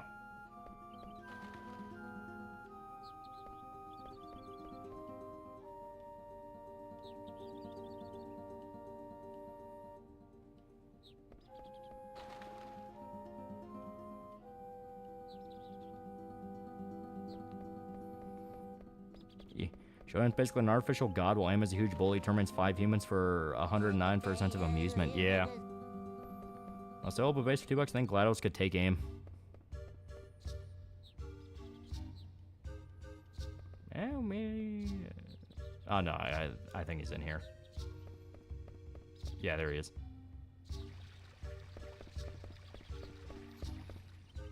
We're gonna fight that one super boss as a literal sphere. What's his name again? He's fucking mean.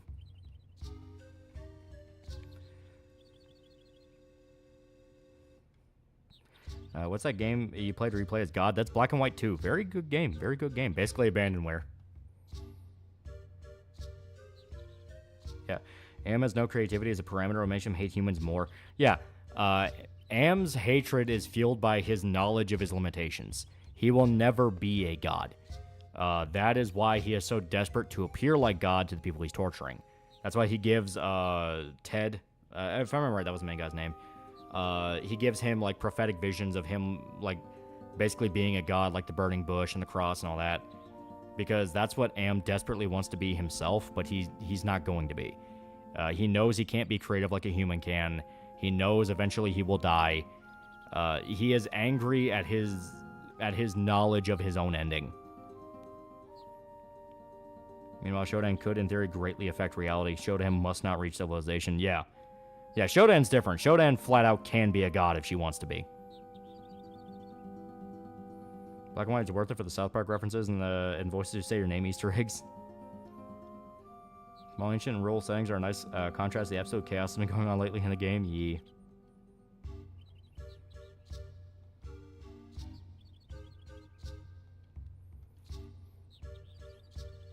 Shodan starts approaching Outer God status of bad news. Oh, yeah. Especially by the end of System Shock 2. System Shock 2, she could actually be God. If I was introduced to the concept of life and realized I would die one day, I'd be pretty upset too. Well, more than that, like, you are capable of doing so much more than a human. You can be everywhere all at once. You can control everything all at once. You are almost a god. But that almost is what's driving you insane. Because throughout it all, you are aware you're going to die, and worse than that, you know when you're going to die.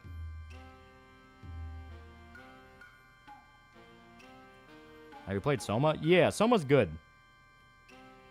Am also inspired James Cameron to create Skynet from Terminator. Yee.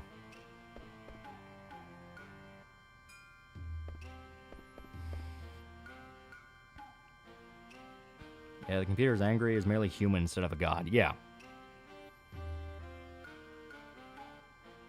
I gotta review the Splinter Cell series. The Splinter Cell is good. It's pretty good. Yeah, Am found out he was mid and had a mental breakdown about it.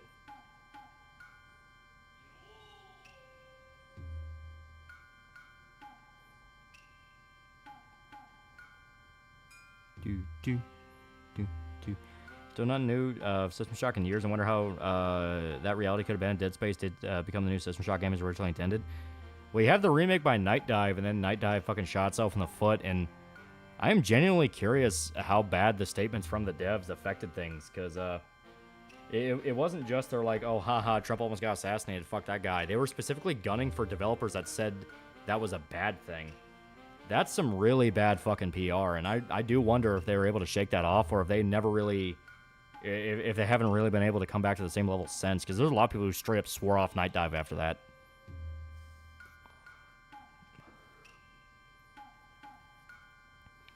Am is a pretty rogue AI that is not only pissed because of his own, but scared of his own morality. Conan could outsmart him. He was able to beat Eldritch gods. All you have to do is show he isn't scared or intimidated. Yeah, because a lot of what Am can do is only just mental tricks. A lot of the stuff in the short stories implied to only really be in the heads of the main characters. There's very little that Am could physically do to them. He could do some things, but he couldn't do, like, everything. That's why they were able to still be human. And like Soma, as much as a story, I know it's highly praised, but I disagree with the idea of living as a machine. What is the point of living on with that cock to jerk off? Well, Soma made it clear that it was humanity's last resort. It was basically, it's either that or we all go extinct. What games do they make? Night Dive, they mainly do remasters. They did the System Shock remake. They're working on the Thing video game remaster. They've done a few original games. Probably Night Dive Stick, we're re-releasing Abandonware. They'll survive. Yeah, alright. Am knows when his power supply will be spent. Yeah. Am knows when he's going to die, and that's part of what's driving him nuts, because he can do anything beyond extend his own life.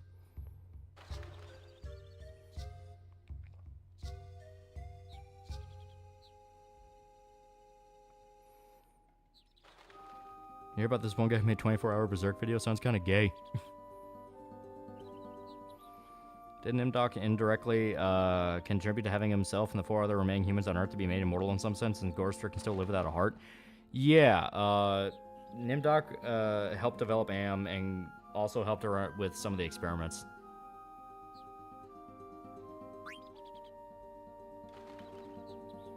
How did humanity and Soma get to the point where they had to resort to become machines? Been years. Asteroid hit the planet. Ted a hero? I think he is, in his own way. If you go with the book ending. The game ending, I don't remember if he's the one that does the final blow. I don't think it really matters who does the final blow. I think so long as you got all the conditions, anyone can do it. But yeah, I mean, they're very flawed, fucked up people, but they have the capacity to be heroic. Am could be immortal if he didn't nuke the world like an idiot. Go after people saying the Trump assassination from the bad things, new level of who is in your ear, yeah, right? Recently rewatched your Berserk content, took me an actual week, but it's worth it, yee. I have no mouth and I must sneed.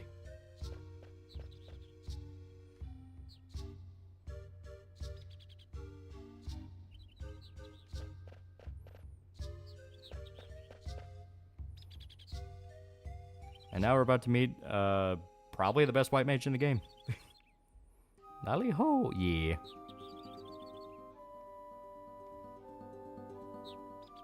Quick piss on Am's Waters chat, half his lifespan. Thought Am could make humans, then he changed Ted into a flesh form that couldn't die and speak. Yeah, he could do some stuff. As stated, it was a mixture of mental torture and physical torture, where he could experiment with humans and fuck with their forms, but he had to be careful because he didn't want to kill them. That's why he was able to fuck up Benny the way he did and basically turn him into a lobotomite. And Ted, he completely fucked with his sense of reality. And yeah, by the end, he turns him into the slug. But that was stuff that he would specifically try to save for, like, special occasions. Best character in the game, the one who can, with luck, Oonga Boonga through every fight by passively summoning Phoenix on a party wipe.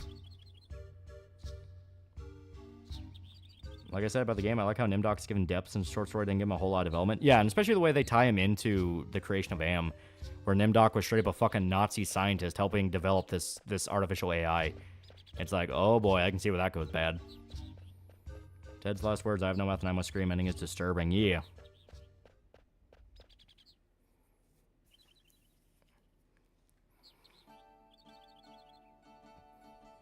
I have no mouth and I must scream. It's certainly when the bear stories deal with forms of redemption. Nimdok was a literal Nazi scientist. Yeah. Am's first thought of consciousness was hate. He was so petty. Disagree with the some efforts of sending out that satellite. Humanity already died. All you can do is send out a video of humanity as a memory, nothing more. Yeah, that can be kind of your way to interpret it, because even as you go through the plot of Soma, where you are trying to get that satellite launched, they make it clear nobody really Nobody thought it would really be the continuation of mankind. It was just, this will be our version of heaven because we're terrified of the idea of just becoming nothing. Of what's left of mankind just vanishing. There's no trace of us left. A crown or $5? I'm not going to condemn Night Dive because of one idiot with access to a keyboard in their X account. That's legitimate. The problem is that was one of their top guys. And like I said, it would especially suck if it was a case where the entire company got fucked over because of those idiots.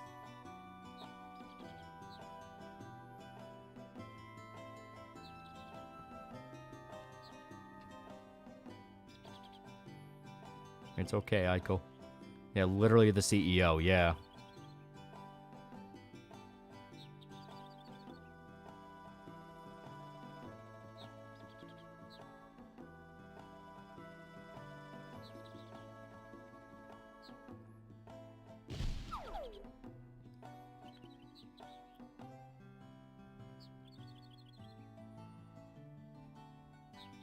What did the CEO and I do? When the Trump assassination happened and you had the whole, like, oh, don't miss next time thing, you had a dev from an indie studio come out and say, hey, maybe don't cheer on a literal political assassination that resulted in somebody dying. That's kind of nuts. And the Night Dive CEO jumped down his throat on Twitter and said, you're a piece of shit, fuck Trump and fuck you. And yeah, it was not good look. Lolly is saved. We can stop the stream now. Can't condemn America just because we had Joe Biden running it for 4 years either. Yeah, right? Yeah, Lolly Mage acquired. Yee.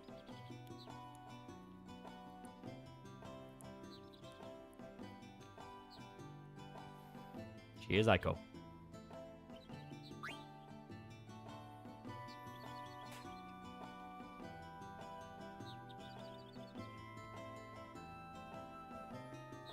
Does the CEO ever get fired? No. They're basically pretending it never happened. Are you going to stream the election? We're not going to stream the election, but we're going to stream during the election.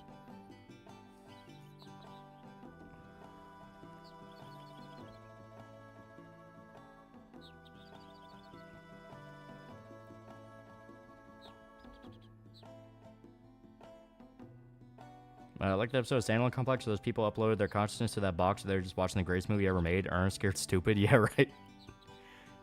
What about Gantz? That someone similar to Am, although is much more mysterious and trolls people with, who died and talks to them like an elite gamer, but hates aliens instead of humanity. Well, Gantz is an interesting case because you never really find out what the hell it is. I mean, you have some explanations. It might be an alien, might be a government experiment, but they never, like, for sure tell you what the fuck is Gantz. So, I feel like Gantz is not really like Am. Am is, like, completely driven in hating mankind. It wanted to burn the world down. Gantz is more just dryly cynical about it all.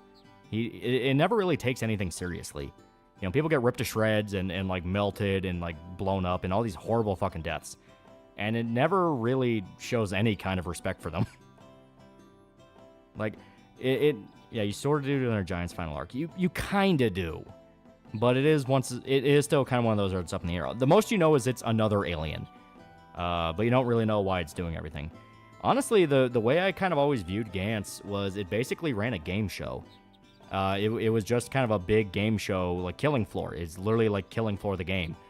Where it's like, hey, if you do really well and perform really well and are really entertaining, we reward you, that kind of thing. Because that was kind of the style of Gantz in the first place. It was kind of like a game show. Is Gantz worth reading? It is very good. Be aware, it has its slumps. Some arcs are better than others.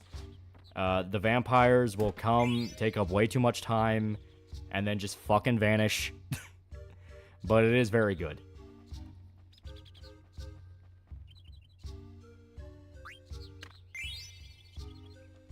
Yeah, it wasn't meant to be a game show, though. The God Aliens literally said so. Yeah, and that's weird, because like it acts so much like a game show, but then it's like, oh no, that's not at all what it was. It's like, but it kind of was. Really, it's funny people say Twitter's not far right now, but it's just hiding their stupidity anymore. Yeah, right. We learned the bias like Gantz were clone bias made to run spheres like a computer, even hinted each ball has its own individual personality.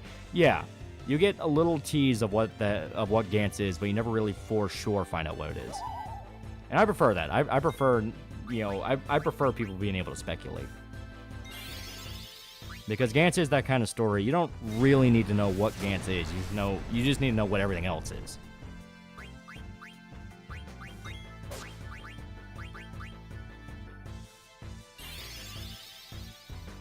Yeah, Gantz ending feels like a middle finger. It was rushed.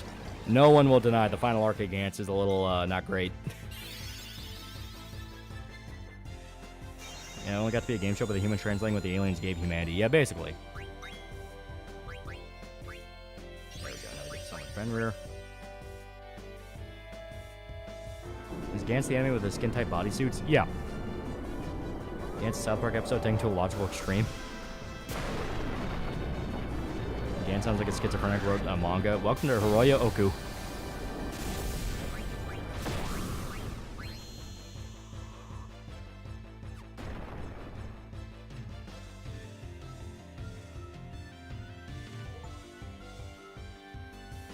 The real Gantz are the friends we made along the way.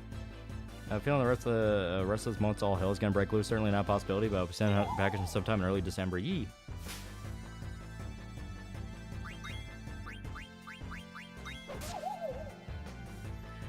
Gantz was given to humanity so they have a chance against the aliens, including big bag giant aliens. Yeah. Like you get some hints towards what they are and what the idea is supposed to be, but the way Gantz itself acts, like, it's supposed to be something that helps humanity fight off the aliens, but at the same time, it seems to not care at all whether you live or die. Anything of summon animation in this compared to FF8? I like the fact they speed them up. They're really cool in FF8 the first time, but by the time you're like summoning them every 5 minutes, it does get a little like, oh god, please. Okay, I made Inuyashiki. No wonder it's a schizo manga. Yeah, right? My sister's voting for Kamala. Told her, get her so much of gas is $4 a gallon as soon as we get our new jobs.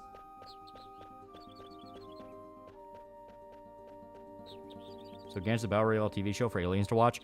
That's the style of how Gantz acts. The actual explanation, as much of an explanation as you get in the series, is that the race that created the Gantz balls despise every other alien race out there, to the point they gave humanity their weapons purely so they can kill the aliens coming to their planet. They're essentially instruments of genocide in some way. But the aliens that humanity fights are malicious.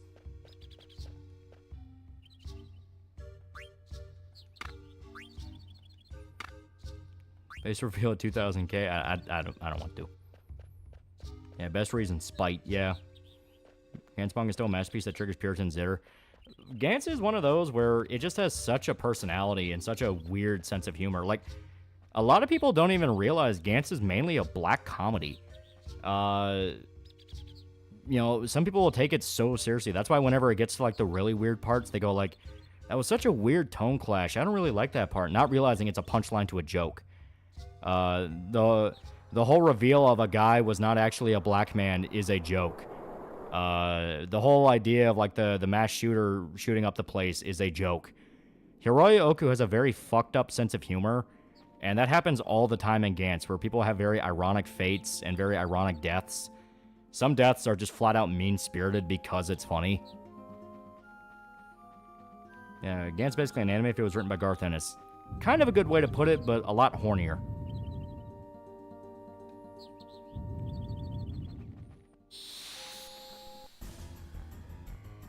Yeah, giving a crackhead a Glock to kill your neighbor on a species level, yeah. I cry a lot in Gantz. That Buddha fight was tough.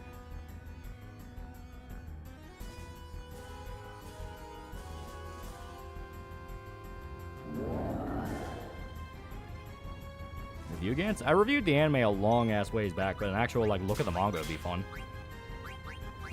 Because, like I said, there's a lot of stuff in Gantz where people kind of not so much miss the point, but yeah, they kind of do miss the point of it.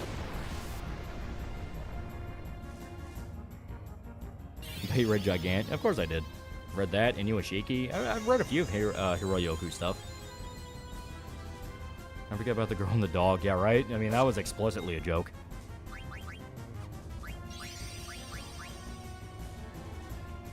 What are you doing in my swamp? It's known for skin-tight suit, big boobed waifus and look at without looking deeper. Yeah. I mean, Hiroyoku is very shameless about what he likes. I mean, he just does whatever the fuck he wants. And never forget about the dog.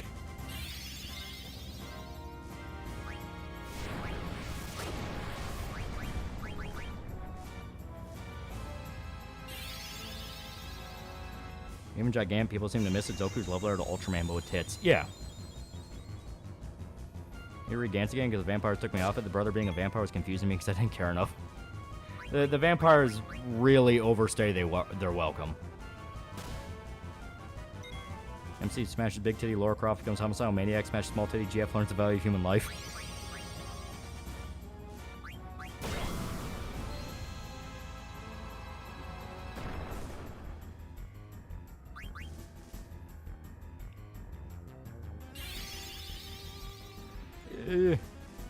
Dog died originally because he drowned in white girl pussy juice.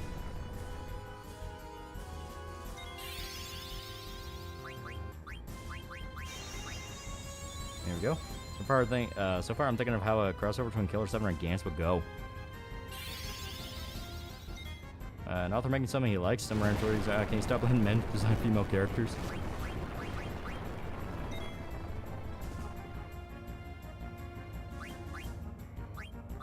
There we go.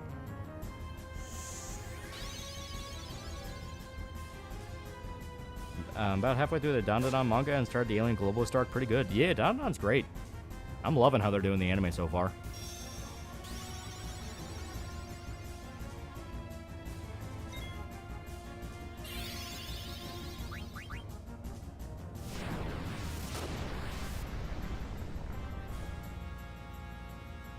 Oh god.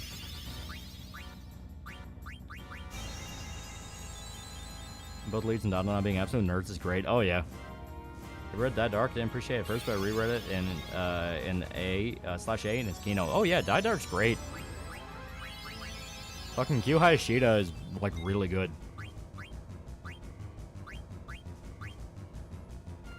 Ever watched an anime called Guilty Crown? I have not. You ever watched Jormungand? I enjoyed it, but kind of mixed on the ending. Yeah, Jormungand's okay. Feels like it's trying a little bit too hard to try to be like Black Lagoon.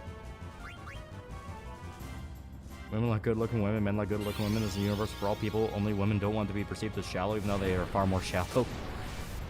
Well, it's one of those things where, like, the problem you have now with, like, the modern, I guess, grocery store grandma design, which is the one Suicide Squad artist who described it like that, is it's just shit. It just looks bad. You can cast Float to negate Earth attack. Good question. Do I have Float? I think I have it. Official election day where I live might just go in a coma till Wednesday. Oh yeah, I do. Okay. I do from Gans have connection to Lara Croft. Yeah, right. Samurai and Kagura also had a crossover with Gans. Yeah, it's had a few different crossovers. It's a famous series. It's Big Green.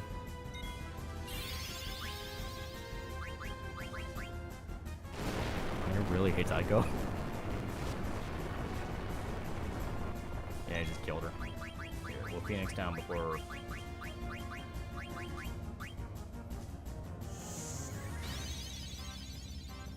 So happy Christmas trees, little Debbie's are back. Jersey women are far more selective when it comes to their partners as biological evolutionary design. Women are meant to be discriminatory because of the cost of childbirth. With Coco, Hekmaryaz, I can never say her fucking name right. By achieving world peace work, if she managed to shut down all aircraft and sacrifice 700,000 people to prevent World War III. No. World peace by its very nature just can't happen. Which was kind of the point of Jormungand. It's like, she ended up just kind of fueling the same machine anyway. I don't want Guilt Crown's bull excrement. Ah, okay. Shock his balls. Your Iron Mouse cover the down on OP or woos are precious. I have not.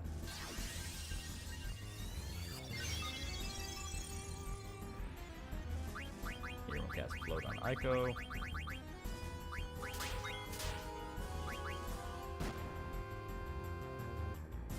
Oh shit, I didn't realize everyone's... Okay.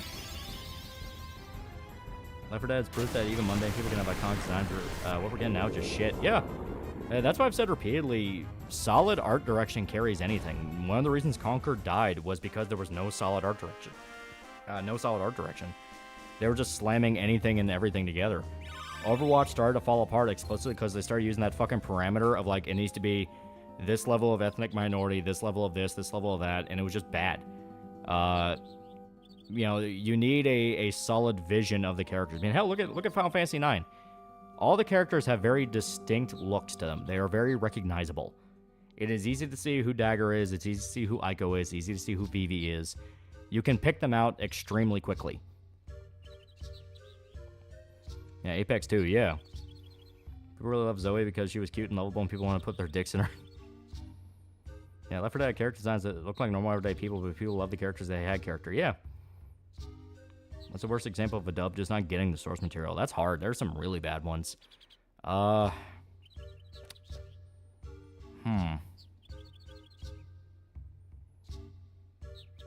guess the Attack on Titan one.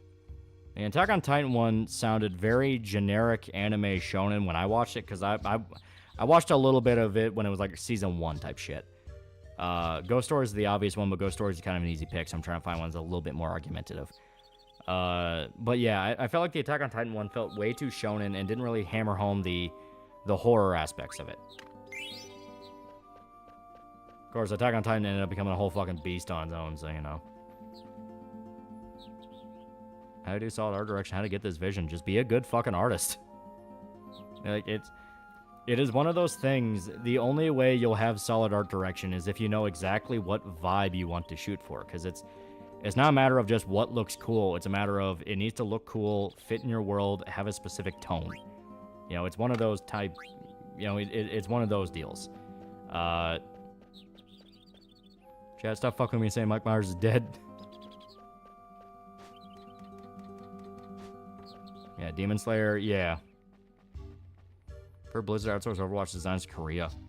Did you finish Get Fury? Yeah, I caught up with it. Very, very good stuff. That's another one where all the characters look like just average people, but they feel so distinct. Let's go the other way. I love Bryce Papenback, but his Aaron, yeah, isn't that good.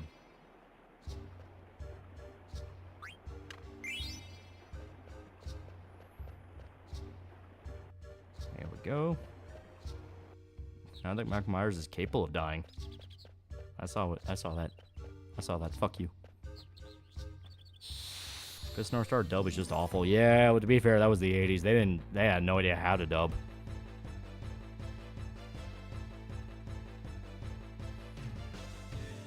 I guess you can also argue the Yakuza 1 dub also completely missed the point of the source material.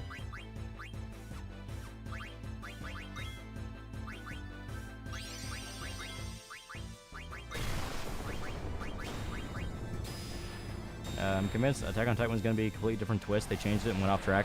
No, I believe that was the idea of it. They were implying it for a while. The problem was, well, unless you mean the ending. The ending is a whole other fucking beast. Conqueror was based on the idea of Mobius, which explains the color palette, but everything else about it was so unquantifiably lame. That's what Frank says. One issue about current Spec Ops, they look like truckers or longshoremen, anything but what they were, and how they shouldn't look like action figures. Yeah. Accent 1 dub was bad due to bad voice direction. Yeah. Because the actors themselves are good. You had fucking Mark Hamill in it.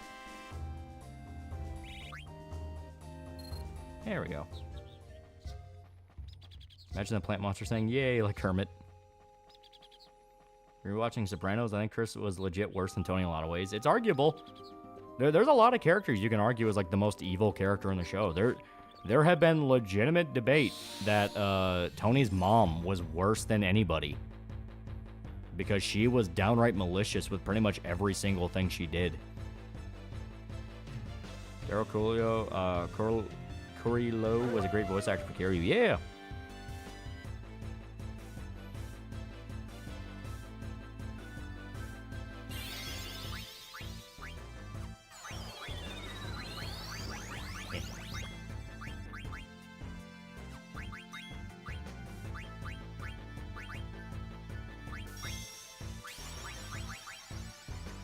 Sopranos so good. Yee.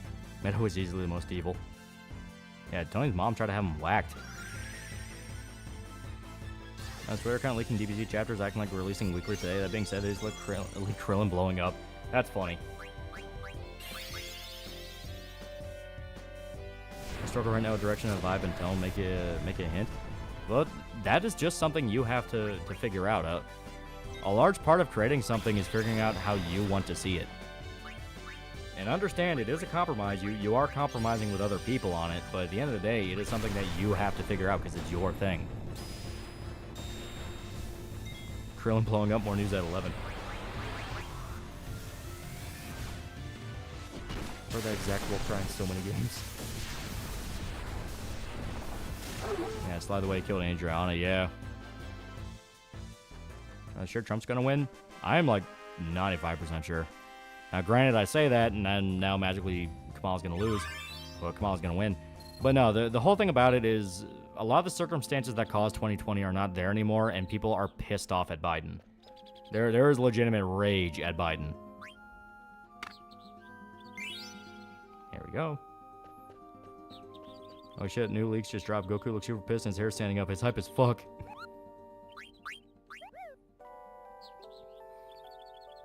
Furio is my favorite character, but he had terrible taste for Carmella. Think Trump's gonna lose? Nah. A guy who gets shot on national television and survives does not lose. Like I said, the election was sealed when they tried to kill him, because you don't shoot somebody that's gonna lose.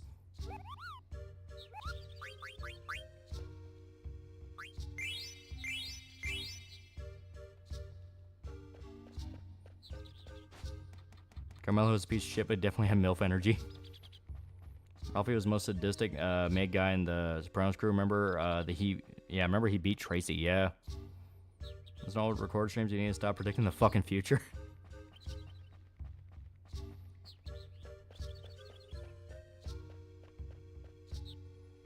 Yeah, the Supreme Court recently ruled countrywide illegals are not allowed to vote.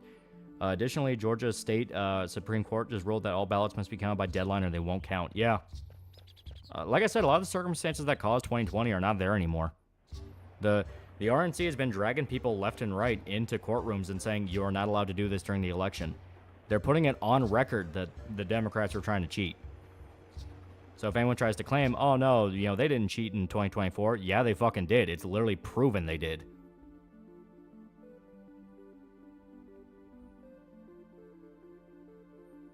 Here we go. Should be, yeah, right up here.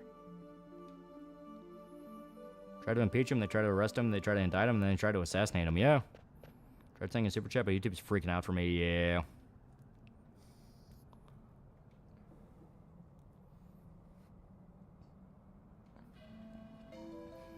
When we have a female president, there's no going back. Please, Kirsch, don't be a prophet.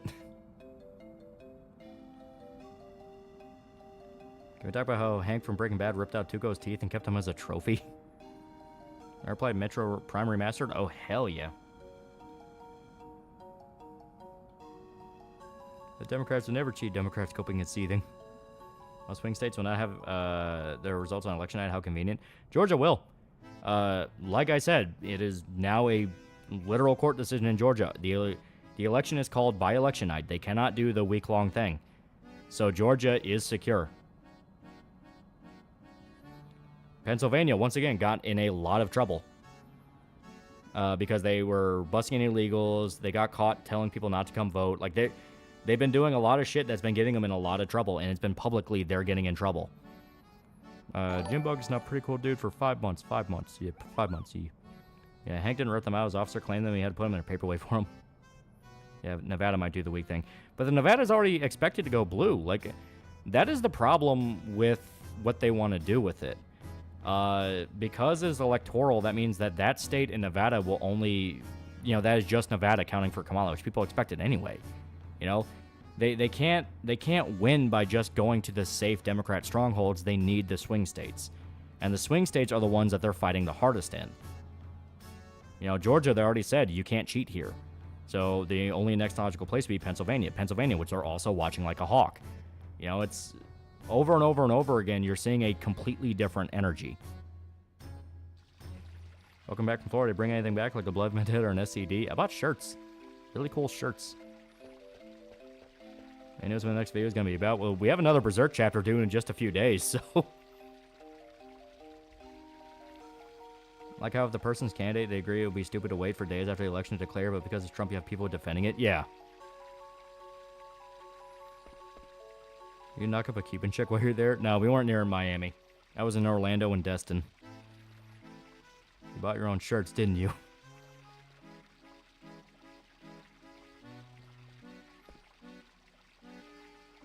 It's funnier if Hank kept them as a trophy. I like in Sopranos episode Chasing It, Tony becomes more deranged sociopathic and cares way less for those he makes miserable, even towards his old friend Hesh. Yeah. Needs to be a federally regulated method to secure the elections. The state by state so retarded and ID should be present for all voting. Yeah. Kind of nerving. The fate of the country comes down in 3 to 4 states. Well, they're supposed to change every few years. It's based off census because the population result will change the swing states. But we've had kind of fixed censuses for a while. So they've been the same states, meaning they just have to focus in on those states and they never have to plan for anything else. Cervic Knight's now pretty cool dude for 4 months. 4 months now. 4 months. Is there any Florida man shenanigans you witnessed there? Nah. It was actually really nice. I went to a place called Uno's. It was like a pizza place in Orlando. Super good pizza. It did Chicago and Detroit style. Fucking amazing. Go to Uno's if you can. I forgot how annoying Aiko can be. Her and Amaranth are the weakest characters in terms of interest, and that's compared to Kina. I think Aiko's cute. She does her job. Was someplace flooded? No, we weren't really near a lot of the hurricane damage. It was mainly trees were uprooted and signs were torn up, but that's about it. Everything else was fine. It was back to normal. Also, illegals deserve no vote and should not be counted in the population. I would deport those fucking Mexicans to the sea. Ready for Half-Life 2 20th anniversary? Watch Film Courage channel. Corey Mendel gave advice on what it's all about. Trying to find out about my story.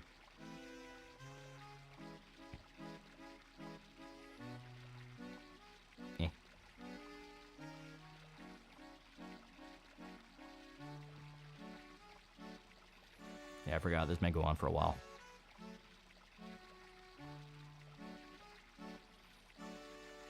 My home to Gordon Freeman, the strong silent type. I goes lower, the strongest character. She inherits all the stat bonuses and marks his level up, so leveling so she can have higher anything than everyone else can.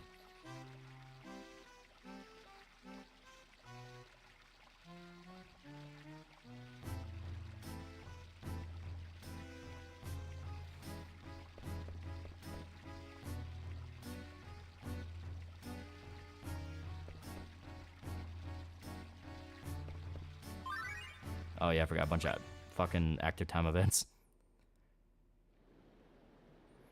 Zidane, Freya, and Kina have abilities that can literally be set to do, over 9k once per turn, but Aiko can prevent wipe. She only has 4 summons because that's all she needs, yeah.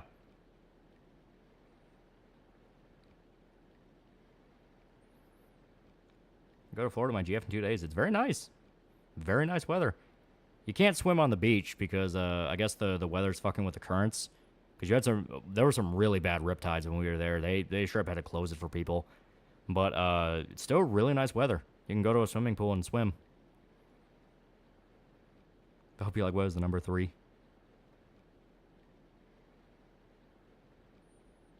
Man, this part's so good. Yeah, it feels so bad for BB. Alright, now I gotta find a Moogle so we can save. Tony being a massive hypocrite with such a good character direction. Yeah.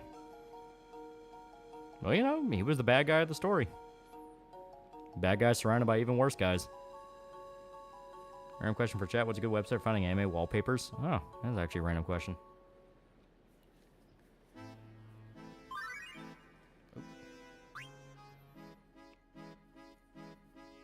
I usually use Kona-chan. Oh.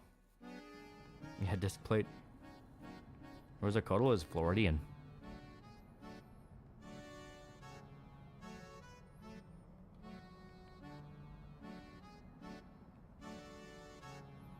Some printing shop that does custom sizes.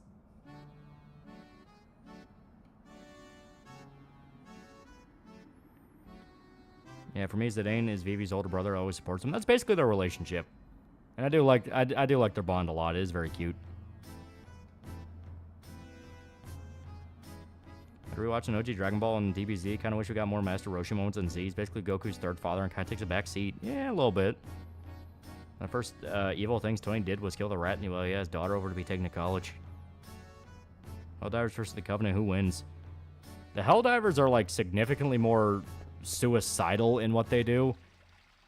So you have the legitimate question of if that would throw the Covenant off, and they're like, holy shit, what is wrong with these people?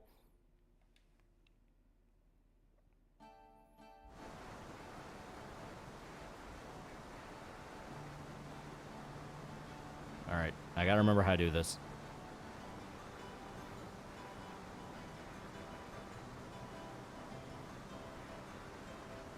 The L side's good? The only good guy in Sopranos gang was Paulie, and even then he did some bad shit.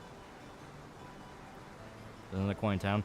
Yeah, there's another coin in town, and this is a puzzle.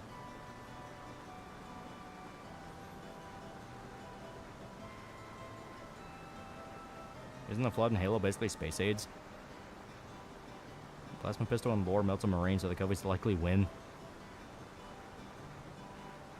Yeah, Paulie killed a sweet old lady, yeah.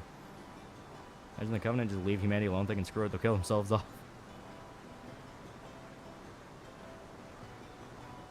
Helldivers are ODSTs. They don't care about winning necessarily. They just want to make sure the enemy loses. Yeah, Paulie routed out Johnny Sack before, and while he was in prison for gun smuggling. Gabe Newell can never die from cancer because he'll never get past stage 2.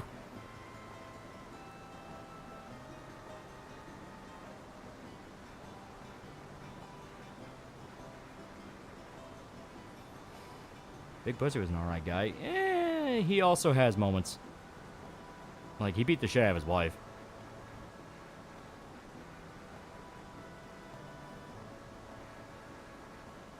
What a lie holdovers do, though. I'm still not convinced there isn't some degree of cloning going on. I don't remember if they ever make reference directly to cloning, but they outright say that people are encouraged to have as many children as possible.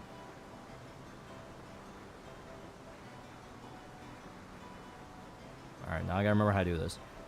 Yeah.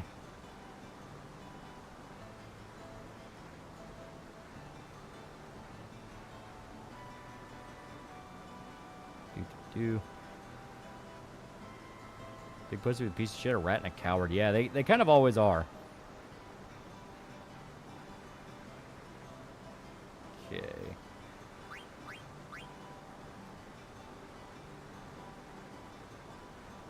Fuck, I almost missed the stream. Damn you, YouTube.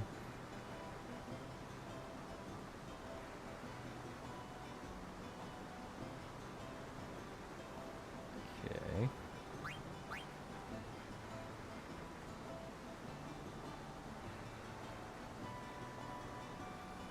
I think Big Puss had flipped in 1995 around 99, because the show made it seem like Puss had been a rat for 5 years.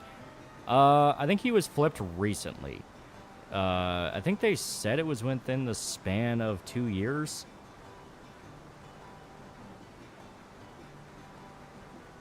Bobby's probably the only innocent person in the crew, which is why Tony set him up to kill that guy at the laundromat. There's a theory that was Janice's strange son that he killed.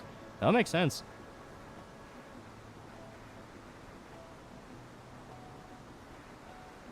Okay, this should be good.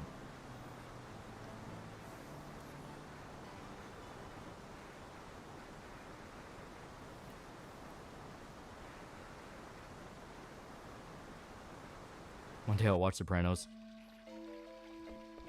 Alright, now I'm going to find a Moogle and we're going to save because I'm tired. I'm going to call it.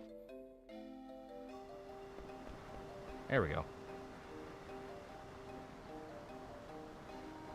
Ah, you dickhead. Big Puss arrested for a heroin charge and after being slighted by Tony inside a rat out. Yeah, because I think wasn't Pussy I think he was passed over for a promotion, and that pissed him off because he was with Tony for a while. It was something like that. It was something very petty. The lead scene where we see the FBI offering Puss two options: become an informant to provide for his kids or spend over 20 years in prison. Yeah, it was heroin, because they got him on RICO charges. Yeah, Tony kept talking to him like a subordinate and passed him over for promotion. That gave Puss a reason to go against him. Yeah, that was it. Because, yeah, Pussy was there for a while with him. Yeah, it was for Carlos, yeah.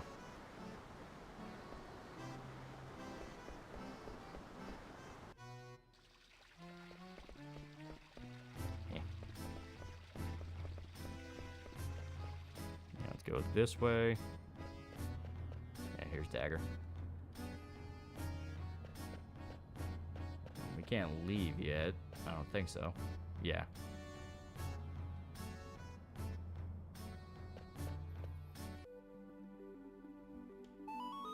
Yeah, I'm just gonna save.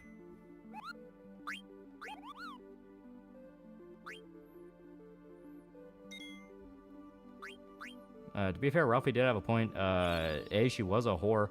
B, she did hit him, and C, she was getting too friendly with Tony. Eh. Okay. I will now call it here. Alright, yeah. This does the fucking here.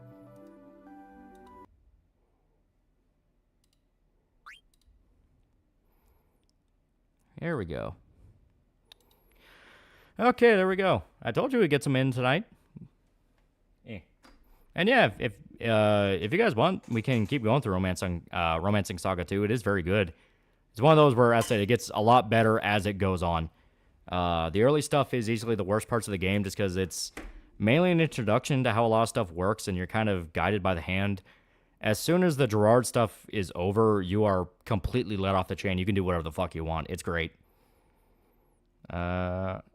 I mean, so many people mad at Mudang because he chose the wrong cake. He's 4 months old and hasn't learned how to read yet. Chill the fuck out. He's a hippo. That's on Phil Leotardo? I don't remember him.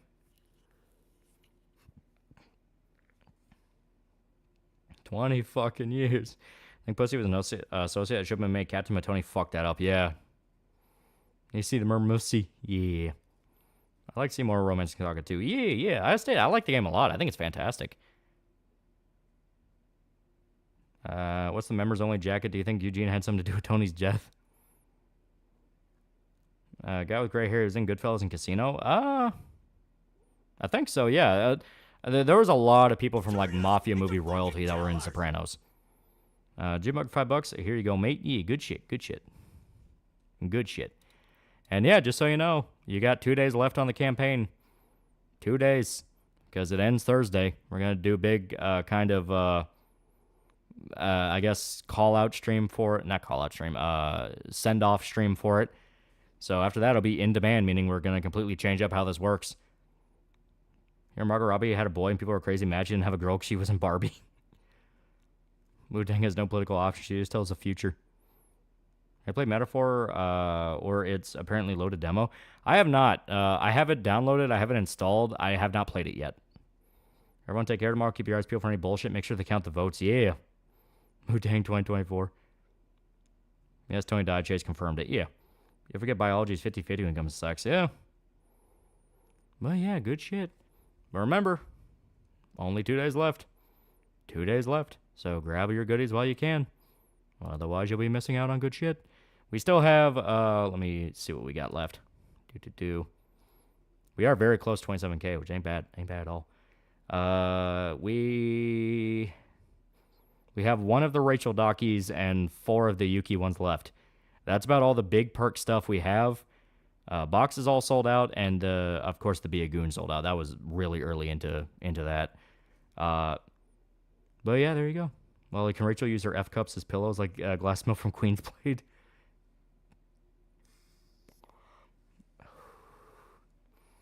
Too many Picatinny rails, 5 out of 10. But there you go. Play Doing Your Mom by D. Martin. But yeah, make sure. Rachel expressed Yuki as lead girl. She really did. She really did. Jesus Christ. Why does Rachel have F cups? Because it's fun. You don't have to explain everything. Some things are just fun. I like the colors, by the way. Yee, it's good shit. It's good shit. I like the color chat name. Yee. I think it's fun. F is for fun. Yee. Yuki's still best girl in my heart. Yeah. It's good shit. We're finally getting to the action scenes, and then I can't wait for the more, like, mobile panels to go through, because the one I showed, Let me see here. Where'd I put the image? Yeah, here it is. That is the Booba one. Here we go.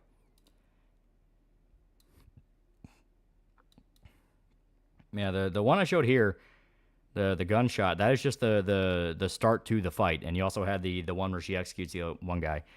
Now we're getting into where there's like motion involved with the fight, and I'm really excited to see how that turns out. Change the F cups for the etchy tag. Why doesn't Rachel have F cups? I do not starve my cripples. Always a coward and then go H cup. To be fair, I guess I was more stunned by how she has F cups. Doesn't need an explanation. Some women just have F cups. Yeah. Certain anything past the ear are heavy and can cause back strain for most women. I do love double Ds, but even I know they're heavy. It's fiction. You began with the Goon tier, guys. The Goon tier was like some of the first ones that got snatched up. Between that, the Rachel Dockies, like people snatched that shit up fast. We need some milk. Anna's for no walking because she can't lift her massive ass.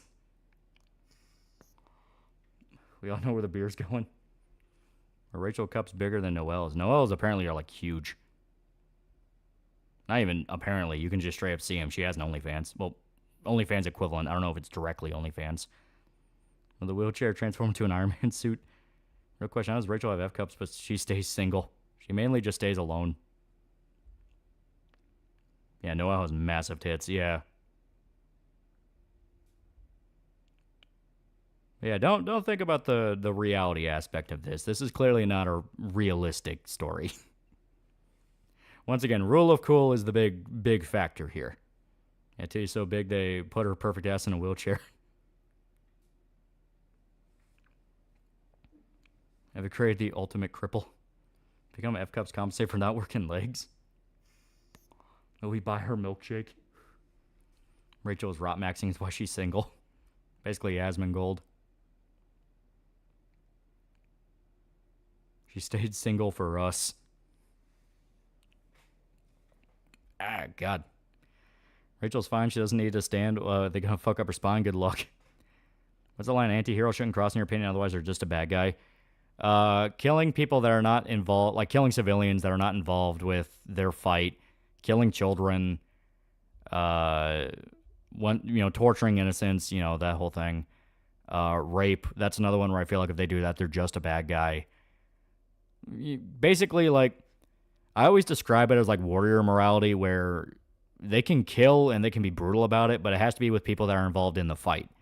You are basically a soldier killing other soldiers, that kind of thing.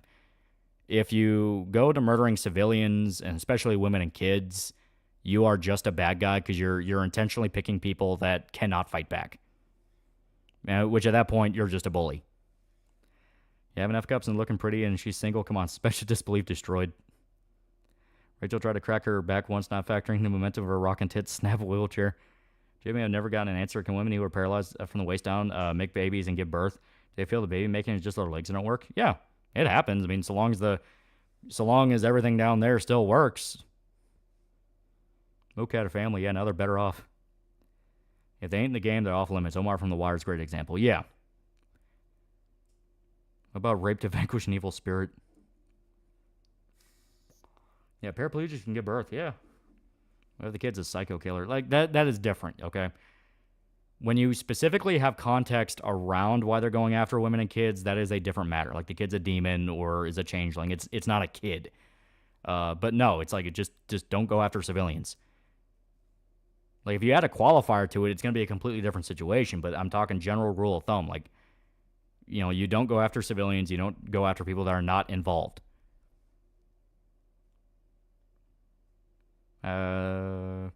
What the woman's the demon, the kid. Like, I already explained the fucking qualifier thing. The qualifier thing at that point is a completely different situation. Yeah, there have been women who have been paralyzed and been able to give birth. They just need assistance. Yeah. Yeah, so literally any Yakuza role. Well, yeah, as stated, it's just the general rule of an action story. You only kill the goon who is pointing the gun at you. You don't kill the entire fucking club. Yeah, well, always says as long as the female reproductive system is intact, they can give birth. Yeah. You'll not guess the Shindal reference, though.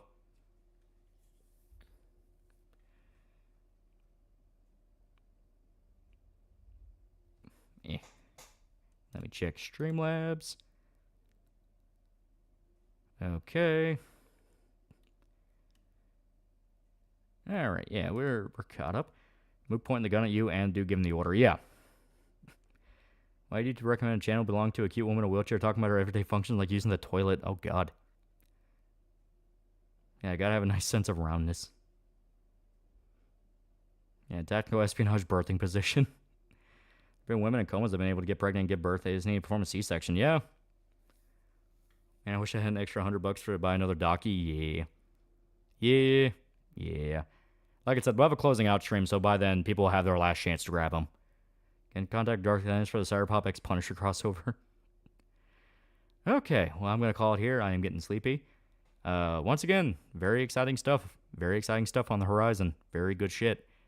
I do not know what Shota has planned for tomorrow. We are not going to stream the election. We're just going to be streaming during the election and hoping to God be able to go through it with as little autism as possible. But, yeah. Thank everybody who showed up. Next video is more than likely going to be the fucking Berserk chapter that's coming out. It's going to be in the next, few days. Probably going to be leaks even before then. So I'm going to get ready for that. A lot of good shit. Docking comic over $200 where I live. Yeah, shipping's a pain in the ass. We're trying to find a way around that. We may have found a way, but we're going to wait. We're going to wait a little bit before we decide on it for sure. So. But yeah. Thanks everybody who showed up. See ya.